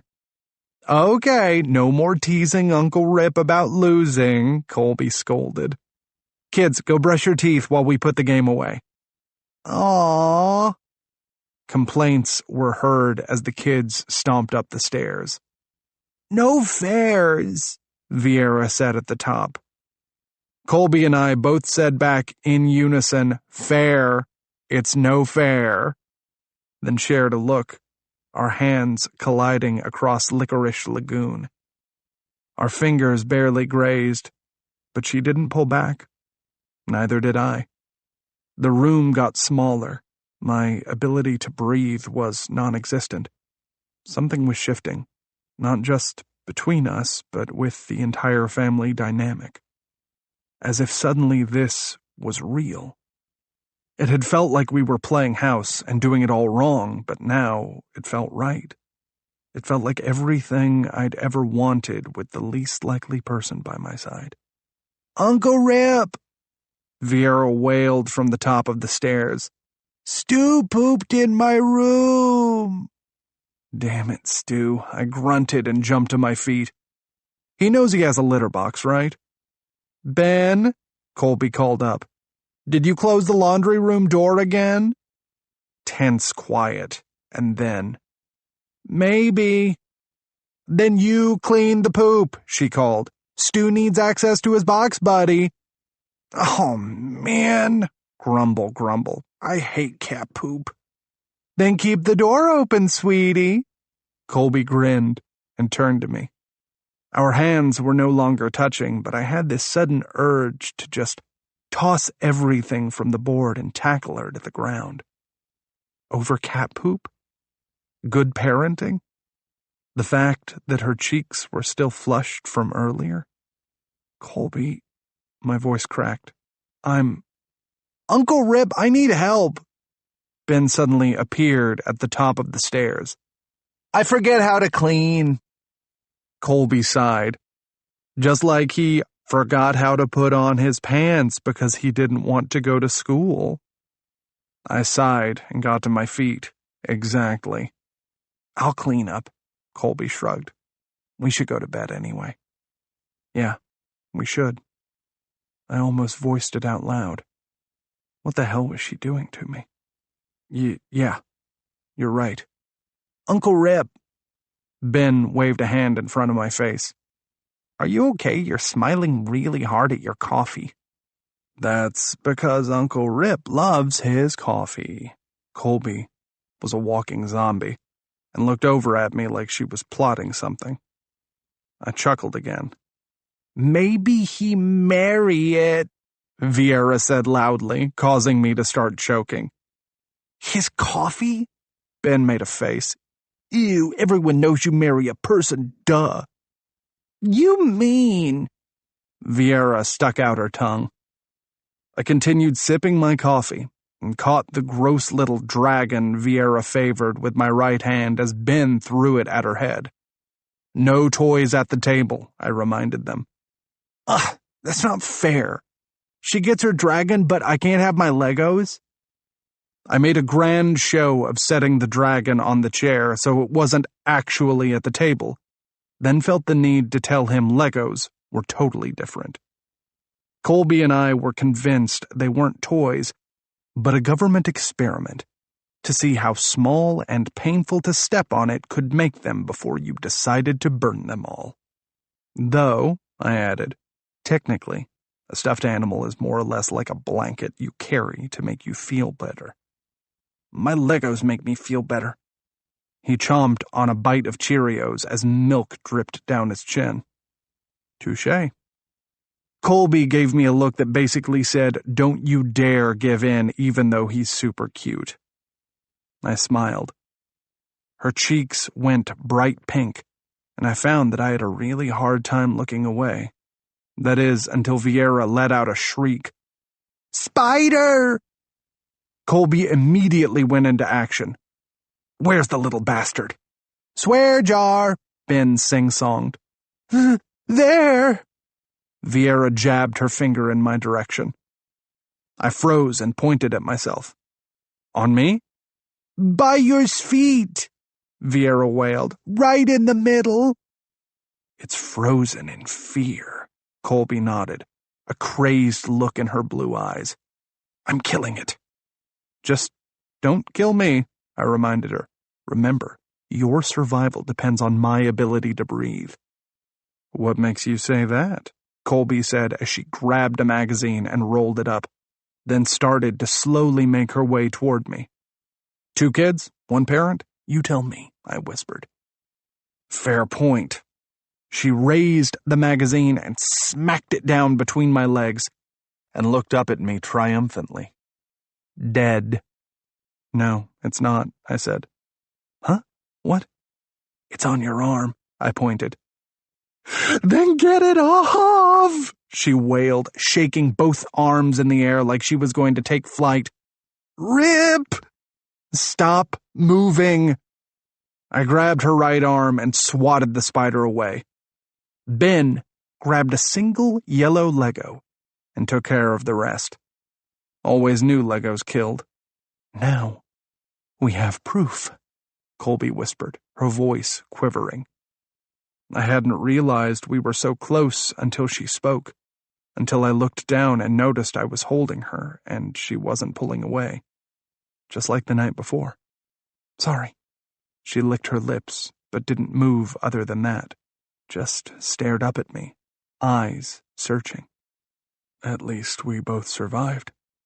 My voice was deep, like I was minutes away from growling and carrying her upstairs over my shoulder, then slamming the door and announcing, mine. Her body was soft against me, her hair a mess, but I liked it. Why did I suddenly like the mess? Why did I suddenly like her so much she consumed my every waking thought? So much that I didn't want to go to work, and I loved work. But suddenly, all I wanted to do was stay with her and kill spiders. I cleared my throat. I should be going. Yeah, she started to pull away.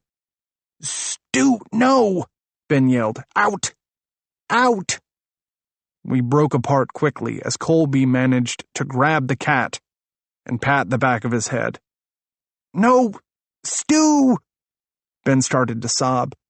He's choking on the spider! You're gonna have to put your hands inside his mouth and pull it out. Colby held up the cat to me as its legs dangled. It kept coughing, its eyes watering. With a muffled curse, I reached 2 fingers into Stu's mouth and pulled out a crumpled up, soggy, brown spider. Amazing. And it was only Monday. Colby burst out laughing as I dropped the spider into the trash can and carried the cat over to Ben. He's fine, bud. He wiped his nose and sniffled. Dad got me, Stu. I shared a knowing look with Colby, then leaned down on my haunches. Do you want to talk about your dad? Sometimes it helps to talk about the people we're missing. I was taking a page from Colby's book and hoping it would help. No, he shrugged.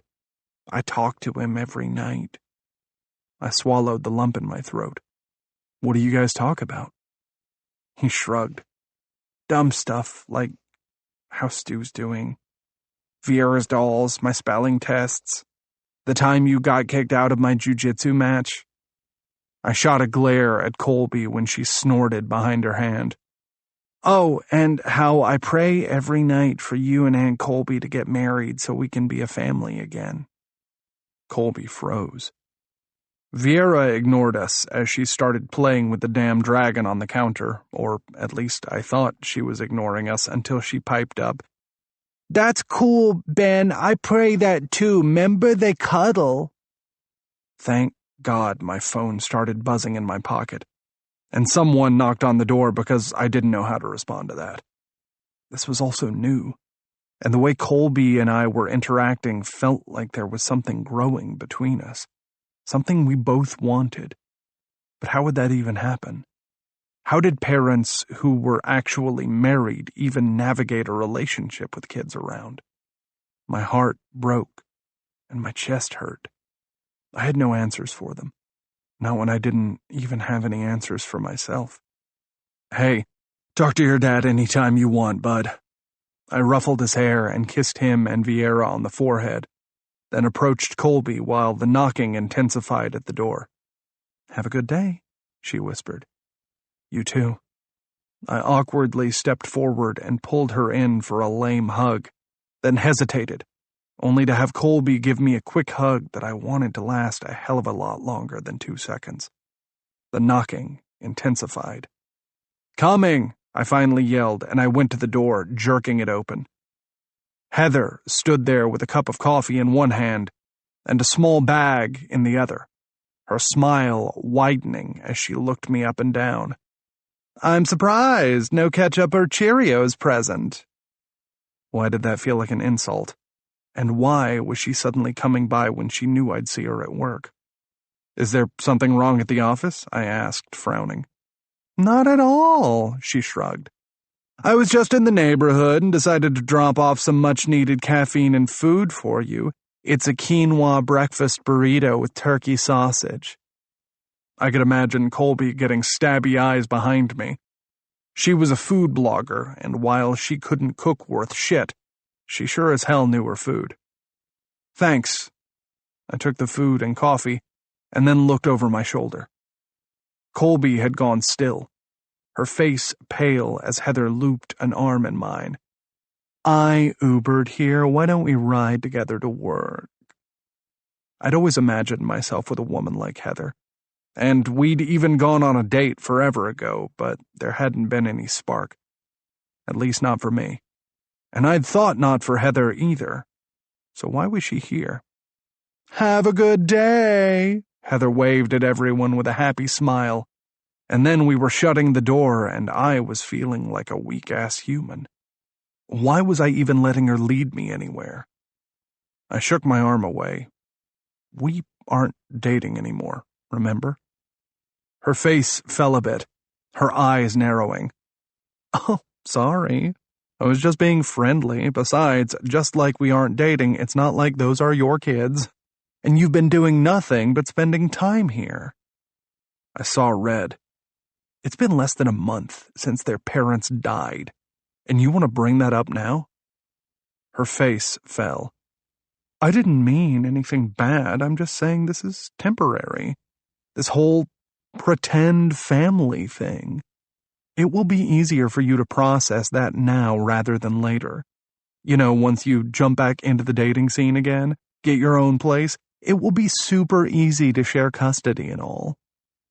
She sighed and waited at the passenger door, oblivious to the anger I had simmering beneath the surface. I calmly opened the door for her, and then walked around and got in behind the wheel. We drove in silence. I gripped the steering wheel like I wanted to pull it free and toss it out the window, and she texted, as if this were her future. By my side, in my expensive car. That future flashed before my eyes. Society events with her well-connected family, moving to a mansion, nannies. Everything that had seemed normal, even achievable at one point. And now, I wanted the mess. I wanted the chaos. I wanted ketchup on my shirt because it meant that I'd been enjoying a meal with Ben or Vieira. I wanted the sleepless nights because they meant I was comforting them. I wanted the crazy, not the easy. Heather put her hand on my thigh. I'm so glad things are going to get back to normal soon. I was talking to my parents and thought it would be good to set up a dinner, just the four of us. What do you think? For old time's sake. They really miss you. I do too. You haven't been the same since everything. A little time away will be good. I think I'm still your boss, so unless they want me to do their taxes, I joked, hoping she'd take the hint. Oh, I thought I told you. They fired their accountant last week. Sorry, you haven't really been in a ton, so it must have slipped my mind. She examined her nails. They want to hand over the Miller Enterprises account to your firm. Great news, right? I nearly choked. I think right now it's worth around $150 million, give or take. I mean, obviously you'd need to be exclusively their accountant, but I'll let Dad handle those details. They'll give you a signing bonus and make sure you're very taken care of. It will be like... She paused. Like you're part of the family. I couldn't believe what I was hearing. See you inside, Heather said as she opened the door. I'll look at your schedule and see when you're free for dinner or maybe even brunch. She leaned over and kissed my cheek before getting out of the car and slamming the door. I grabbed my coffee, left the weird quinoa burrito, and followed her into the building. I made my way to my office, only to retrace my steps and knock on Banks's door. Hey! He didn't look up. You never stop at my door. He smiled like he knew what I was going to ask as he took in my coffee and the rage on my face. Heather chose that moment to walk by and grin. Oh, good, you're finishing off your coffee. I'm just grabbing your schedule now. I opened my mouth, closed it, stared at Banks harder, then closed the door behind me. Gonna stop you before you make an ass out of yourself trying to explain your feelings when I already know what they are. Yes, you like Colby. Yes, Heather's a social climbing psychopath that you've entrusted to help run your firm. And finally, he took a deep breath.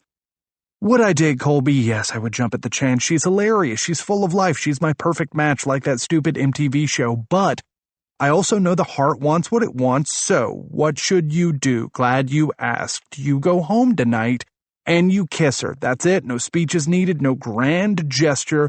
You pull her into your arms and you do what you've been dying to do ever since you got pissed off at the movie theater and almost killed me dead. But, and make it a good kiss. Not like this controlled, let me only give 10% tongue just in case kiss. Girls like Colby, they want to be picked up and set on a counter. They want you to push them up against a wall, pull their hair. He started tugging at his shirt. Sorry, that just got weird. Anyway, point is, don't be such a chicken shit and listen to your best friend. I shook my head. I'll at least admit you're a good friend. Banks's head jerked up. I knew I'd wear you down. He smiled. As for Brooks, he would have encouraged this entire scenario. Some might say he inspired me. To go after the woman I wanted, I grumbled. I could just see him sitting in the back of the theater with Monica laughing their asses off. Affirmative. Because you're blind as shit, he pointed out. And because I know you, remember? Monica always said you needed more of a shove instead of a point in the right direction. And I figured shoving would help you see what all of us have seen for years. My chest tightened. And what's that? You need to stop controlling the world around you. And stop worrying about the life you've always wanted, especially since it's been in front of you all this time. Want to know what Monica told me a week before she died? I walked slowly toward his desk and pulled out a chair. I don't know, do I? He leaned forward. Me, Monica, and Brooks were all out for drinks, and I think you were working late. She was telling me about Colby and the disastrous date you guys went on, and I laughed and said, that's exactly what stick-up-his-ass needs. Hey, and Monica? She just smiled and said, one day it's going to happen. I can feel it. One day she'll be his family. Obviously it happened in a horrifying way, but I know in my soul that she'd be happy that you and Colby are together, that you're following your heart. And dude, if you start crying, I'm going to start crying, and I have an image to uphold, so just say thank you, shake my hand, make a grunting noise, and walk out of my office.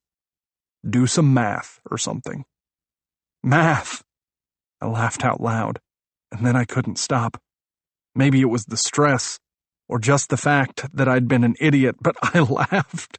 He laughed, and I finally felt like some of the pressure in my chest had dissipated. Like maybe the world wasn't as gray as it once had been. Hours later, I was still thinking about all those times with Colby, the almost kisses, the stares, the hugs, and it was killing me to be stuck at my desk. When had that ever happened in my entire life? I was a complete workaholic. I grabbed a pencil and started twirling it between my fingers. I literally had no idea what I was even working on. I had my laptop open, papers on my desk, and nothing, absolutely nothing in my brain but kissing Colby. A knock sounded at my door. Then Banks poked his head in. How's the focus coming along?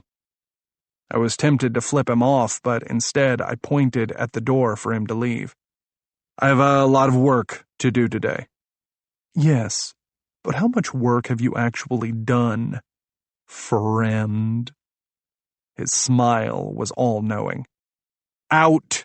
I pointed at the door again. He held up his hands and shut the door quietly. I stared at my laptop and took a deep breath. I was a professional. I could do this. I could compartmentalize my work life and my home life. Home life. Months ago, I would have laughed at the possibility, even though I'd always wanted it. Now, I had it. What the hell was I even doing at work right now? When I could be home. When I could pick up Ben from school or make horrible cupcakes. How did parents even do this regularly without getting stressed out? Wine? Working out? Yoga? I groaned and pinched my nose, then grabbed my phone and stared too hard at the screen, finally deciding to send a text. Me. How did the cupcakes go over? Colby. A kid cried, so yeah, super well, thanks for asking. Me. Oh God, because they tasted so bad? Colby. I prefer to think of the glass as half full. Clearly they were so good he wanted more, thus the tears. Me. I like it. Colby. How's work? Me. I think I'd prefer a cupcake. Colby.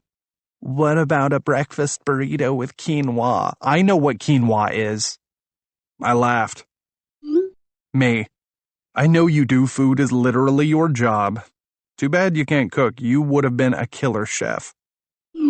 Colby. I prefer to eat the hard work, not prepare it. Me. That's fair. Colby. Oh man, Vieira just got up from her nap. Shit, where's her dragon? She said Ben hid it before school and I can't find it anywhere. I thought long and hard about it. Me.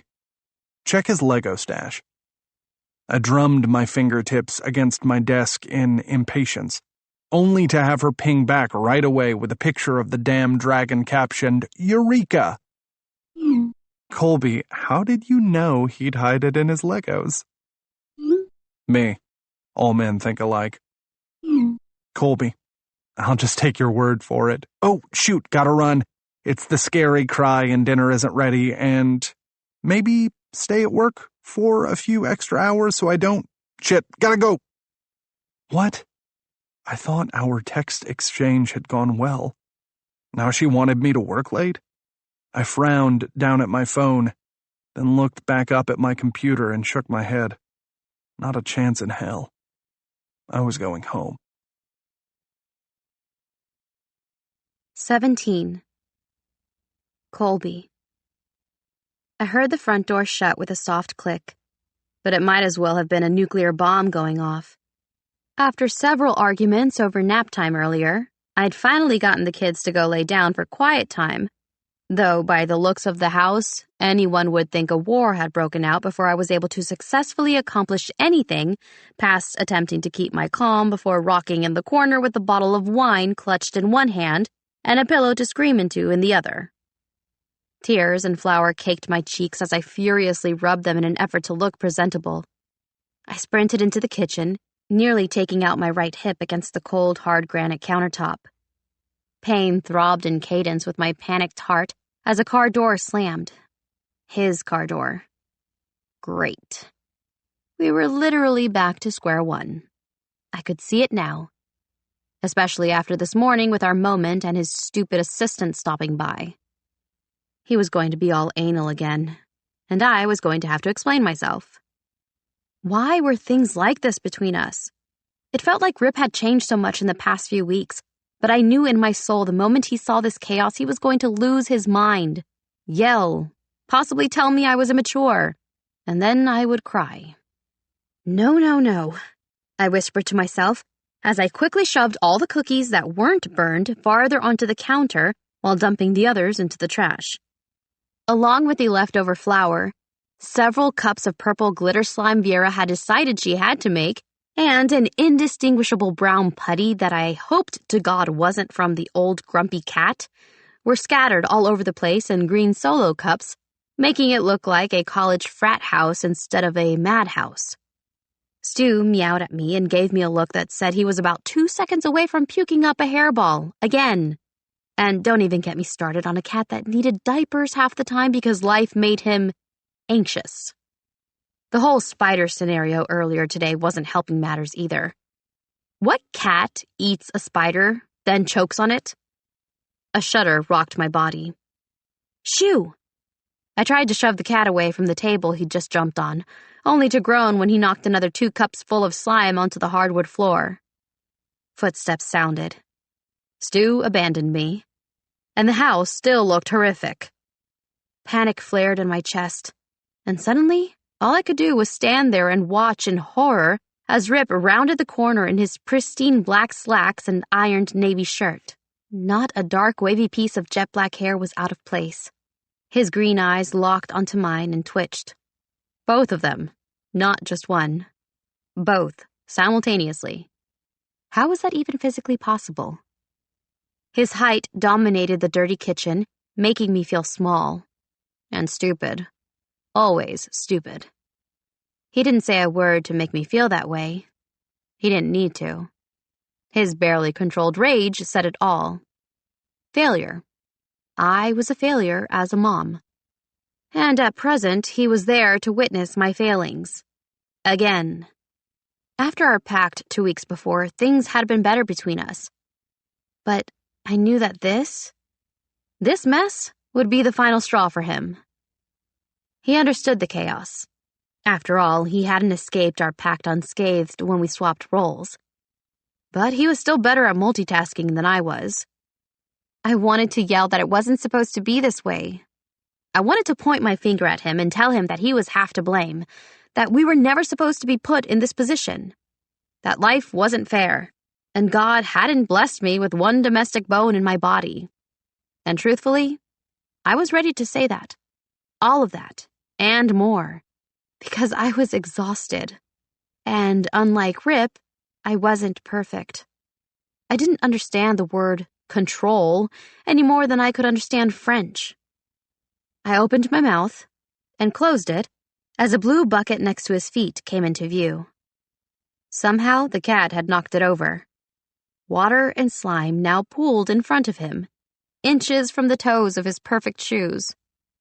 With what we'd used to create the slime, which just so happened to be loads and loads of soap, I knew his perfectly polished shoes with no traction were going to take one step and slip. Wait! I held out both hands. His green eyes narrowed in on me, and then he slowly took in the rest of the dirty kitchen with a look of pure horror and disbelief. Did we get robbed? I glared. Yes. And all they wanted to do was bake cookies and make slime. Weirdest robbers ever. But don't worry, I'm sure the cops can figure things out by the very chaotic crime scene left over. I finished with a muttered jackass under my breath. Okay, so maybe it was less of a mutter and more of a verbal attack, but still, come on. He let out an exhausted sigh as the muscles of his forearms flexed, drawing my attention to his rolled-up sleeves and slightly tired look. Maybe, just maybe, his day had been as hard as mine. Look, I don't want to fight again.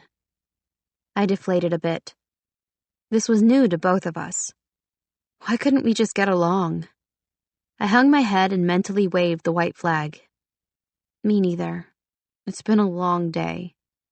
He sighed in exhaustion. Or maybe it was envy. Then again, I could be going crazy. At least you were home. And I was murdering him in his sleep. Or at least holding a pillow over his face in a threatening manner until he understood the threat. It didn't matter that he had at least 40 pounds of muscle on me. I was scrappy and pissed and could easily sleep for a year straight. He took another step. No, wait. Of course, he didn't listen, which meant the minute his foot hit the mystery substance, his leg went one way and he went another. Arms flailing, he slipped into the water and slime, then fell with a thump onto his ass. His briefcase went flying out of his hand. Papers went flying out of his briefcase, scattering like snow. And because I'm the unluckiest person in the world, that same briefcase hit the remaining Solo cups on the counter, as well as the last flower bowl, sending it over his head with a whoosh and a final crack of doom as it hit the floor. I hurried over without thinking. Are you okay? I was trying to warn you and... I went tumbling onto his lap, butt pointing at his chin, hands bracing his thighs like I was ready to pounce. I quickly flipped around, but still somehow ended up straddling him. Our heads nearly knocked as he wiped his face and glared. Sorry. Slime? He tilted his head like he was curious, which made me pause. He didn't have a curious bone in his body. I was a scientist in another life, I offered lamely, trying to control my breathing. Did he have to be so attractive? So annoying? So perfect? Lately, things had been strained between us, with this weird heaviness that spoke of things neither of us was admitting to, especially after both kids got the flu and ended up in one giant bed between us, barricading them in as if we were physically trying to protect them from the world. That was our job now, right? Purple glitter, though? Really? At least he wasn't yelling. Then again, he never raised his voice. Sometimes I wished he would. Sometimes I wished he'd just react, one time in his life. And I wished that he would mourn. He hadn't cried yet, or broken down. The funeral had been a blur, though. A blur I refused to focus on since he was still giving me a strange look I couldn't decipher. The flower made him look ridiculous, but more approachable. What? I didn't move. Your eyes. He licked his lips as pieces of flour fell between our bodies. I forgot how blue they are up close. I fought hard not to stare down at his plump, wet lip, at the way his tongue had snuck out. His lips were beautiful, full, a complete masterpiece of masculine beauty paired with a harshness that almost warned mere mortals to look away. Something about the intense closeness broke me, made me want to get closer, made me need his comfort more than my next breath. I leaned in, expecting him to back away like he always did, or make an excuse, or remind me of his vow to never touch me for as long as we both shall live. But this time, he cradled the sides of my face with wet hands. This time, our foreheads touched on a rough exhalation. This time, Rip Edison leaned forward and pressed a painfully slow kiss to my lips. My breath caught as he deepened the kiss, tasting me like I was a chocolate sample he wanted to devour. And then, as soon as I wrapped my arms around his neck, the sound of a small cry filled the air. We quickly broke apart. Not it, we declared in unison. 18. Colby. Dinner was a bit tense as I attempted to make something that resembled actual food without burning the house down. I was still thinking about the kiss, about what all these feelings and moments between us meant. The only answer I'd landed on was that all this thinking was not improving my cooking skills. I'd been trying my ass off, but I still trusted DoorDash more than my own cooking. And by the looks on the kids' faces, so did they. I'd spent my adult life going to fancy restaurants, writing about the food, the resort or hotel experience, the nightlife, rooms, amenities. My job was to travel and comment on all of it. So in that time, I'd never had the desire to cook since my job was to literally eat, drink, and be merry before lying down in a fluffy, clean bed with chocolate on my pillow. I sighed. That was nice. Or had been nice. And now this. I looked down at the chicken that the kids were attempting to chew. It was kind of dry. The potatoes needed ketchup. And the green beans were, well, green beans. The sound of utensils scraping plates put me on edge, as I had my laptop open in a vain attempt to get my next article done. But after more commentary on my cooking, where Rip said yum and the kids said yuck, I finally decided to take some pictures of them instead of working on my post. I'd do that later. At least I'd have content for my Instagram. I took a shot of Viera making a face, then Ben holding up a green bean with his fork and frowning as if he were confused about whether it was a vegetable or unsafe to eat. I laughed. Rip joined in, and by the time I was done, I had an entire quick little photo post that still met my quota for the week, even though I still had to work on my other assignment for the blog. Maybe reality would be better for my followers anyway. I had barely been posting this month on my own personal accounts, but maybe if they saw what I was working with, they'd take pity, or at least laugh at the messiness of my life, which used to look so perfect and amazing. Sipping martinis by the pool, eating Wagyu steak on the weekly, and working on my tan. Why did this life suddenly feel more fulfilling, even though it was chaotic? I cleared my throat and tried not to stare stupidly at Rip and beg him with my eyes to help me overanalyze our relationship. "Those will be good," Rip said, digging into his chicken like it didn't taste like death. I tried not to focus on his mouth or the way his lips curled into a genuine smile. I wanted so badly to ask about the kiss, about all the things that had happened this last week when it seemed like both of us had waved the white flag. But how did a person even begin to have that conversation with two sets of little ears pricking up every time adult topics were introduced? It didn't help that Ben was a wizard with words and spelling, so even if I did spell out conversations, he'd know exactly what I was talking about. "How was your day, Viera?" Rip asked. "I saw you made some slime." I clutched my fork like a weapon. "Yes! We've had so fun!" Viera laughed, "and Aunt Colby got messy." "Shocker," I said mostly to myself with a laugh. "Sometimes messy is good," Rip said softly, looking over at me before looking back at Viera. "Especially when it puts that smile on your face, sweetheart." "Then I so messy too." Viera started laughing and then took a bite of chicken. "So good, Aunt Colby." She swallowed and then shoved her chair back. "All done." "Viera," I crossed my arms. "2 more bites." She pouted and then shoved them into her mouth and tried through chews to say, "Can I watch Paw Patrol, please?" "Ask Uncle Rip." "Ha ha, sucker." He gave me a nice one look and pulled Viera into his lap. Her little arms wrapped around his neck, and then he was whispering something into her ear. She perked up, and he put her on her feet. She came sprinting toward me, jumped into my arms, and whispered, "I love you the mostest. Thank yous for dinner." And then she was running up the stairs. Meanwhile, Ben was eating another piece of chicken and groaning as he shoved more food into his mouth. "I think I'm full." An hour from now, he'd ask for a peanut butter and jelly sandwich. I'd bet my life on it. But I let it slide. "Go brush your teeth. You can have 20 minutes of screen time, then bed." He slumped out of his chair and slowly went up the stairs.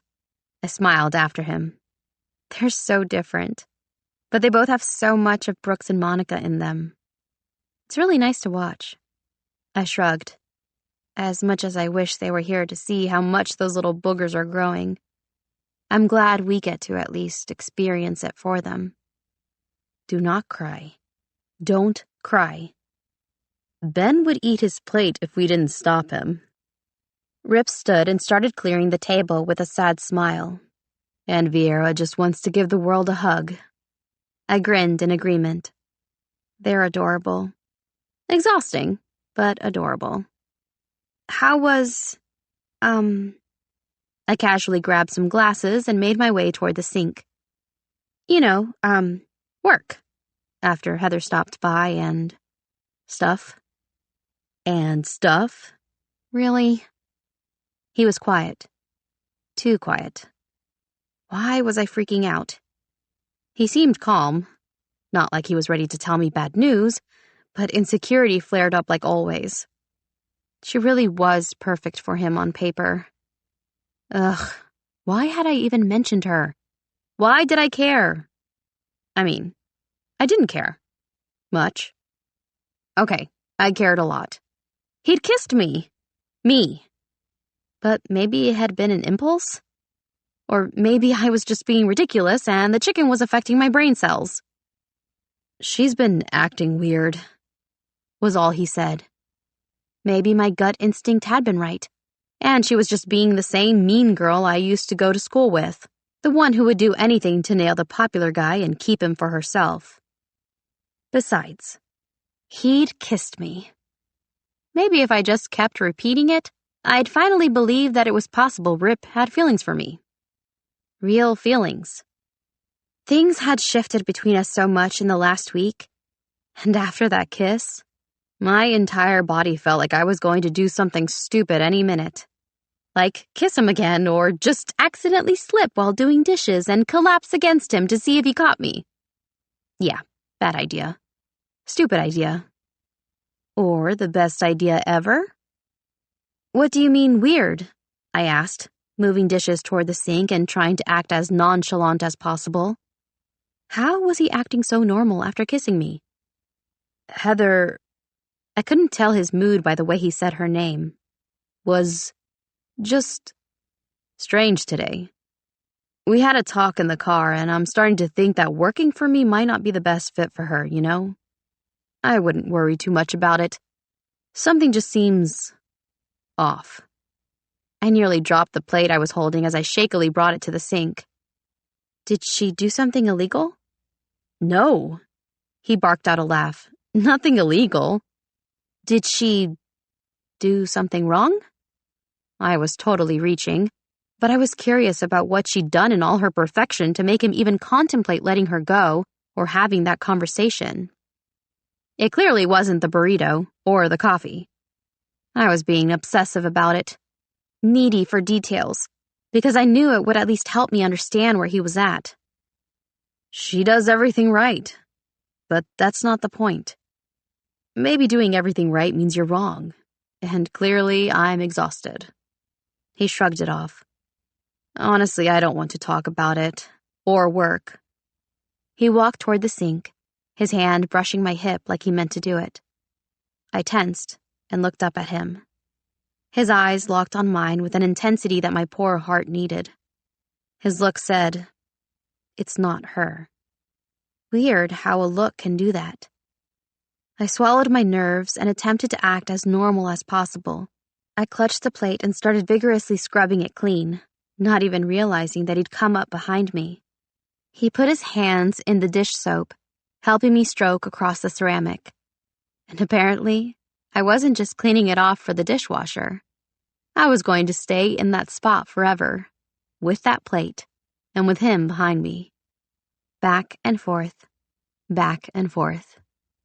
He held my hands firm, his body pressed up against my back. She made an offer I had to refuse. Oh? I swallowed. What was that? A perfectly boring life where Legos don't exist. I thought you wanted a perfectly boring life where Legos don't exist. Throat suddenly dry, heart pounding. I tried to focus on the dish and nothing but the dish, but he was close. So close. And the kiss was still fresh in my mind, as was her invading our family space earlier. Yeah, well, his lips grazed my ear. Things change. It was a hard day only because I had a lot of thinking to do, and had an extremely difficult time doing so. Hope you didn't strain a brain cell, I teased nervously. I was so going to drop a plate and kill the moment. Nah, I'm feeling pretty strong right now. He snapped right back, his lips grazing my neck in a kiss that had my entire body shuddering with delight. What are you doing? I asked quietly, afraid of rejection, afraid of acceptance, just afraid of everything, as he spun me in his arms and started kissing me. My hands were wet from dish soap. I had bubbles on my shirt, slime probably still in my hair. And Rip didn't care. He kissed me hard, his tongue sliding past my lips, taking control of how deeply he was kissing me as I arched up against him, my arms sliding around his neck as he pulled me up onto the counter next to the sink and wrapped my legs around his waist. He was hard where I was soft. He was clearly aroused. I needed more of his taste, his touch. Everything seemed to click into place in one messy moment. Maybe that was how it was always supposed to be. Uncle Rip! Ben yelled downstairs. We're ready for bed! Me too.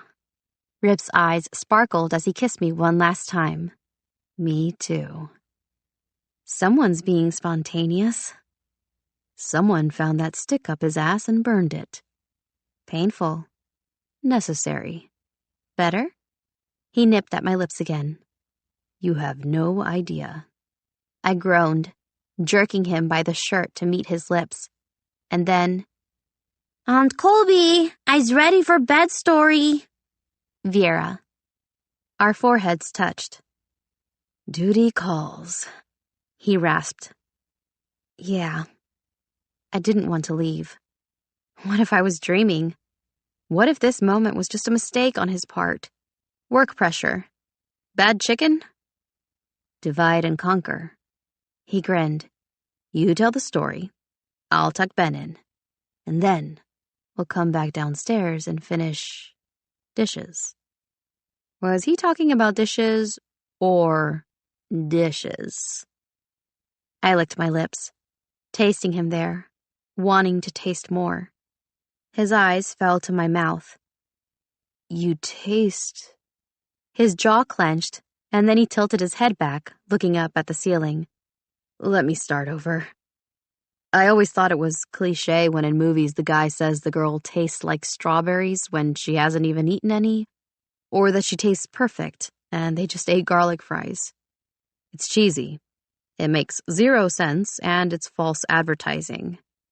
But you taste like I imagined sunshine would taste like. Warm, inviting, and then blazing hot. I gaped. That was weirdly sweet. I can be sweet. He shrugged. Maybe I've just never had a reason to be. And now? I asked. Uncle Rip! Ben called down. You're taking forever! Now? Rip smiled. I'm being summoned. Ignore him. He'll eventually fall asleep or just yell himself hoarse. I mean, aren't there more important things? Like finishing this conversation? I smiled back. Tastes good. And she's tempting. Didn't see you coming, Colby. And that's the truth. I wanted to dissect every single sentence that had just come out of his mouth.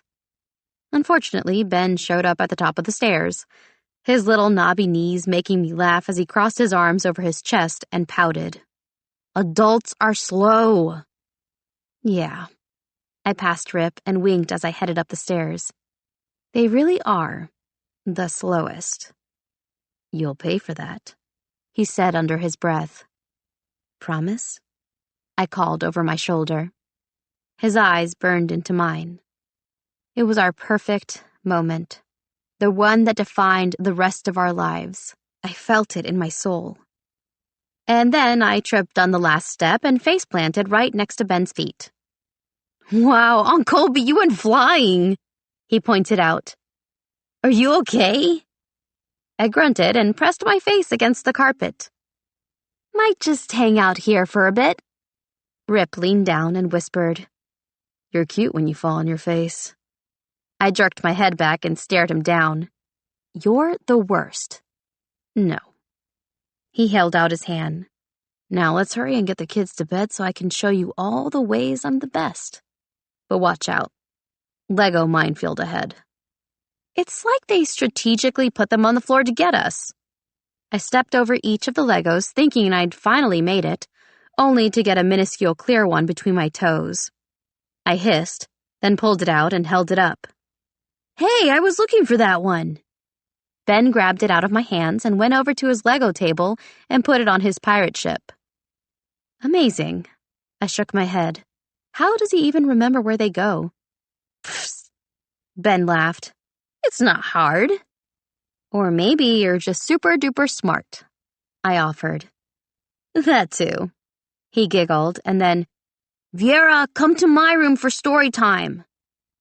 Rip yawned like he needed his ears to pop from the noise, earning a laugh from me and Ben as Viera came zooming into the room. I hear... Someone really needs to have a discussion about volume in this house, I grumbled, eyeing Rip. Kids, don't yell. He smirked at me while saying it, probably well aware that I wanted to strangle him. Then straddle him to the ground and kiss my way up and down his body. Aunt Colby? Are you okay? Vera tugged on my shirt. You've been staring at Uncle Rip like he's a cookie. My face flushed. Rip licked his lips. How dare he? In front of the kids? Damn it. I snapped out of it. Story time. I sat next to Ben on the bed and pulled Vieira into my lap. There once was a princess who found her prince, Rip said smoothly. But he turned out to be a frog, I added with a glare. He crossed his arms. Maybe the frog forgot he was a prince, which meant he had bad manners. You know, when frogs live in captivity, they're 70% more likely to have attitude problems. And you 100% made that up. I jabbed a finger at him. Google it, he challenged. I'm not falling for that again. Last time you told me to Google about the life expectancy of a goat after it drank its own milk, and I actually did it and looked stupid. He pressed his lips together. Yeah, that was hilarious. Goats drink their own milk? Ben asked in a horrified voice. Does that mean I have to drink my own milk? I patted his head. Nobody's milking you, Ben. Where do babies get milk? Vieira asked. So this frog? I cleared my throat. Prince, Rip corrected. I looked heavenward. Fine, this frog prince, I made air quotes, finally got his head out of his pond. Nice, Rip said under his breath. And the princess was curious why he was suddenly so willing to breathe the fresh air and talk to her, instead of stare at his own reflection in the pond and bask in his own presence. Rip snorted. Maybe your perception was off the whole time. Maybe the frog was staring at the princess's reflection, but was too scared to admit it. Maybe he was scared to admit that all he'd ever known was the pond, and she wanted him to go to a new pond. A scarier, bigger pond. And then another. And another. Well, maybe he should have just grown up and admitted the truth rather than make her feel like her pond was too messy. Her pond is messy, Rip said. Messy isn't bad, I countered. He sighed. Messy reminds the frog of chaos. And chaos, after living in that pond, it makes him scared. Most frogs over the age of 30 are set in their ways, you know. I'd completely forgotten we were trying to tell a bedtime story, which was just as well since I noticed that both Ben and Vieira had fallen asleep in Ben's bed. Never thought I'd see the day where you'd be the one to bore someone to sleep, Rip whispered. You helped, math wizard. Low blow, he growled. I liked it. A lot. The rasp from his voice.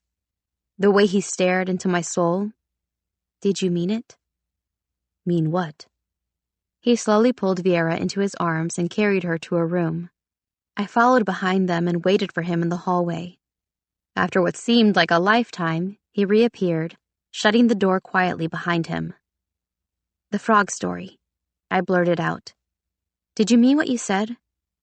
He leaned against the opposite wall, his eyes flashing. What do you think? Slowly, he made his way over to me. 1 step, 2, and then pain flashed across his face. I dodged a Lego and clapped my hand over his mouth.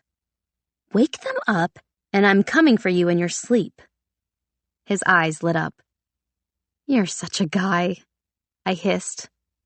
He pulled my hand away from his mouth and kissed the inside of my wrist, then pinned me against a hallway wall. I want you. I stuck my chin out in a defiant gesture. Give me one good reason why you should have me. Maybe bad chicken also makes me confident. I wanted him to say all the right things I needed to hear to know that this was real, that we were real. Because you terrify me. You make me want to color outside of the lines, which I hate. You're an incredible aunt.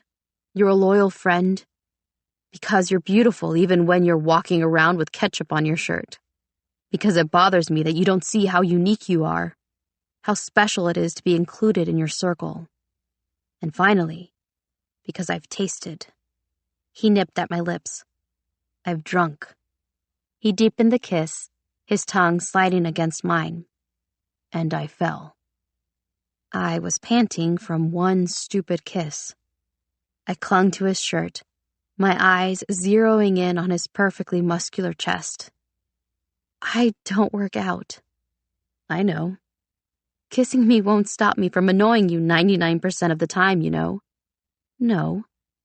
He kissed me again and pulled back. But it does get you to shut the hell up. He kissed away any protest I could have had as he lifted me into the air and carried me further down the hall. He was taking me into his room. Rip was kissing me and taking me into his room. And I wasn't daydreaming. And we weren't fighting. Much. And it felt right. Everything about that moment felt right. So I let myself fall into it. I let myself trust Rip. 19. Rip. Never thought I'd see the day, or the night, that I'd hijack a story about a frog, make it about me, and use it as a way to get a woman into bed.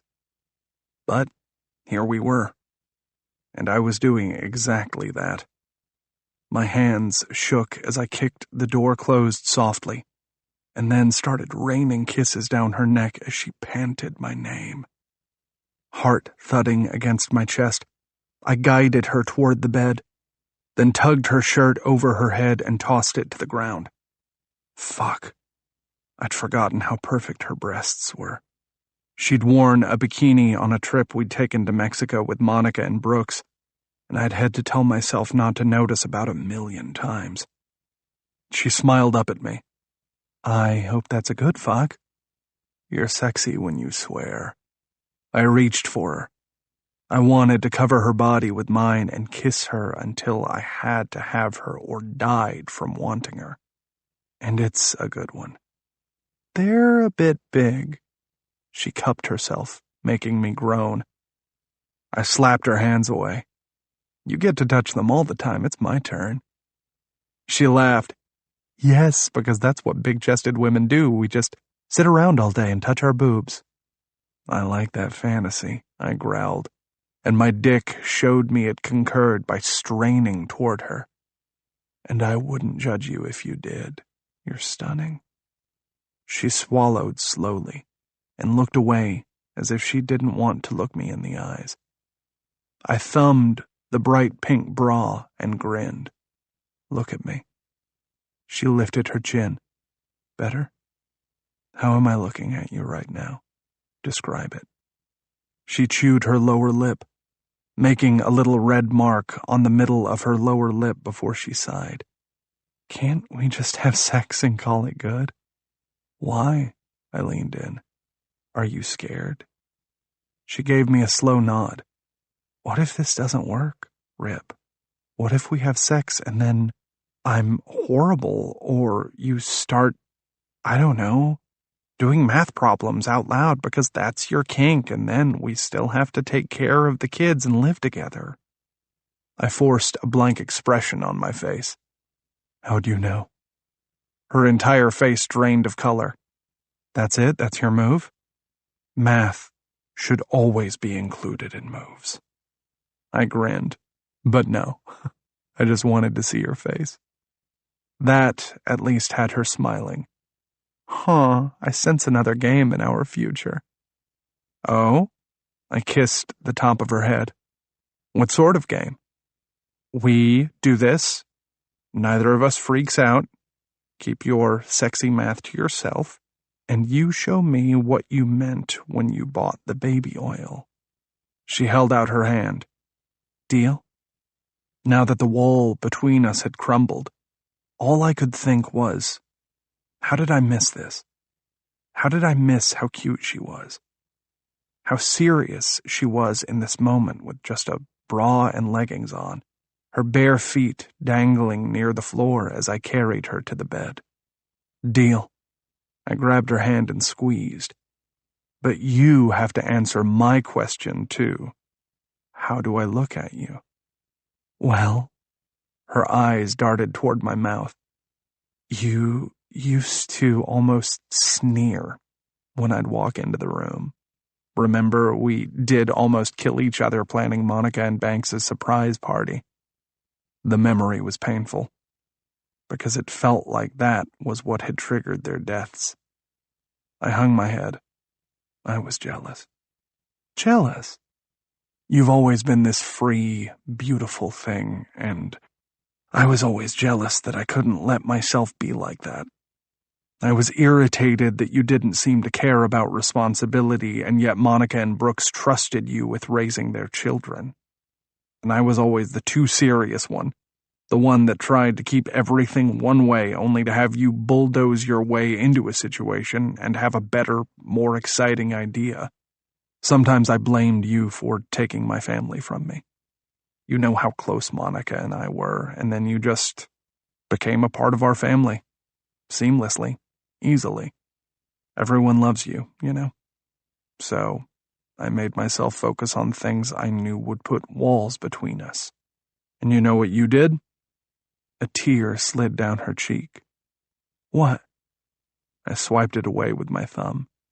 You forced your friendship on me, like a homeless cat that decides it's found its forever home. She gasped. You compared me to a homeless cat? You sure you're going to get laid tonight? Yeah, I could have done better than that. How am I looking at you right now? I asked for the third time. 2 more tears slid down her cheeks as she reached for my face and cupped my cheeks with her hands. Like I'm yours. For 2 seconds, I could have sworn you were going to say lobster. That too, she sniffled. Even when I wasn't yours, I was yours, Rip. I have no clue what the hell she was going to say next because I was kissing her, parting her lips with my tongue while she grabbed my shirt and tugged it open, sending buttons flying all over the room. I moaned inside her mouth when her hands moved to the buttons of my pants. I kicked them down and pressed her back against the mattress, leaning over her, almost petrified to stop kissing her, fearful of missing her even though she was right there. Needing more even though it was physically impossible. Energy pulsed between us, around us, igniting each touch of our mouths to something almost holy. She pulled back, mouth swollen. What do you see when I look at you? I reached for the waistband of her leggings and slowly rolled them down her thighs, tugging them completely off as I answered. Love, acceptance, with a side of annoyance that I'm pretty sure I'll always see. She threw her head back and laughed, then grabbed my face and pulled me down for another kiss as I unclasped her bra, freeing those perfect breasts. Releasing her lips, I drew back, holding her gaze with mine until I had to look away. I dropped my eyes to her chest and stared in wonder. I reached out. A blast of heat surged through my body as I weighed her breasts with my hands. They spilled over my palms, and a shudder of desire engulfed my body. She shivered as her tongue darted out to wet her lower lip. Body throbbing, I laved the soft skin around her nipples, then sucked one into my mouth and released it with a pop, watching as her chest rose and fell in perfect, chaotic cadence with my own breathing, my own heartbeat. As I moved to pin her arms above her head, she evaded my grasp and dropped her hands. She brushed the pad of her thumb over my tip, and I nearly died. I quickly reached for the nightstand and grabbed a condom. Her small hands continued exploring my length. I growled, "Any more and this is going to be over with before we start." She gave a long-suffering sigh and licked her lips. Next time, then. God, are you trying to kill me? Yes.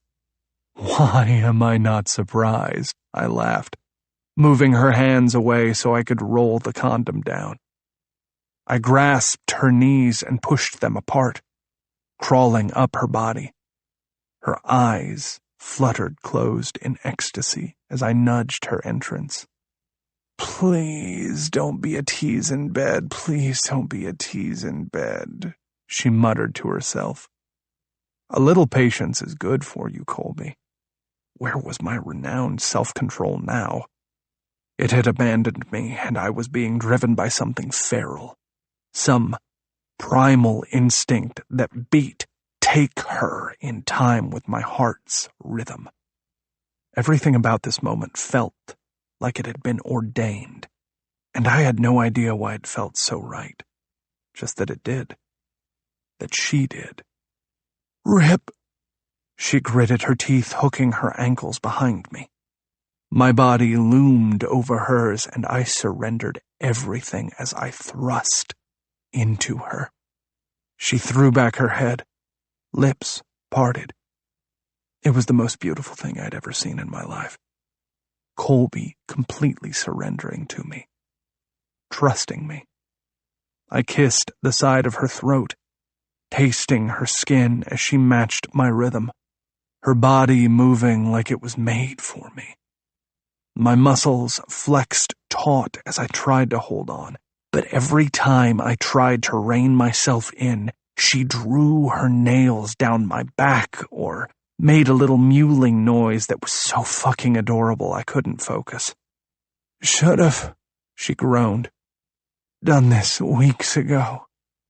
Months, I agreed. Years. Yes.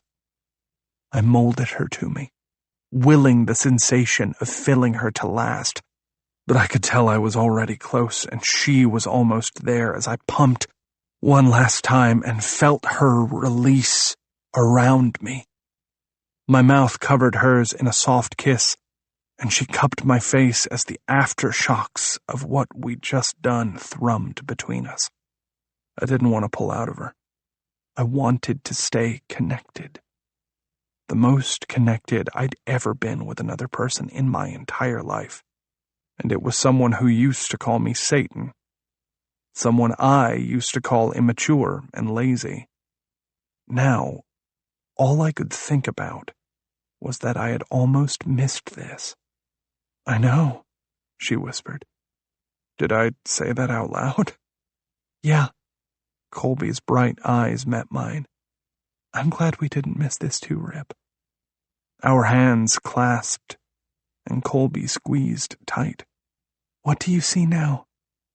I stared at our united hands and whispered, the best damn trap I've ever been in, where my sneaky sister knew what she was doing, along with my best friend. A trap that's not really a trap, but a dream. One I've wanted to be stuck in my entire life. Godparent traps are forever, legally binding and all that, she teased. Good. I kissed her again and again, then repeated, good. 20. Colby. I just had sex with Rip. Sex. And the first thought that came to my head was, damn it. I wished Monica was still alive because she would be the first person I'd call. And she'd always known I had a major crush on her brother.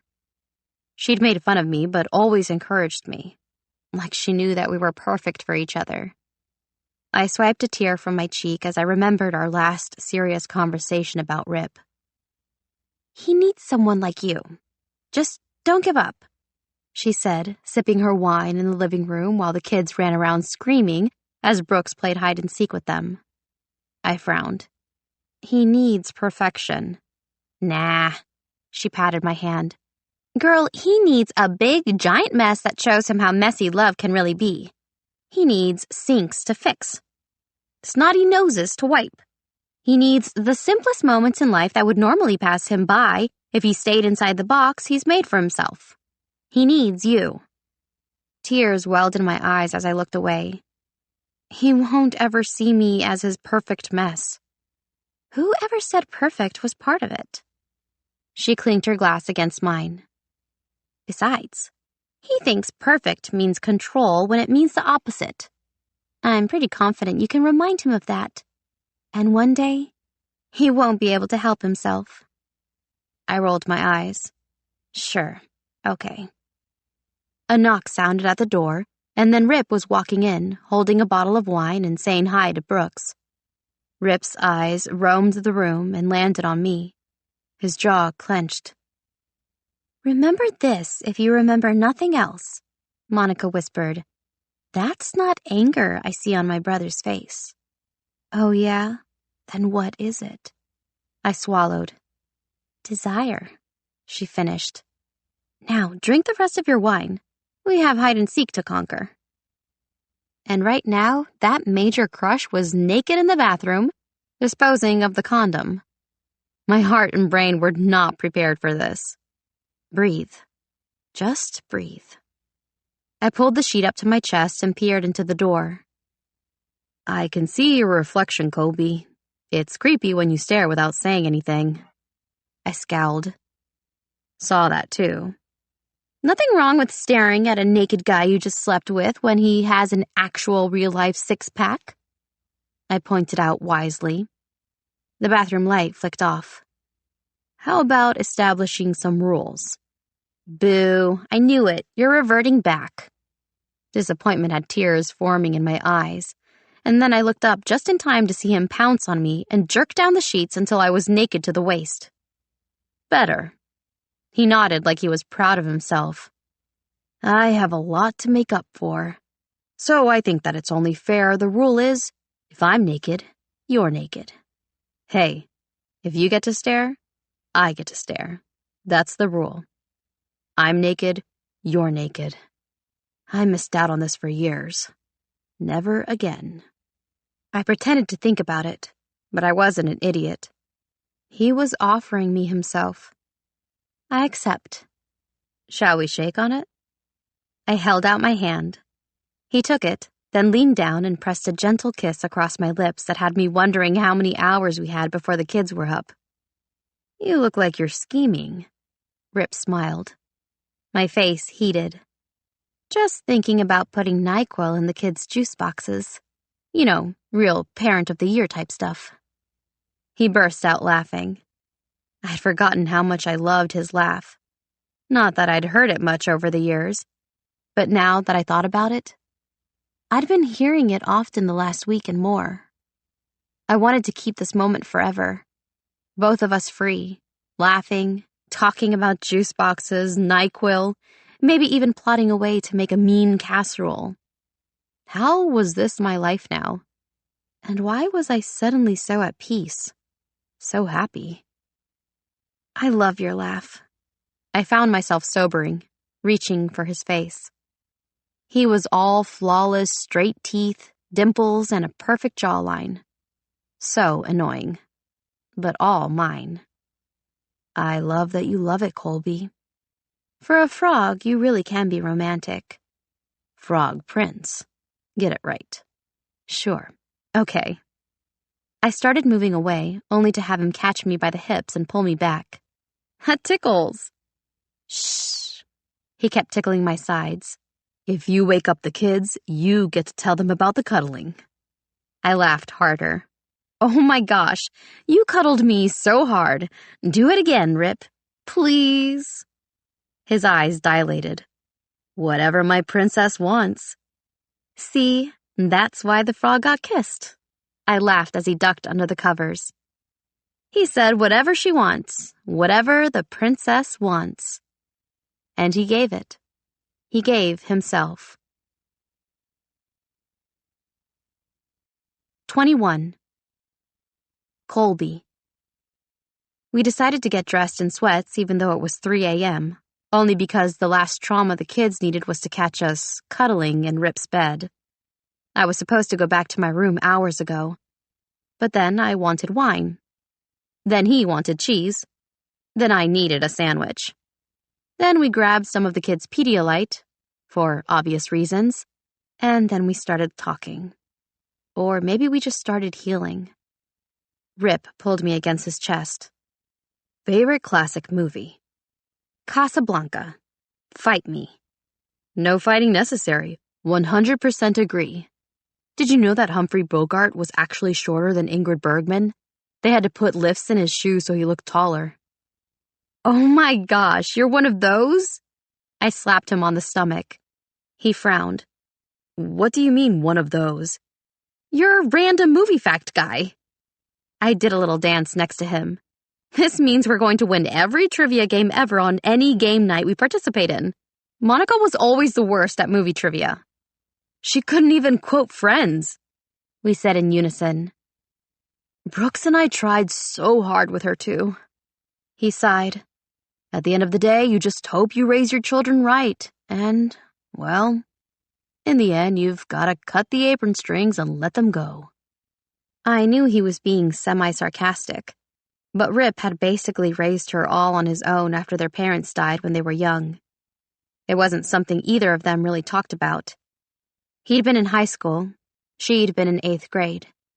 Their parents had left them money and a house, and they'd had a distant aunt who'd lived with them, then moved out the minute Rip turned 18 and took full parental responsibility.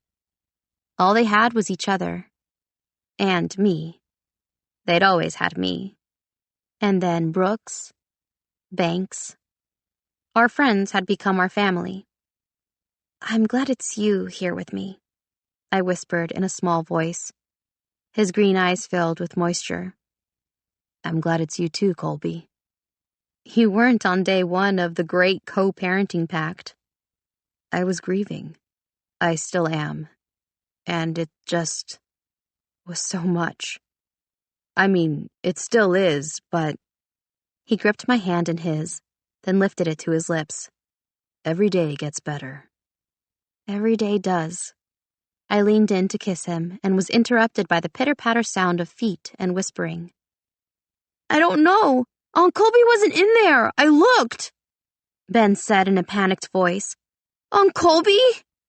His whisper was more like a yell, like he was scared something had happened to me.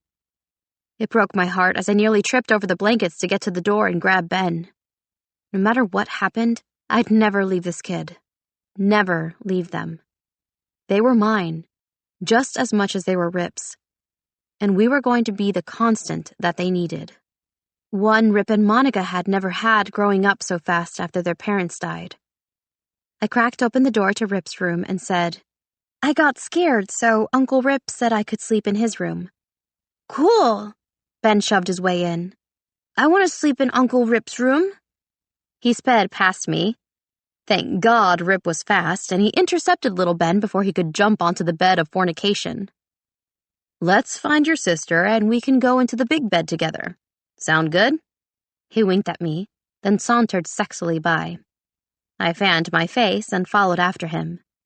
Viera was still in the hallway, Bugsy tucked under her arm. She seemed to be staring into the shadows. What are you looking at, honey? I asked, kneeling down next to her. Mom and Dad, she sighed. They're angels now. Oh? Are they?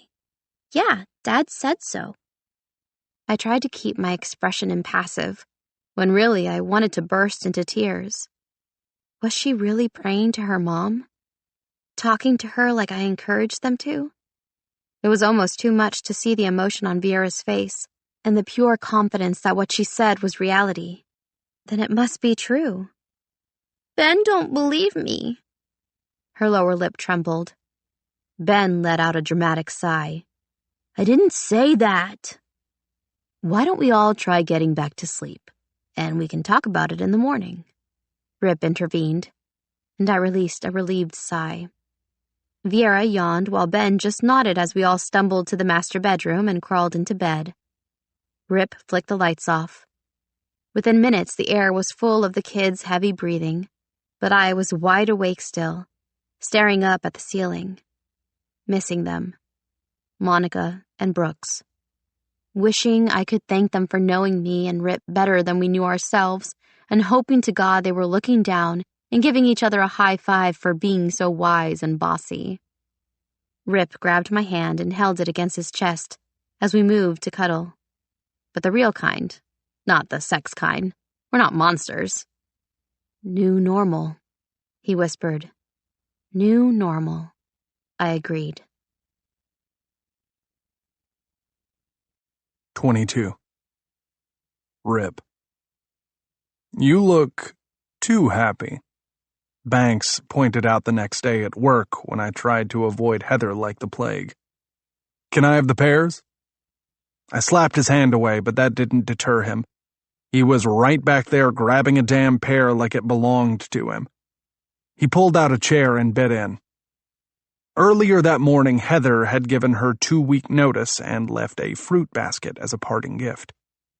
I'd expected her to be somewhat upset over our conversation where I'd set clear boundaries, but I really hadn't expected her to quit over it. Quite honestly, I was thankful that the person who looked down on having kids and a family was out of my life. It just made me realize that maybe Colby was right. Maybe people didn't change. Then again, I'd like to think I had. Banks picked up the card and snorted. I appreciate you. Is she serious right now? What sort of passive-aggressive bullshit is this? And why do you look so happy again? You never said... He bit into the pear again, the noise like nails on a chalkboard. I'm always this happy, I said defensively. Banks's green eyes narrowed. No, you're not. You hate my mugs, you hate my ties, you hate color. I opened my mouth to argue, but he interjected. One day, you yelled at me for breathing too loud. In my defense, you were hovering over my shoulder trying to read the Men's Health I was reading, and you were chewing in my ear. Nice try. You're always grumpy, which brings us full circle to the weird smile on your face when I came in. I just had to say your name 6 times before the cloud of happiness dissipated around you. Normally you've got a billion different things going on, and right now your laptop isn't even open. My eyes narrowed. Are you saying you want me to be a grumpy workaholic? It was his turn to narrow his eyes as he leaned in. You kissed her, didn't you? I adjusted my bland black tie and wondered if I could shove his flamingo one into his mouth so he'd stop asking questions. His smile grew and grew, until I was eyeing the pears and wondering how much force I'd need to knock him out with one. See? Math. Very handy. Very sexy. At least, that was what she said last night. You're doing it again, he whispered, and frankly, it's starting to freak Karen out. We don't have a Karen working here, I frowned. No, that's not her actual, he sighed. It's a figure of speech. I was teasing, and a Karen is like someone who gets upset over everything, like they ask for the manager when their coffee gets too... His voice trailed off. Damn it, who let you in here again? I wondered out loud. And that is how friendship works, helping you see yourself more clearly, even if it's so painful you want to strangle me. He held out his hand. Friendship high five? No? Yes? I glared. He changed the subject. So, is this why you have little hearts floating around your head singing Genuine? I frowned. You and I have very different ideas of romantic songs. Doesn't he sing that pony song in Magic Mike? Banks just grinned. Can't get any better than the pony song. I worry for your dating life sometimes. Don't. I do quite well. Besides, might I remind you that I'm the reason you're in this position, and you still haven't confirmed or denied coitus. Out. I pointed to the door. You're giving me a headache. Banks reached for another pear. Just take the damn basket. I shoved it at him. It's my favorite fruit. He winked. Oh, and Rip, I'm proud of you for letting your heart lead you to wear your dick out. He just laughed and shut the door. And then he yelled through the crack, You love me, man. One day you'll admit it. Go annoy Heather. He opened the door slightly and poked his head in. Good idea. She might have more pears. He shut the door again. And for the first time in years, I sat at my desk and I worked with a smile the entire time. Despite the maniac best friend who was stealing pears and making me admit my feelings, or lack thereof, over the last few years. I sent a quick text to Colby. Me. Banks is in a mood today. Colby. When is he not? Also, can you pick up some milk on the way home? I don't know how long I stared at the text, smiling at the screen, touching it, then stupidly going through photos of the last few days with me, Colby, and the kids, and then going further back. Photos of Monica and Brooks that I'd put in a special folder. Ones that included Colby always smiling and laughing with Monica. Ones where, a lot of times, I was staring at Colby, or standing at the side in confusion, almost wondering why they were laughing so hard or loud. The random picture would pop up where I was cracking a smile, but I always seemed tense, like I was waiting for the other shoe to drop. And for the first time in my life, I didn't feel that way. I felt free. I wanted to get the damn milk. Bring it to Colby and claim a kiss before helping with dinner or putting the kids to bed right after, then catching up on all the moments she'd given me the opportunity to have. That, like an idiot, I'd fucking missed. 23. Colby. Aunt Colby, you did your hair! Ben announced after jujitsu when I was running around the kitchen in a vain attempt to cook my very first pot of chili while Viera colored. I'd wanted to surprise Rip with something that was gluten-free and actually tasted good. And you'd think I'd wrestled Godzilla given how much I'd ended up sweating trying to get the house and kitchen cleaned up, while at the same time making sure Viera didn't eat the glitter glue she was using in her latest masterpiece, or more of the cat's food. Long story short, she'd been curious about the cat food, put some in her mouth, and then cried because she couldn't get it out. She and Stu weren't exactly on friendly terms. Stu chose that moment to walk by Viera's chair and meow. Viera hissed. Stu ran. The world was backward. Then again, so was our house, so really, it made sense. Viera, don't hiss at Stu. It makes him sad, I sing-songed as I dropped the last can of chilies into the giant pot and stirred. Not bad. That smells yummy, Viera announced, choosing to ignore the hissing comment. Thank you. I did a little dance in place while I continued stirring. Sure, the house didn't look sparkling, but the dishes were put away and the living room was in some semblance of order. I was learning that the best time for me to get things done was during and after afternoon nap. Once Viera was awake and had a snack, she liked to watch Bluey, which left me time to put the house back together. Today I'd even given myself some extra time to change before dinner. I'd put on different leggings, washed my face, put on some lip gloss, and combed my hair. Things were looking up.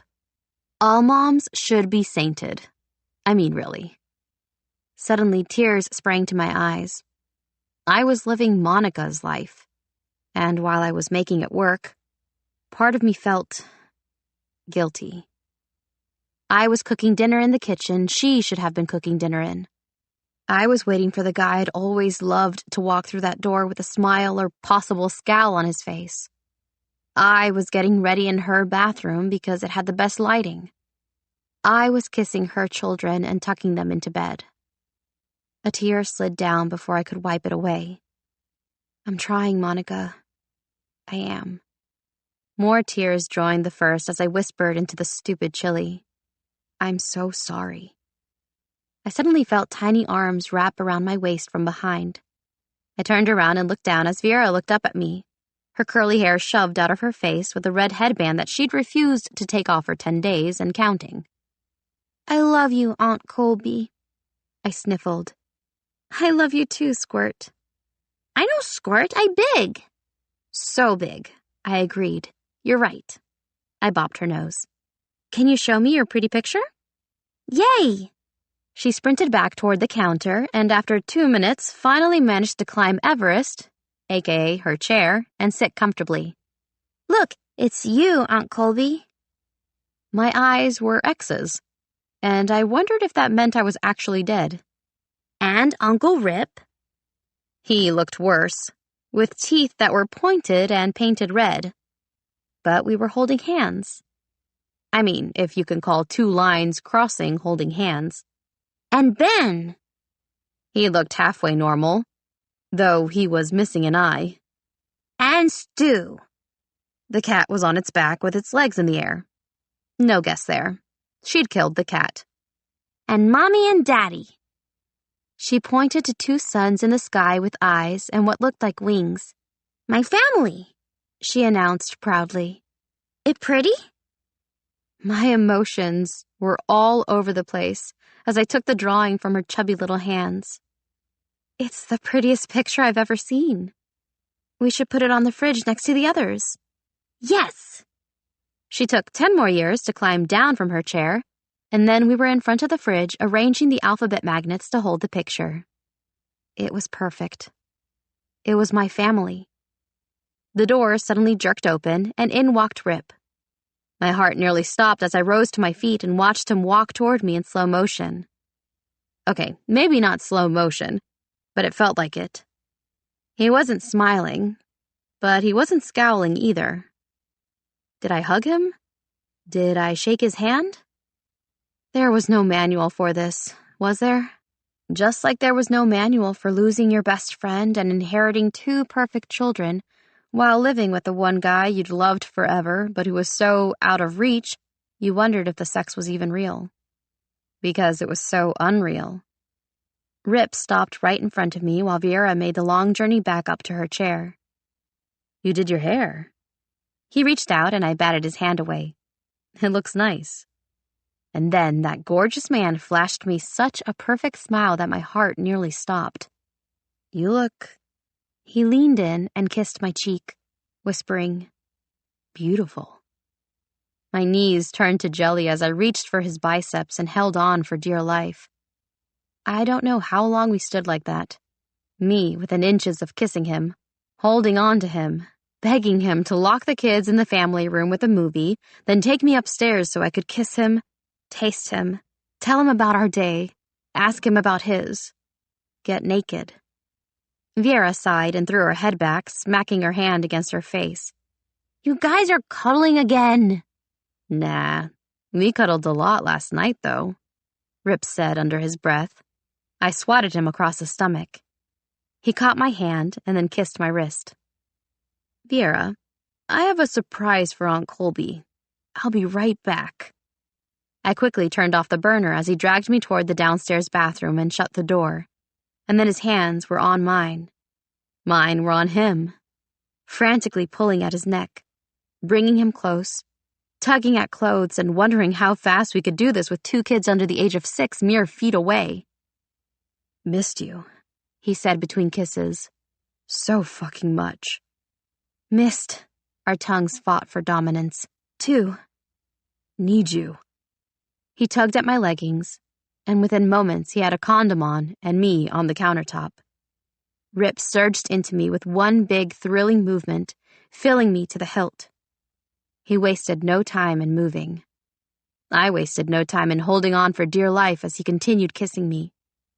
Our mouths met, attacked. Pleasure flooded through my body with each violent thrust.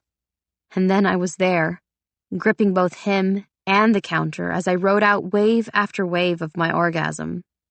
He slammed into me one last time, my name the only word on his lips, and then he was resting his forehead against my shoulder.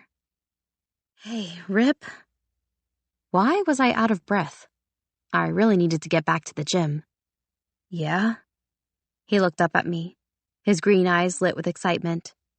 Best surprise I've ever been given. I laughed.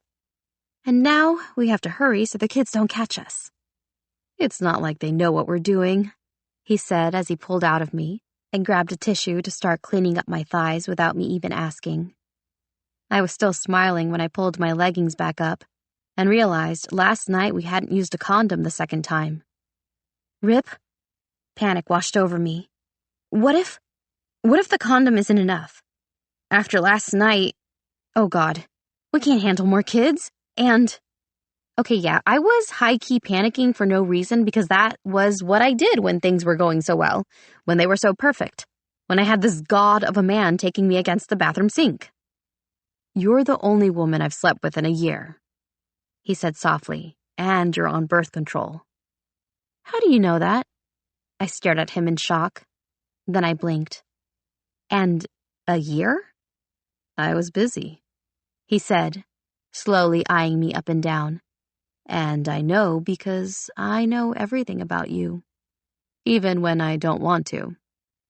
I can't decide if that's romantic or mean. He barked out a laugh and then said, Let's go back into the kitchen and make sure Viera hasn't killed Stu. Oh, she already did. He opened the door. The hell? Swear jar, Ben said in a bored voice as he walked by us with his iPad and headphones on. How did he even hear me? She killed him in the picture she drew. I think I'm dead too. I can't tell, but X's over my eyes can't be a good sign, right? Rip grinned. Yeah, probably not, since that's what the dead emoji looks like. Awesome. I took him over to the fridge. It was halfway covered with projects we'd been working on together as a distraction for the kids. They loved slime and they loved coloring. Ergo, we had buckets of slime and scores of colorful crayons. What am I? He whispered. A vampire? Uncle Rip, do you love it? Viera hopped off her chair and bounced over to us. And can I know the secret? Yes.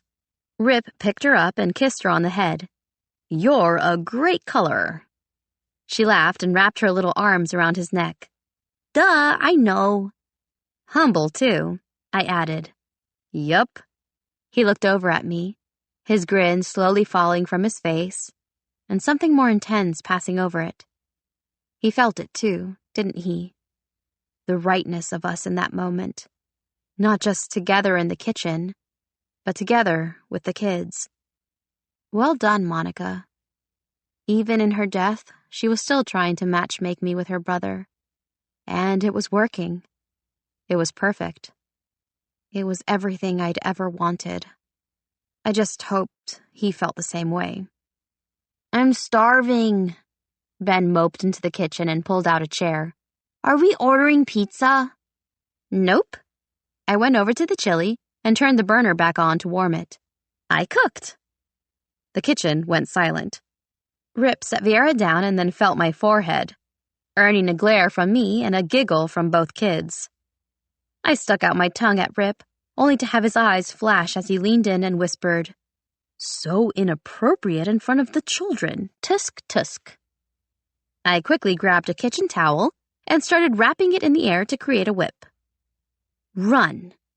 I whipped it through the air. He gulped and slowly started backing away and managed to find a towel of his own. You sure you want to do this? Fight, fight, fight! Ben started chanting. Viera joined in. Stu just sighed and probably pondered pooping outside his litter box. Yay me. Rip moved to one end of the counter while I ran to the other end, ready to attack. We went in circles as the kids yelled, and then I bolted toward him, snapping the towel. Damn it! He yelled. Swear jar, the kids said in unison, and then Ben added, I'm gonna be able to get my Bugatti soon. How the heck do you know what a Bugatti is? Rip asked. YouTube, Ben shrugged, and some kid on Roblox has one. Kids these days. I laughed at the exchange and then realized that Rip had zeroed in on me. I held up my hands. Now, Rip, be mature. Remember what that's like? Where you don't have fun and iron your jeans?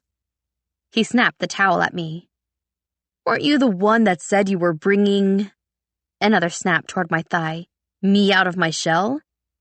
Maybe tonight you go back inside it. I laughed. He snapped the towel while I shrieked and jumped out of the way, and then he was grabbing me from behind while I screamed and the kids laughed. Cuddle her! Viera shouted. Yeah! Ben pumped his fist. Say a bad word!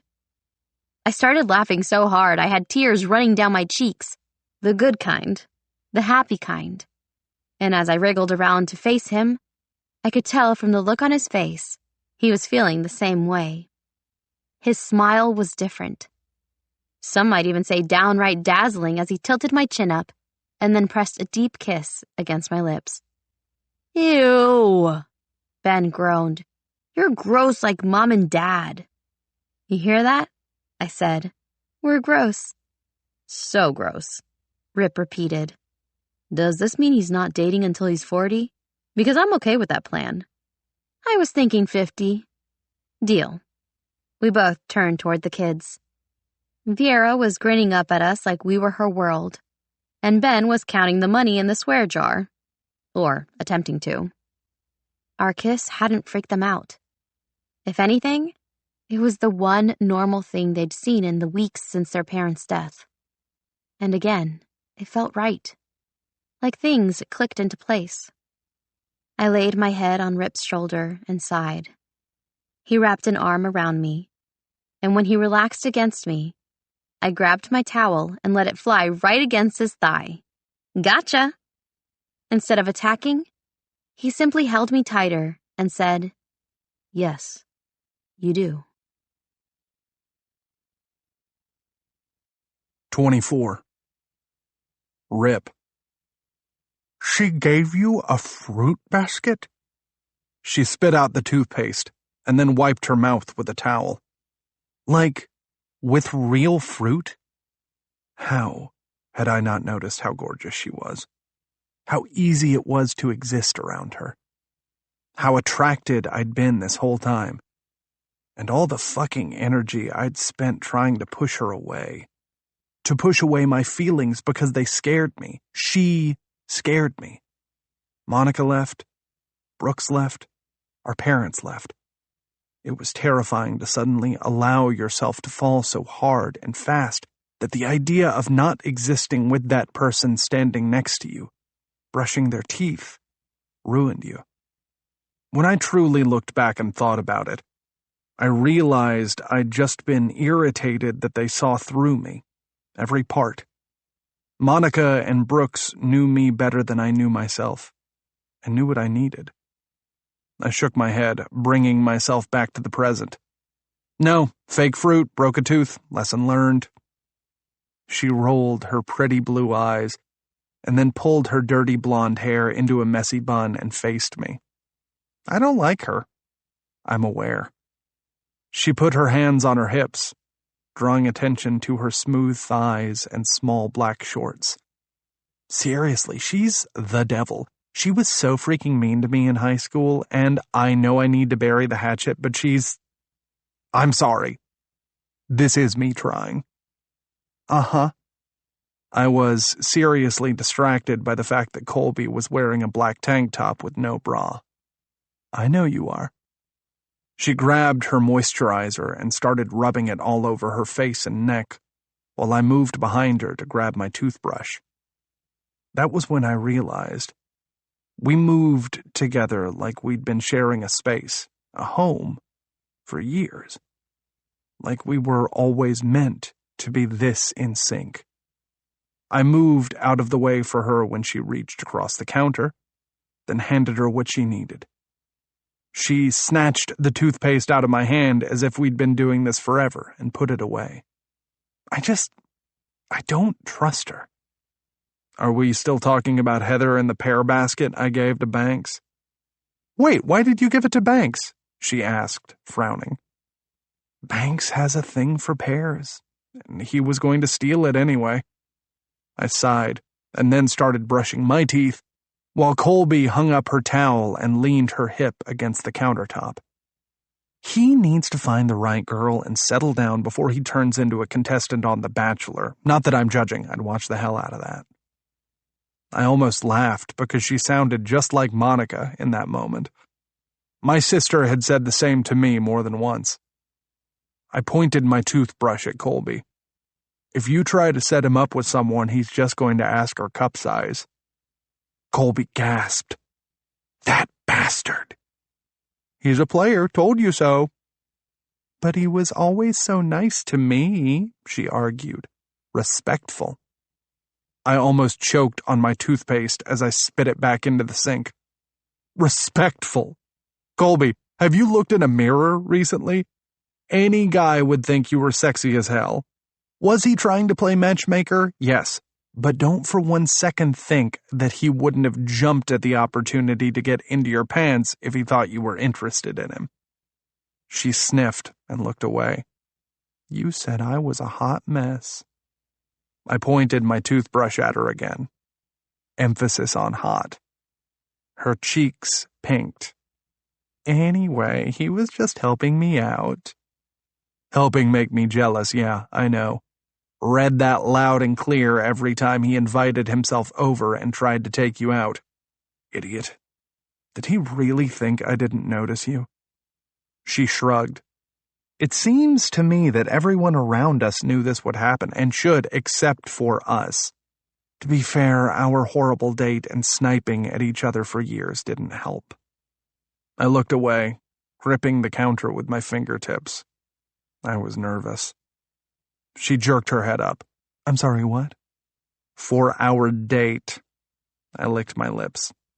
I'd been super nervous, and it was just easier to blame everything on your messiness than look at myself in the mirror and realize that maybe I was part of the problem, that my need to keep everything in little straight lines was an issue. Her eyes softened. Maybe we should just be thankful we figured it out sooner rather than later. I pulled her into my arms. Agreed. I kissed her forehead, the feeling so normal and natural that warmth spread through my chest. We walked by the large bed. It felt wrong to get rid of it, but it felt weird sleeping with Colby in it, knowing I'd probably be getting her naked where we weren't going there. I followed Colby into my bedroom and turned off the lights once she got under the covers. Sleep tight. I started to leave. Wait, where are you going? She shot up out of bed. I laughed. Kidding, I just wanted to see your face. A pillow came flying at me. I caught it midair and then slowly joined her, pressing a heated kiss to her neck right below her ear. She let out a little moan and reached for me. I sighed in contentment. I really want sex right now, but you're exhausted, she finished for me, and then she yawned. Me too. All the sex tomorrow, I promised, marveling at how we sounded like a legit married couple as I pulled her into my arms and then drew the covers over us. Everything was falling into place. Things felt perfect. So why did I fall asleep with a feeling of dread and then have nightmares of something happening to the kids or Colby? I was in a shit mood when I woke up the next day to see a calendar invite for a meeting this morning with Heather's dad. She'd set up the meeting even after I'd told her I didn't need to discuss her father's job offer, even after she'd put in her 2 weeks. What was her angle? Something felt wrong, and I was afraid to say something to Colby. The last thing I needed was to freak her out after everything had been going so well. Besides, I only had a few more days of dealing with Heather. I clenched my teeth and gulped down my coffee, ignoring my burned throat. It was supposed to be Colby's day to go in and get some work done, but that clearly wasn't happening, and I hoped she wouldn't get frustrated that she couldn't work until later tonight. Morning, she said from the bottom of the stairs with Vieira following close behind, Bugsy in one hand and Stu in hot pursuit meowing. Colby was wearing a large black sweatshirt and white leggings that looked amazing on her. Her face was makeup-free, and her hair was pulled back into a low ponytail. She looked really pretty, but then her smile fell when she saw my expression. Oh no, did something happen? No, not really, I sighed. I need to go into work today. Heather made the appointment with her dad after all, and he's coming to my office. Unless I want to burn a bridge with one of the most powerful families in town. Colby deflated a bit. You need to go, but no more fruit baskets. I slowly made my way over to her and set my cup on the counter, then took her hand in mine, linking our fingers. No more fruit. She scowled as I pulled her in for a hug, then kissed her forehead. Trust me. You know I do, she smiled. Just hurry home to us. I know how to handle her, all right? And tomorrow, you can go to the office and work on your next blog post. I'm really looking forward to the Swedish meatball recipe. Her head whipped up. The only way you'd know that is if you follow my blog or Instagram. I smiled. Weird. You followed me? Her eyes filled with tears. Are you crying? She wrapped her arms around my neck so tight I started to choke. You were so getting laid tonight, she whispered just as Ben came downstairs and demanded eggs. Well, that's a way to train me, I said back. She stood up on her tiptoes and kissed my cheek. Attaboy. I grabbed her by the arm and pulled her back. Oh, I'm sorry, did you think we were done here? She shrieked as I took her mouth, then noticed Ben roll his eyes again and mutter, gross, as he ran to the fridge and attempted to grab some eggs for her to fry. Oh! Eggs forgotten momentarily, Ben raised his hand like he was in class. I got 100 on my spelling test. Can I get ice cream this afternoon? 100? We both said at once. Even though he was great at spelling, he'd been struggling a bit with the double vowel words, and we'd been practicing with him each night. Yep. He ran for his Avengers backpack and pulled out a white sheet that had 6 spelling words on it and showed it to us.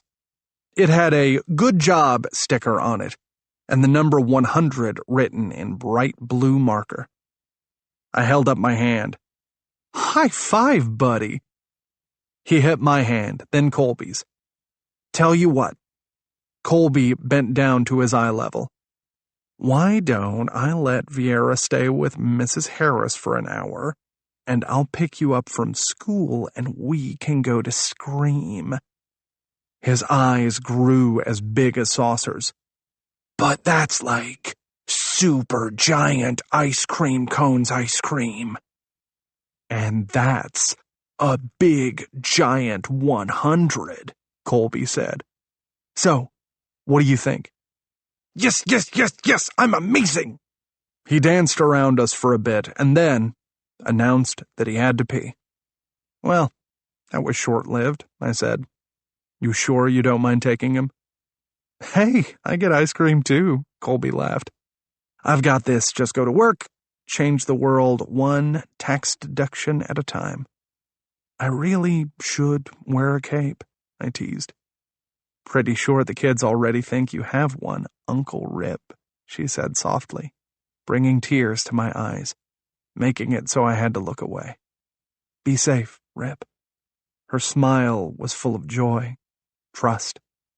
I wanted nothing more than to come home to this every day. Damn it.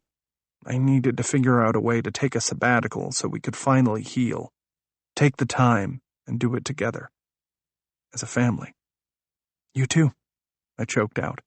And then I left, hating every step that took me further away from my future.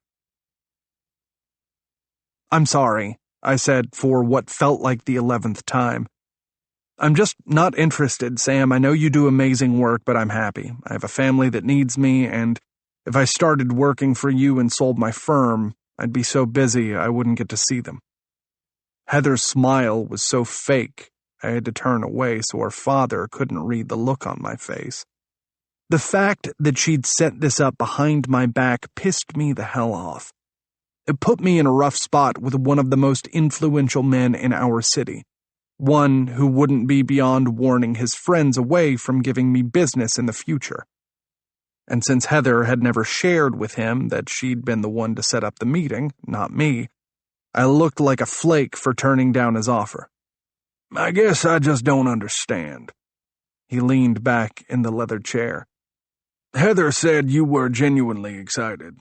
What changed your mind? Heather gave me a blank look, because of course she did. Sir, with all due respect, I think we both had a miscommunication. I'm extremely thankful for the offer, and would love to take it if I had more time. But right now, I have things that are more important. I have a family to care for, kids who need attention. And while I'm sure Heather had the best of intentions setting up this meeting, I'm happy where I'm at. This isn't temporary. I paused to let Sam speak, but he was just looking at me in stony silence. This lifestyle I have now, it's forever. My family needs me, and I need them. At that, he nodded. I am sorry that Heather is stepping away. She's been great. And she had been. But I wasn't sad to see her go. Sam shot Heather a look that was less than pleased, and she looked down in her lap. Son, I respect your decision. Thanks for shooting straight. That's good business. If you ever change your mind, know I'll always have a spot for you, even if it means firing whatever idiot I need to hire next. Banks poked his head in. Did someone say my name? Awesome. Perfect timing, as usual. To make matters worse, Banks was holding the mug that said, I always swallow. Instead of getting offended, Sam slapped his thigh and laughed. Where'd you get that horrible mug? This guy? Banks asked. I collect them. Heather rolled her eyes as an idea popped into my head. You know, Sam, Banks is one of the best accountants here. He'd be a great candidate if you're interested. Banks's smile turned panicked, as if he wasn't quite sure he could handle it when I knew he could. He was incredible.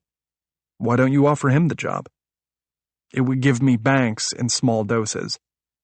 And I knew that he liked money, and this job would triple what he was currently being paid since he wasn't a partner yet. In fact, as you know, Heather was already overqualified for her position. Why don't you hire them both? It's really the least I can do. Sam nodded. I like this idea. I need someone immediately. The last idiot missed a deduction and I had to pay an extra $1 million on top of a lot of money. Sounds great. Banks's smile was genuine for once. Why don't you come to my office tomorrow and we can chat? Better yet, I'll come to you. Great. And I like the idea of Heather coming back to the company. Gotta say, I was really happy when she said she'd put in her 2 weeks. I always wanted to keep part of the company and the family. I only let her take the job here because she said you'd begged her for help. Sam nodded solemnly. Well, that was interesting, since Heather had been the one to come to me and ask if I would hire her. Colby's words rang true in that moment. Heather's smile was frozen. I hadn't even needed a full-time receptionist, but she'd given me a sob story about how her father had fired her from the company. She hadn't changed at all, just as conniving as ever. This has truly been a very eye-opening meeting. I said it to Sam, but was looking at Heather. I actually hadn't needed a receptionist. She said she'd been fired. I apologized for the miscommunication. Her throat worked like she was having trouble keeping her perfectly polished smile in place.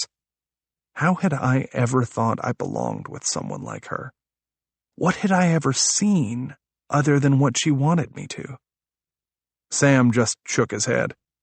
I'm embarrassed. I don't know what to say, but I apologize. Heather, collect your things immediately. You're done today. Heather said nothing and stomped out of the room. Her dad followed, and I felt actually sorry for him. Note to self, stop cussing so Ben can't get his Bugatti and become a spoiled kid like Heather. Exhausted, I sat in my chair and checked my phone. Colby, how'd it go? Colby, she's showing cleavage, isn't she?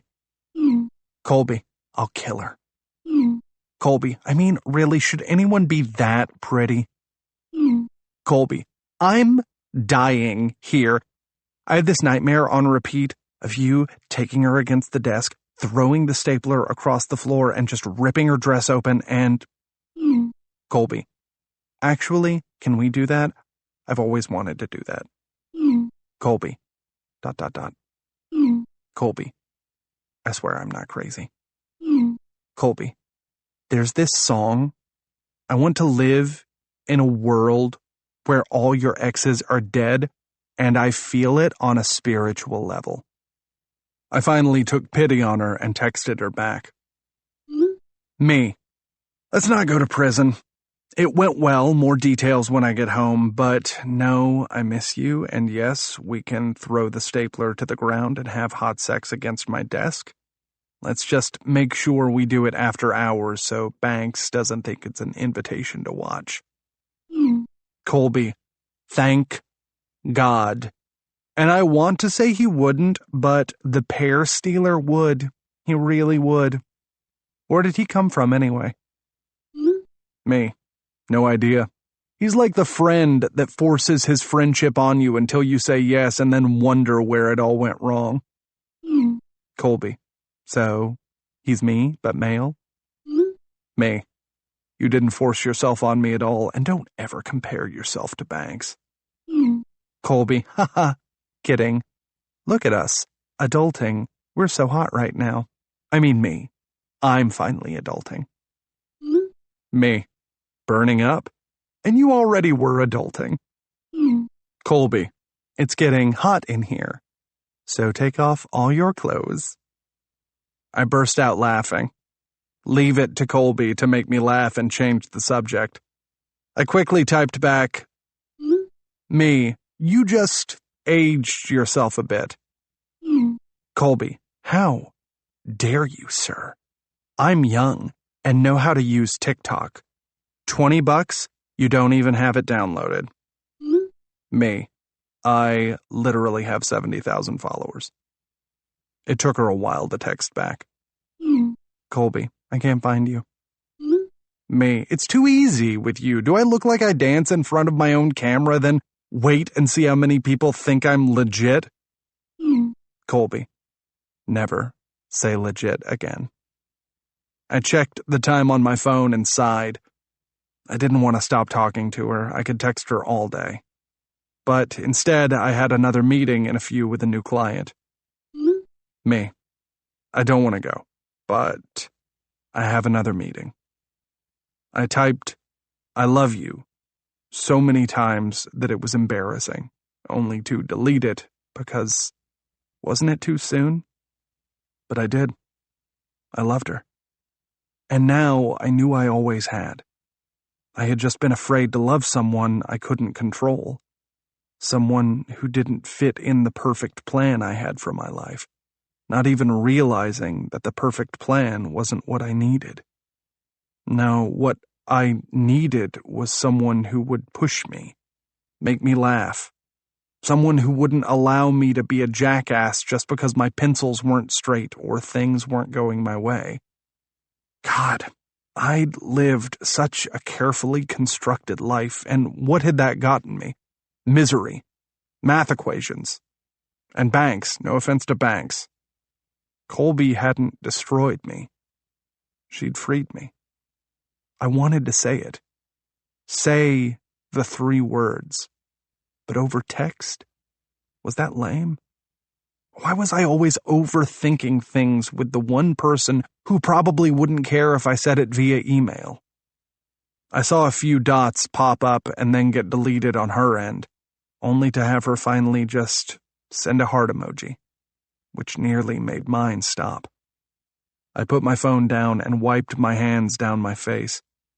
I had too many feelings and wanted to express them, But I wasn't free like her. I wasn't like her at all. So instead, I just fixated on them. What would Monica have said? I laughed when I realized she'd probably smack me as per usual, then call me an idiot and walk off. Pretty accurate, I said to myself as I popped on my laptop really quickly and ordered Colby roses. I might do things differently, but Flowers always said, "I'm thinking of you." And she deserved to know that she occupied my thoughts, not just a few, but all of them. And I never wanted that to change again. 25. RIP. I checked my watch again, and then looked out the window. Colby still wasn't home with Ben. Things had been going so much better lately. Hell, who was I kidding? Things had gone from a nightmare to perfection, making me wonder why I had been so hard on her to begin with. I'd let my own fears get the best of me. With her, with us, with everything. Having a family was fucking terrifying. Like giving up your heart every day and watching it walk out the door without protection. Add a girl you loved on top of 2 kids, and I suddenly realized why so many parents were a hot mess. Warmth spread throughout my chest as I looked at Colby's shoes by the door. Pink Nikes that used to drive me insane now made me smile and wonder why I was such a prick before. I mean, I knew why I had been a prick. It was to keep the one person whom I knew I wanted, who would challenge me and scare me, out. It was easier, wasn't it, to walk through a carefully planned life where I didn't have to worry about serious relationships, love, things that could be taken away from me just like my parents had been, just like Brooks and Monica. With a sigh, I walked by the family picture of Monica, Brooks, and the kids. It was the first time I was able to really look at the photo without getting angry, without feeling sorry for myself, without asking the universe why. I could have sworn in that moment, as my sister smiled down at me, that she'd known. She had actually known that one day I'd be standing there, staring at her photo and saying thank you.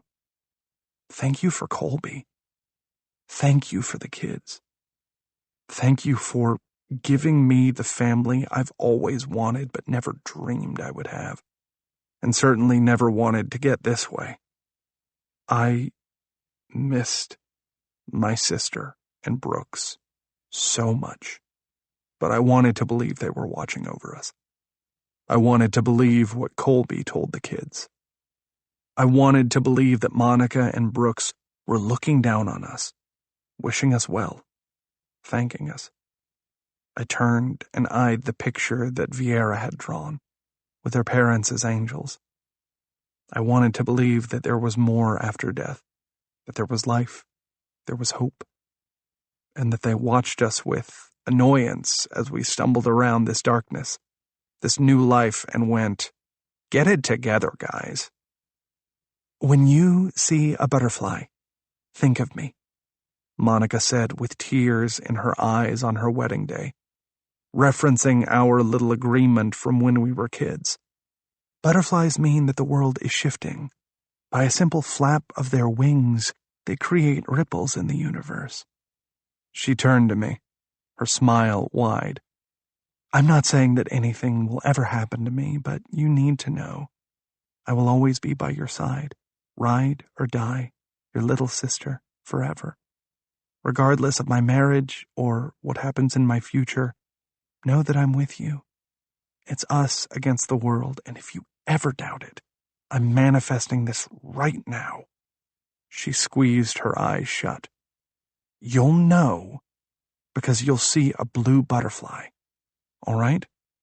"Do I still get to be yellow?" I asked. She laughed. "You remember." "Always," I said. "How could I forget?" She held out her pinky to me. "So, it's still a deal?" "It's still a deal, baby sis." I snorted because how ridiculous and whimsical could she still be? But also, I wanted, in that moment, to think that maybe there was hope. Maybe our parents were looking down on us. Maybe there was an afterlife where things were perfect, where they weren't hard or sad. As I took her pinky in mine, I agreed, but I also doubted in my heart after so much loss in our lives. Walking her down the aisle was one of the hardest things I'd ever done, and stupidly enough, just as we got to the minister, a butterfly flew overhead, as if to mock me, or just prove her right. I shook away the sad memory and walked by the kitchen window, then froze. A blue butterfly was just outside the kitchen window, sitting on a flower, its wings flapping slowly.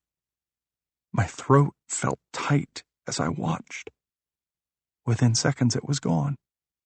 Within seconds I had tears streaming down my face. I quickly swiped them from my cheeks, embarrassed that something so small and insignificant could affect me. She'd been right this entire time, hadn't she? She'd always had so much faith, where I looked at facts, and now I was the one standing there without her, staring at a butterfly. I hope you're well, I whispered in a gravelly voice, as my phone started buzzing on the counter. This is Rip Edison. Hi, Mr. Edison, this is Mrs. Sue. I'm at the school with Ben. We've been waiting for over an hour and Colby still hasn't picked him up. I tried calling several times and it just goes to voicemail. Could you come grab him? Panic surged through me. Where was Colby? Was she okay? She was a lot of things, but she wasn't flighty enough to forget Ben. Never. I need to grab Vieira from her nap, then I'll be right there. Oh, I'm so sorry, Mrs. Sue said. Do you want me to drop him off? You already signed the paperwork stating I can do that since the funeral. Her voice trailed off. Since things have been difficult? Yeah, I croaked. Actually, that would be great, thank you. No problem, I just didn't want to do so without your permission. We'll swing by in a few minutes. Thanks. I checked my cell, no missed texts, nothing from Colby. My entire body went rigid.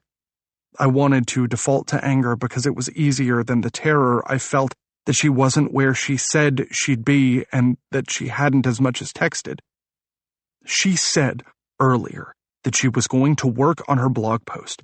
Had she forgotten the time? It was something she'd do. I hope to God that she'd just been in the zone, as she put it, because this wasn't good. Unbelievable, I cursed under my breath, and then remembered that Vieira was upstairs sleeping. How the hell had Colby forgotten to pick up Ben? They'd had plans, and it had been her idea. The one thing she was supposed to do after grabbing groceries. In the deepest recesses of my mind, I knew I felt nothing but panic, but the anger was easier to focus on. Please, let it be something stupid. I checked my phone again. She was more than an hour late. I tried calling her. No answer. And then I called again. And again. And again. And then I finally left a voicemail. Where the hell are you? Ben was at school waiting for you for an hour. His teacher has to drop him off. Vieira's sleeping, and let me guess, you were saving a turtle as it crossed the road, or decided to put your phone on silent and got distracted by something at the store. Please tell me that's the case, Colby. Please. What the hell? We've been doing so good. Everything's been perfect. Fuck. Why aren't you answering? I'm trying not to freak out, and I'm sorry I'm coming across as an ass, but I had this nightmare, and please, just call me back. I hung up the phone and then went to text messages. At least then I could see if the message was delivered and read. I quickly typed one out. Me, call me, please. It said delivered but not read. I tried again. Me, look, I'm sorry for the voicemail. I'm out of my mind here. You know how Ben gets when nobody shows up. He freaks out and thinks something happened. You can't fucking do that to him so soon after his parents died. You can't do that to me. To us. Again, delivered, but not read. I started to slowly panic as I recalled all the times I texted her or called. She'd always answered. She'd always responded. With a curse, I called Banks. He answered on the first ring. "What's up, dude? Is Colby with you?" "No." He drew out the word. "She stopped by to put a gift on your desk, and then she was going to the grocery store. I made a joke, she laughed, and then she left." Leave it to him to remember word for word what had actually happened. "Why?" "She's not answering her phone, and she didn't pick up Ben. He's been waiting over an hour and obviously upset." Banks was quiet, and then, "That's not like her." "I know," I finally said. "Maybe she had car trouble?" "She would have called." His voice sounded hollow. "Do you have the Find Your Friend app on your phone?" "Yeah." "Is she on it?" "No," I said, feeling dumb. "Why the hell not?" he yelled. "She's not just your friend, Rip, for shit's sake. You know the only reason I showed interest was so you could pull your head out of your ass and see what was right in front of you the entire time. At the very least, put her on your app so you can find her." "I know." My voice cracked. "I know. And she's not answering, and we just started." I sighed. "And she's not fucking answering." "Calm down." Banks cursed. "Look, I'll make some calls. She's probably fine." Probably. That's what I had thought about Monica and Brooks. That's what all of us had thought. And I'd seen that damn butterfly. And now I was freaking the fuck out that something was wrong. The doorbell rang. "Someone's at the door. I'll call you back, or you call me if you hear from her." I hung up the phone and ran to the door, jerking it open to a sobbing Ben and an apologetic Mrs. Sue. Her bouncy blonde hair made her look even more cheerful as she ushered him into the house and said, "He's worried." That made two of us. "Buddy, don't worry, okay?" I knelt down on the floor and pulled him in for a hug. "Aunt Colby probably forgot her phone somewhere, okay?" I hated that I was lying. I couldn't feel my legs, and I had to be strong for him, for both of the kids, when I couldn't even be strong for myself. It was my worst nightmare. Was that why I'd seen the butterfly? Fresh waves of panic washed over me until I felt like I was going to puke. He sniffled. "Oh, okay, but she promised to pick me up and we were supposed to get ice cream, remember? And she promised this morning something's wrong." He continued to sob against my chest. "Did she die? Did she die like Mom and Dad?" I was going to kill her, then kiss her senseless once I found out where she was. Because I would. There was no way the universe would do this to us again, right? "Right? I'll just go," Mrs. Sue mouthed, and she quickly left. I nodded and pulled Ben close. "Hey, why don't you go grab a snack from the pantry while I try calling Aunt Colby again?" Could he feel my panic? The way my body shook with fear? He sniffled. "Can I have candy?" I sighed. "Yes, but only 2 pieces, and nothing with red coloring in it. You know how it makes you go crazy." He pouted. "I wanted the Swedish fish." "Well, you're gonna get the yellow gummy bears instead." He made a face. "Nobody likes the yellow."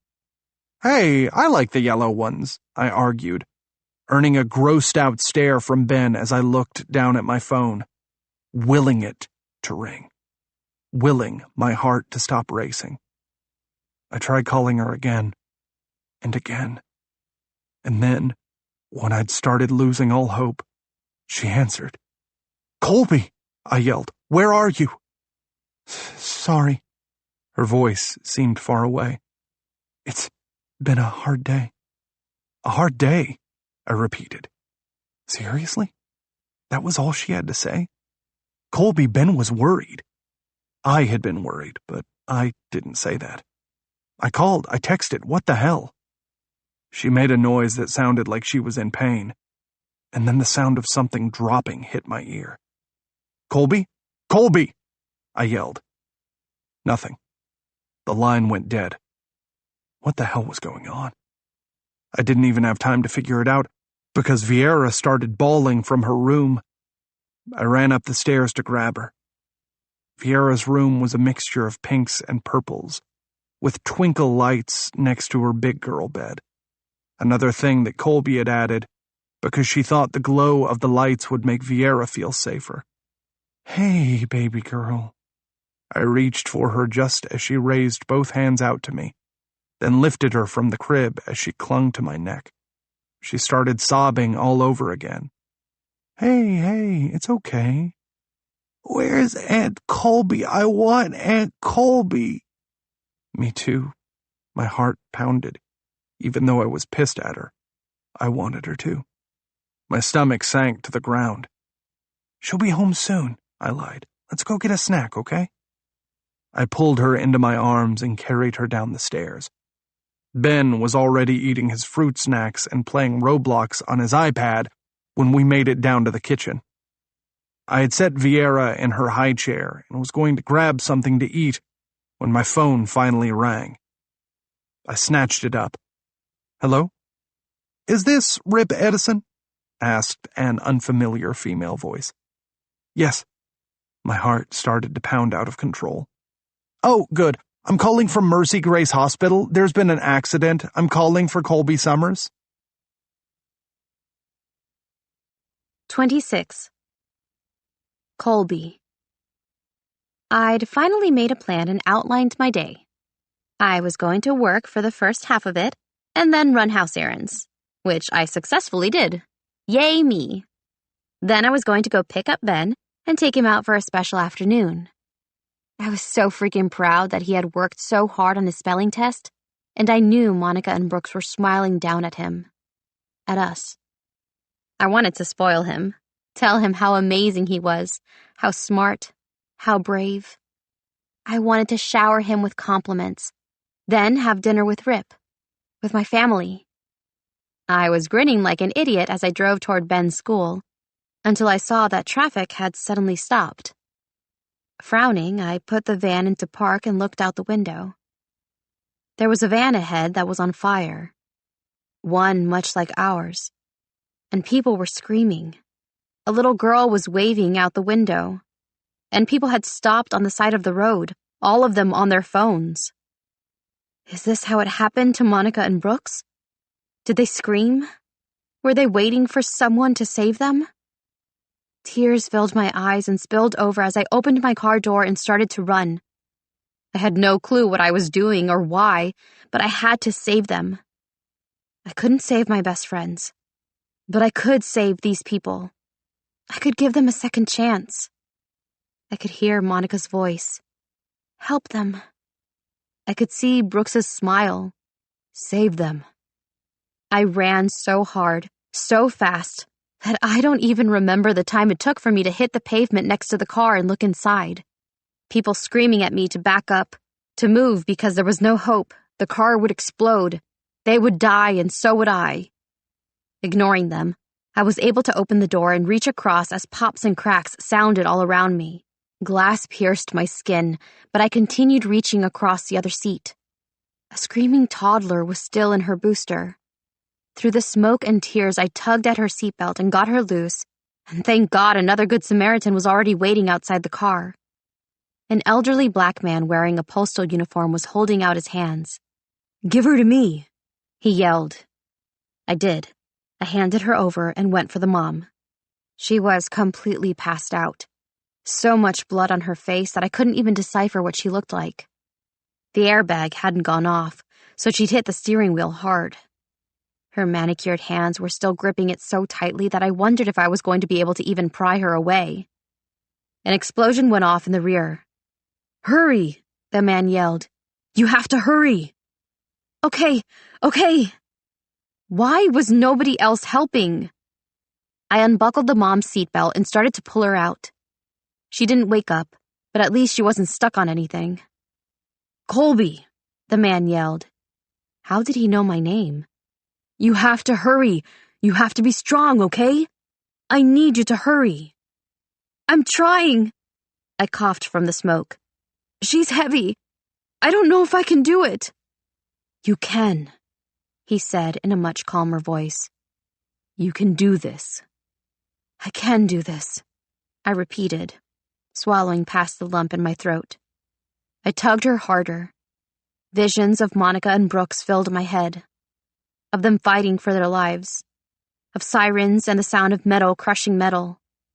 Something cut through my thigh as I kept pulling this woman out. This mother who was just like Monica, who deserved a second chance. Another popping sound had me shrieking as I gave another tug, and then another. We were almost halfway out when the loudest boom I'd ever heard sent us sailing away from the car and across the pavement. In a daze, I looked over and saw that the woman was free, but my body felt off, different. My arm wasn't in the right place. My legs felt like they were on fire. I looked up into the sky, wondering if this was it, if I'd finally found my forever, only to lose it forever. "Rip," I whispered his name. I had to. I had to say his name, to know that if I was going to die right now, at least I'd die with his name on my lips. I was falling in love with him. I was terrified to tell him, but I loved him. This wasn't supposed to be our ending. Hot tears slid down my cheeks as I started to sob. And then, magically, my purse was next to me and my phone was in my hand, and the man who'd helped me before looked down and smiled. "You're going to be okay." "I think I'm dying," I whispered. "I know I'm dying." "No, you aren't. You'll be okay, Colby. Have a little faith." My vision was blurry, but the last thing I remember is his smile. It was beautiful. So beautiful, I smiled back. "Stay with us," a new voice said. "Stay with us." Sirens sounded around me. Where am I?" "Ambulance," a male voice said as I tried to shake my head clear. "You've been in an accident." "But what about the man? That postal worker?" I groaned. "Did he call you guys? What about the family?" "Ma'am," a female voice said sternly, "there was no post office truck or man at the scene. Only you and the mother and child you saved." No, that's not right. He was there." "Ma'am, there was no truck and no man. You're injured. Try to stay still." I thrashed a bit more and squeezed my eyes shut, only to realize that the name on the man's uniform had been Brooks. 27. Rip. Mrs. Harris had annoyed me in the beginning because she seemed nosy, but really, she cared. And I knew that. She always dropped off meals, always asked how we were doing, and took care of the kids when I needed her. And right now, I needed her. She didn't even ask questions, just told the kids they were going to make cookies and took them into the house like nothing was wrong, then touched my arm before I was able to walk away and said it was going to be okay. I couldn't focus as I drove toward Mercy Grace, the same hospital that I'd had to go to with Colby that awful day, the same hospital Colby was currently at, in critical condition. Car accident. Her running toward danger. What the hell had she been thinking? I was a numb mess as I parked in the ER lot and ran toward the double doors. Everything came back to me about that day. Colby'd held my hand, hadn't she? I stopped before the doors and remembered the last time I'd stood outside this hospital. "Hey." Colby gripped my head with both hands. "We're going to make it through this. We're going to be okay. Because we have to be okay." How had I never seen how amazing she was? How she had things way more together than I ever had. I walked through the hospital doors and went to registration, body numb. "I'm here to see Colby Summers." The elderly woman looked up and smiled. "Let me see. Oh, yes, she just got out of surgery. She's in..." "Surgery?" I blurted. "She was in surgery?" The woman offered me a sad smile. I'm sure her doctor can update you on her condition. She's a very lucky girl. You're going to just walk down the hall, take a left when you have no other option, and on the right is the ICU. The nurses there can direct you, okay? I hope she feels better soon. I hope she feels better soon. She was in the fucking ICU. I was out of breath as I sprinted down the hallway. 2 male nurses were standing at the ICU desk, each with a clipboard in hand. I'm here for Colby Summers, I blurted, eyes searching each of theirs. She's in room 1107, the younger one said, but I should probably prepare you. Prepare me, I repeated as dread washed over me. I was too late. Prepare me? For what? She has a concussion, the other said. We think it's related to the swelling around her brain, but you're going to need to be patient with her as she regains her memories for the next few hours, possibly days. It's hard to tell with brain injuries, but she seems to be in the clear, no internal bleeding. Okay, I found myself saying, even though none of this was okay, even though I was far from okay. I was going to lose my damn mind. How was this happening? I was just in bed with her this morning. I'd just kissed her. She'd slapped me on the ass, then tried chasing me around the room. I'd called her crazy, and then we'd ended up kissing again. Can I see her? The younger one moved around the counter and said, Follow me. I tried to keep my head down, to keep my eyes averted, because everything reminded me of being here and identifying bodies, and if I didn't compartmentalize, I was going to lose my mind. I was finally at her room, pushing the door open, when I saw her face. It was covered in bandages along with her head, part of her right arm and both of her legs. Tears filled my eyes as I moved to sit next to her. She stirred a bit, and then flashed me a doped-up smile. Hey, she frowned. Where's Monica? Her brow furrowed. Wait, that's not right, is it? Tears filled her eyes. She's not here. A tear slid down her cheek. They're gone, aren't they?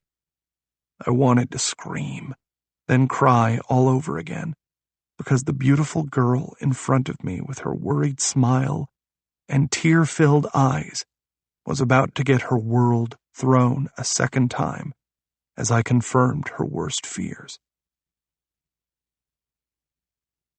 28. Colby. I woke up to see my nightmare staring back at me. Oh, who was I kidding? He was a walking dream, an Adonis who was staring back at me like I was a complete stranger, which was silly since he was my best friend's brother. And I was completely in love with him.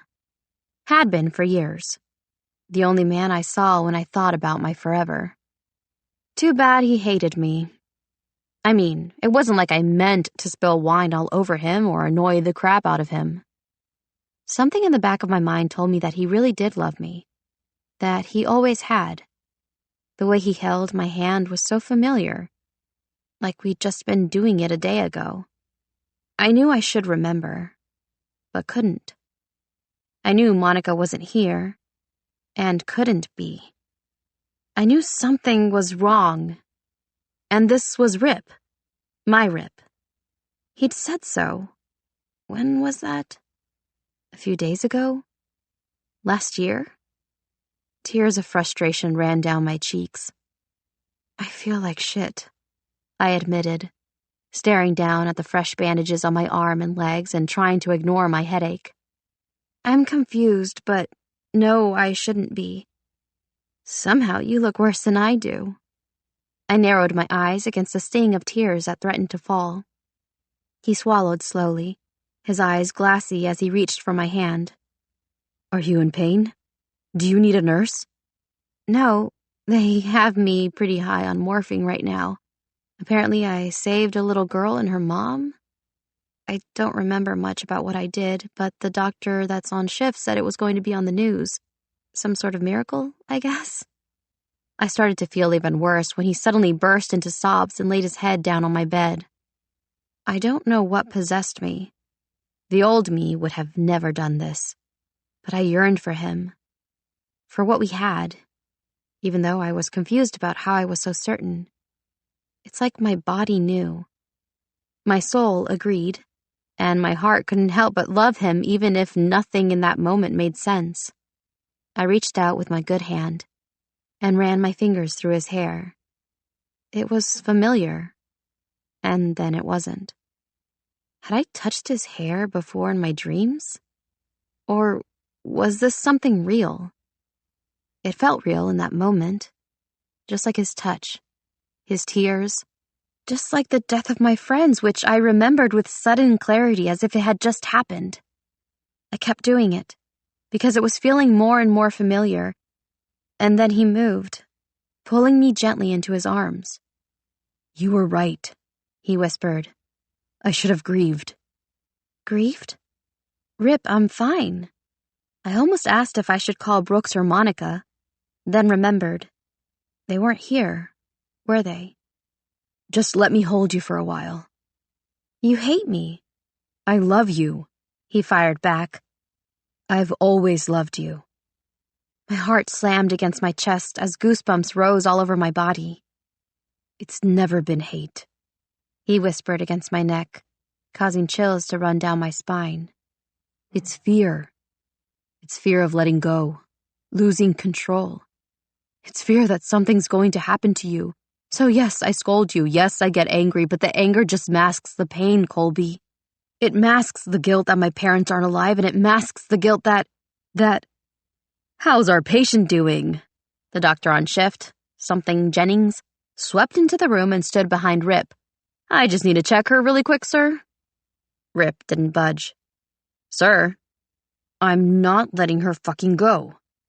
He gritted his teeth and held on tighter like he was afraid of losing me. "Sir, please don't make me get security. I need to check on my patient. I promise you can stay here the entire time." "Rip, it's okay," I soothed him, trying to grapple with my own emotions coursing through me and the memories hitting me full force of our life, of almost losing what we'd finally found. Finally, he moved away and glared at the doctor. Ah, that was the Rip I remembered. The doctor cleared his throat and said, "I'm assuming this is your partner. He's very protective." "Oh, no, we aren't." "Yes," Rip said, "I am." My eyes widened. I would have 100% remembered that, head injury or not. "Rip, what are you—" "We have 2 kids." Tears spilled over my cheeks. It was true. All of it. Except the whole asking to be my boyfriend or partner thing. We did have 2 kids. 2 beautiful kids. 2 gorgeous kids we couldn't even take credit for but would raise the hell out of.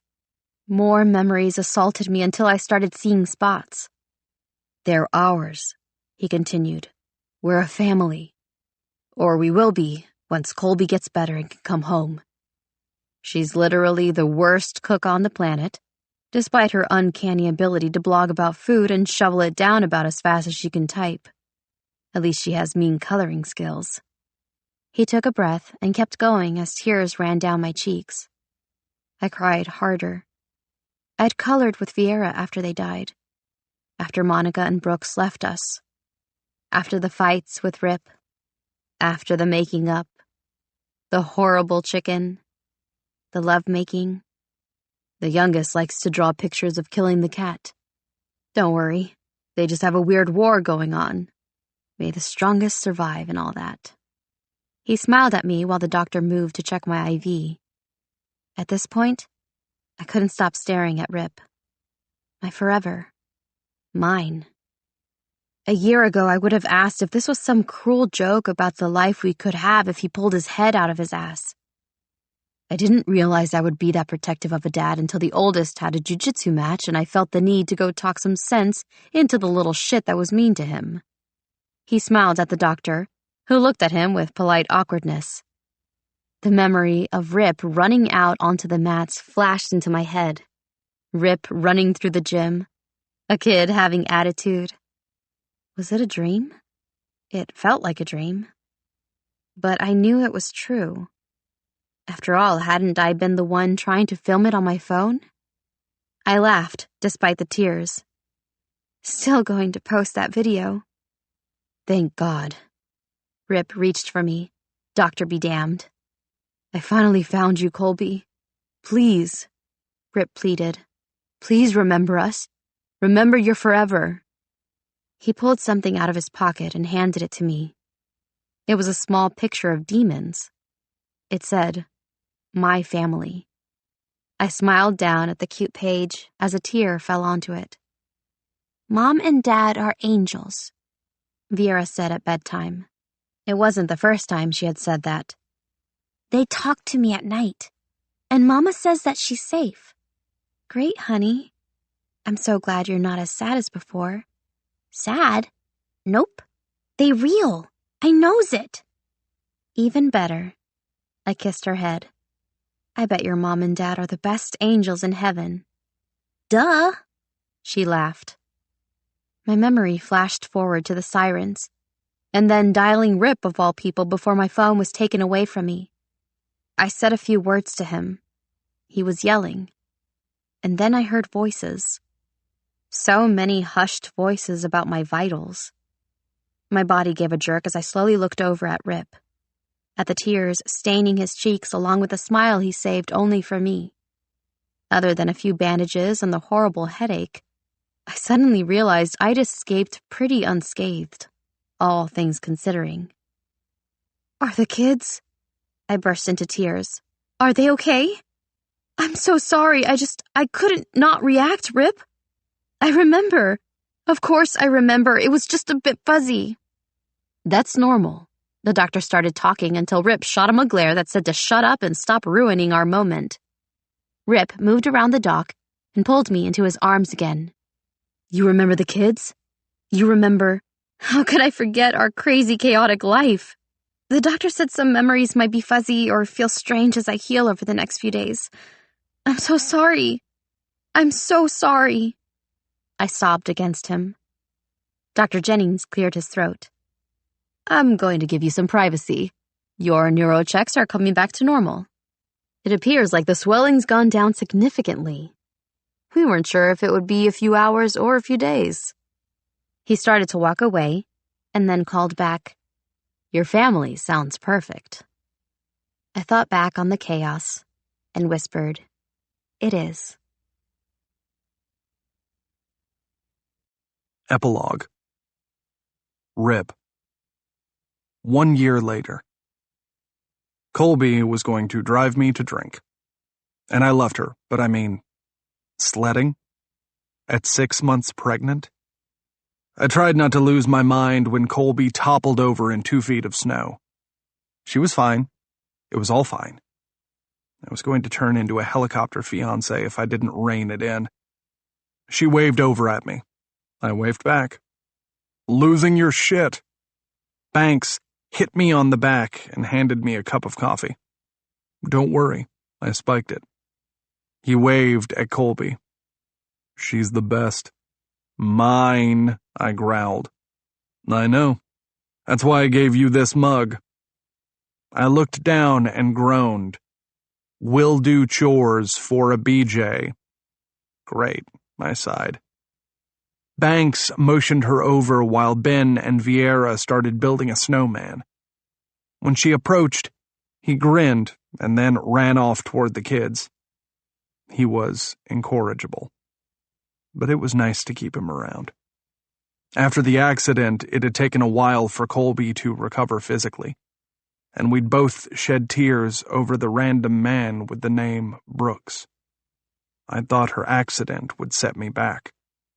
Instead, it helped me grieve in a way I'd never been able to before. Because now, I knew that nothing was promised. It was often messy, but worth it.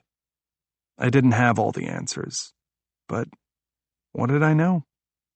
Life isn't easy, but it's good. So damn good. Nice cup. Colby crossed her arms. You trying to send me a message, Rip? I held it up. Nah. Consider it received, she laughed. Damn Banks and his mugs. You love it. So do you. She elbowed me as the kids tackled Banks to the ground. Well, we went from no kids to 3. Yep. I took a sip and winced. That's a splash of coffee and a whole lot of something else. Banks, we said together. He's your best man for a reason, she pointed out. And I'm your best woman because you're going to get lucky again tonight. I better. I'm holding this stupid mug. Is that why you're smiling? No, I smiled wider. The kids shrieked, then waved as Mrs. Harris came out with her chair and a billion layers of clothes on to watch them. She'd been instrumental in helping us as Colby healed. And another piece of the puzzle had come together. The kids called her Grandma now. And since she'd never had kids, well, it was like the perfect fit. Joy can follow sorrow. Kids! Heather walked out of our house with an apron on and yelled, "Time for dinner!" Her dad sped by her, bent down and sent a snowball flying toward Banks's face while Heather touched her swollen belly. Truth, Colby sighed. Stranger than fiction. It's still weird. They're together. Am I right? She just needed someone like him. Banks started another snowball war while we all laughed. Until a snowball came flying toward my face, compliments of Banks, and it was on. Sorry, best friend, Banks yelled. It slipped. Slipped my ass, I ground out. Here, hold this. I handed Colby my mug and, for the first time since I was a kid, decided to beat a friend's ass in a snowball fight. Uncle Rip! Vieira screamed. Look, I made a butterfly in the snow. I stopped my assault and looked over at Colby and smiled.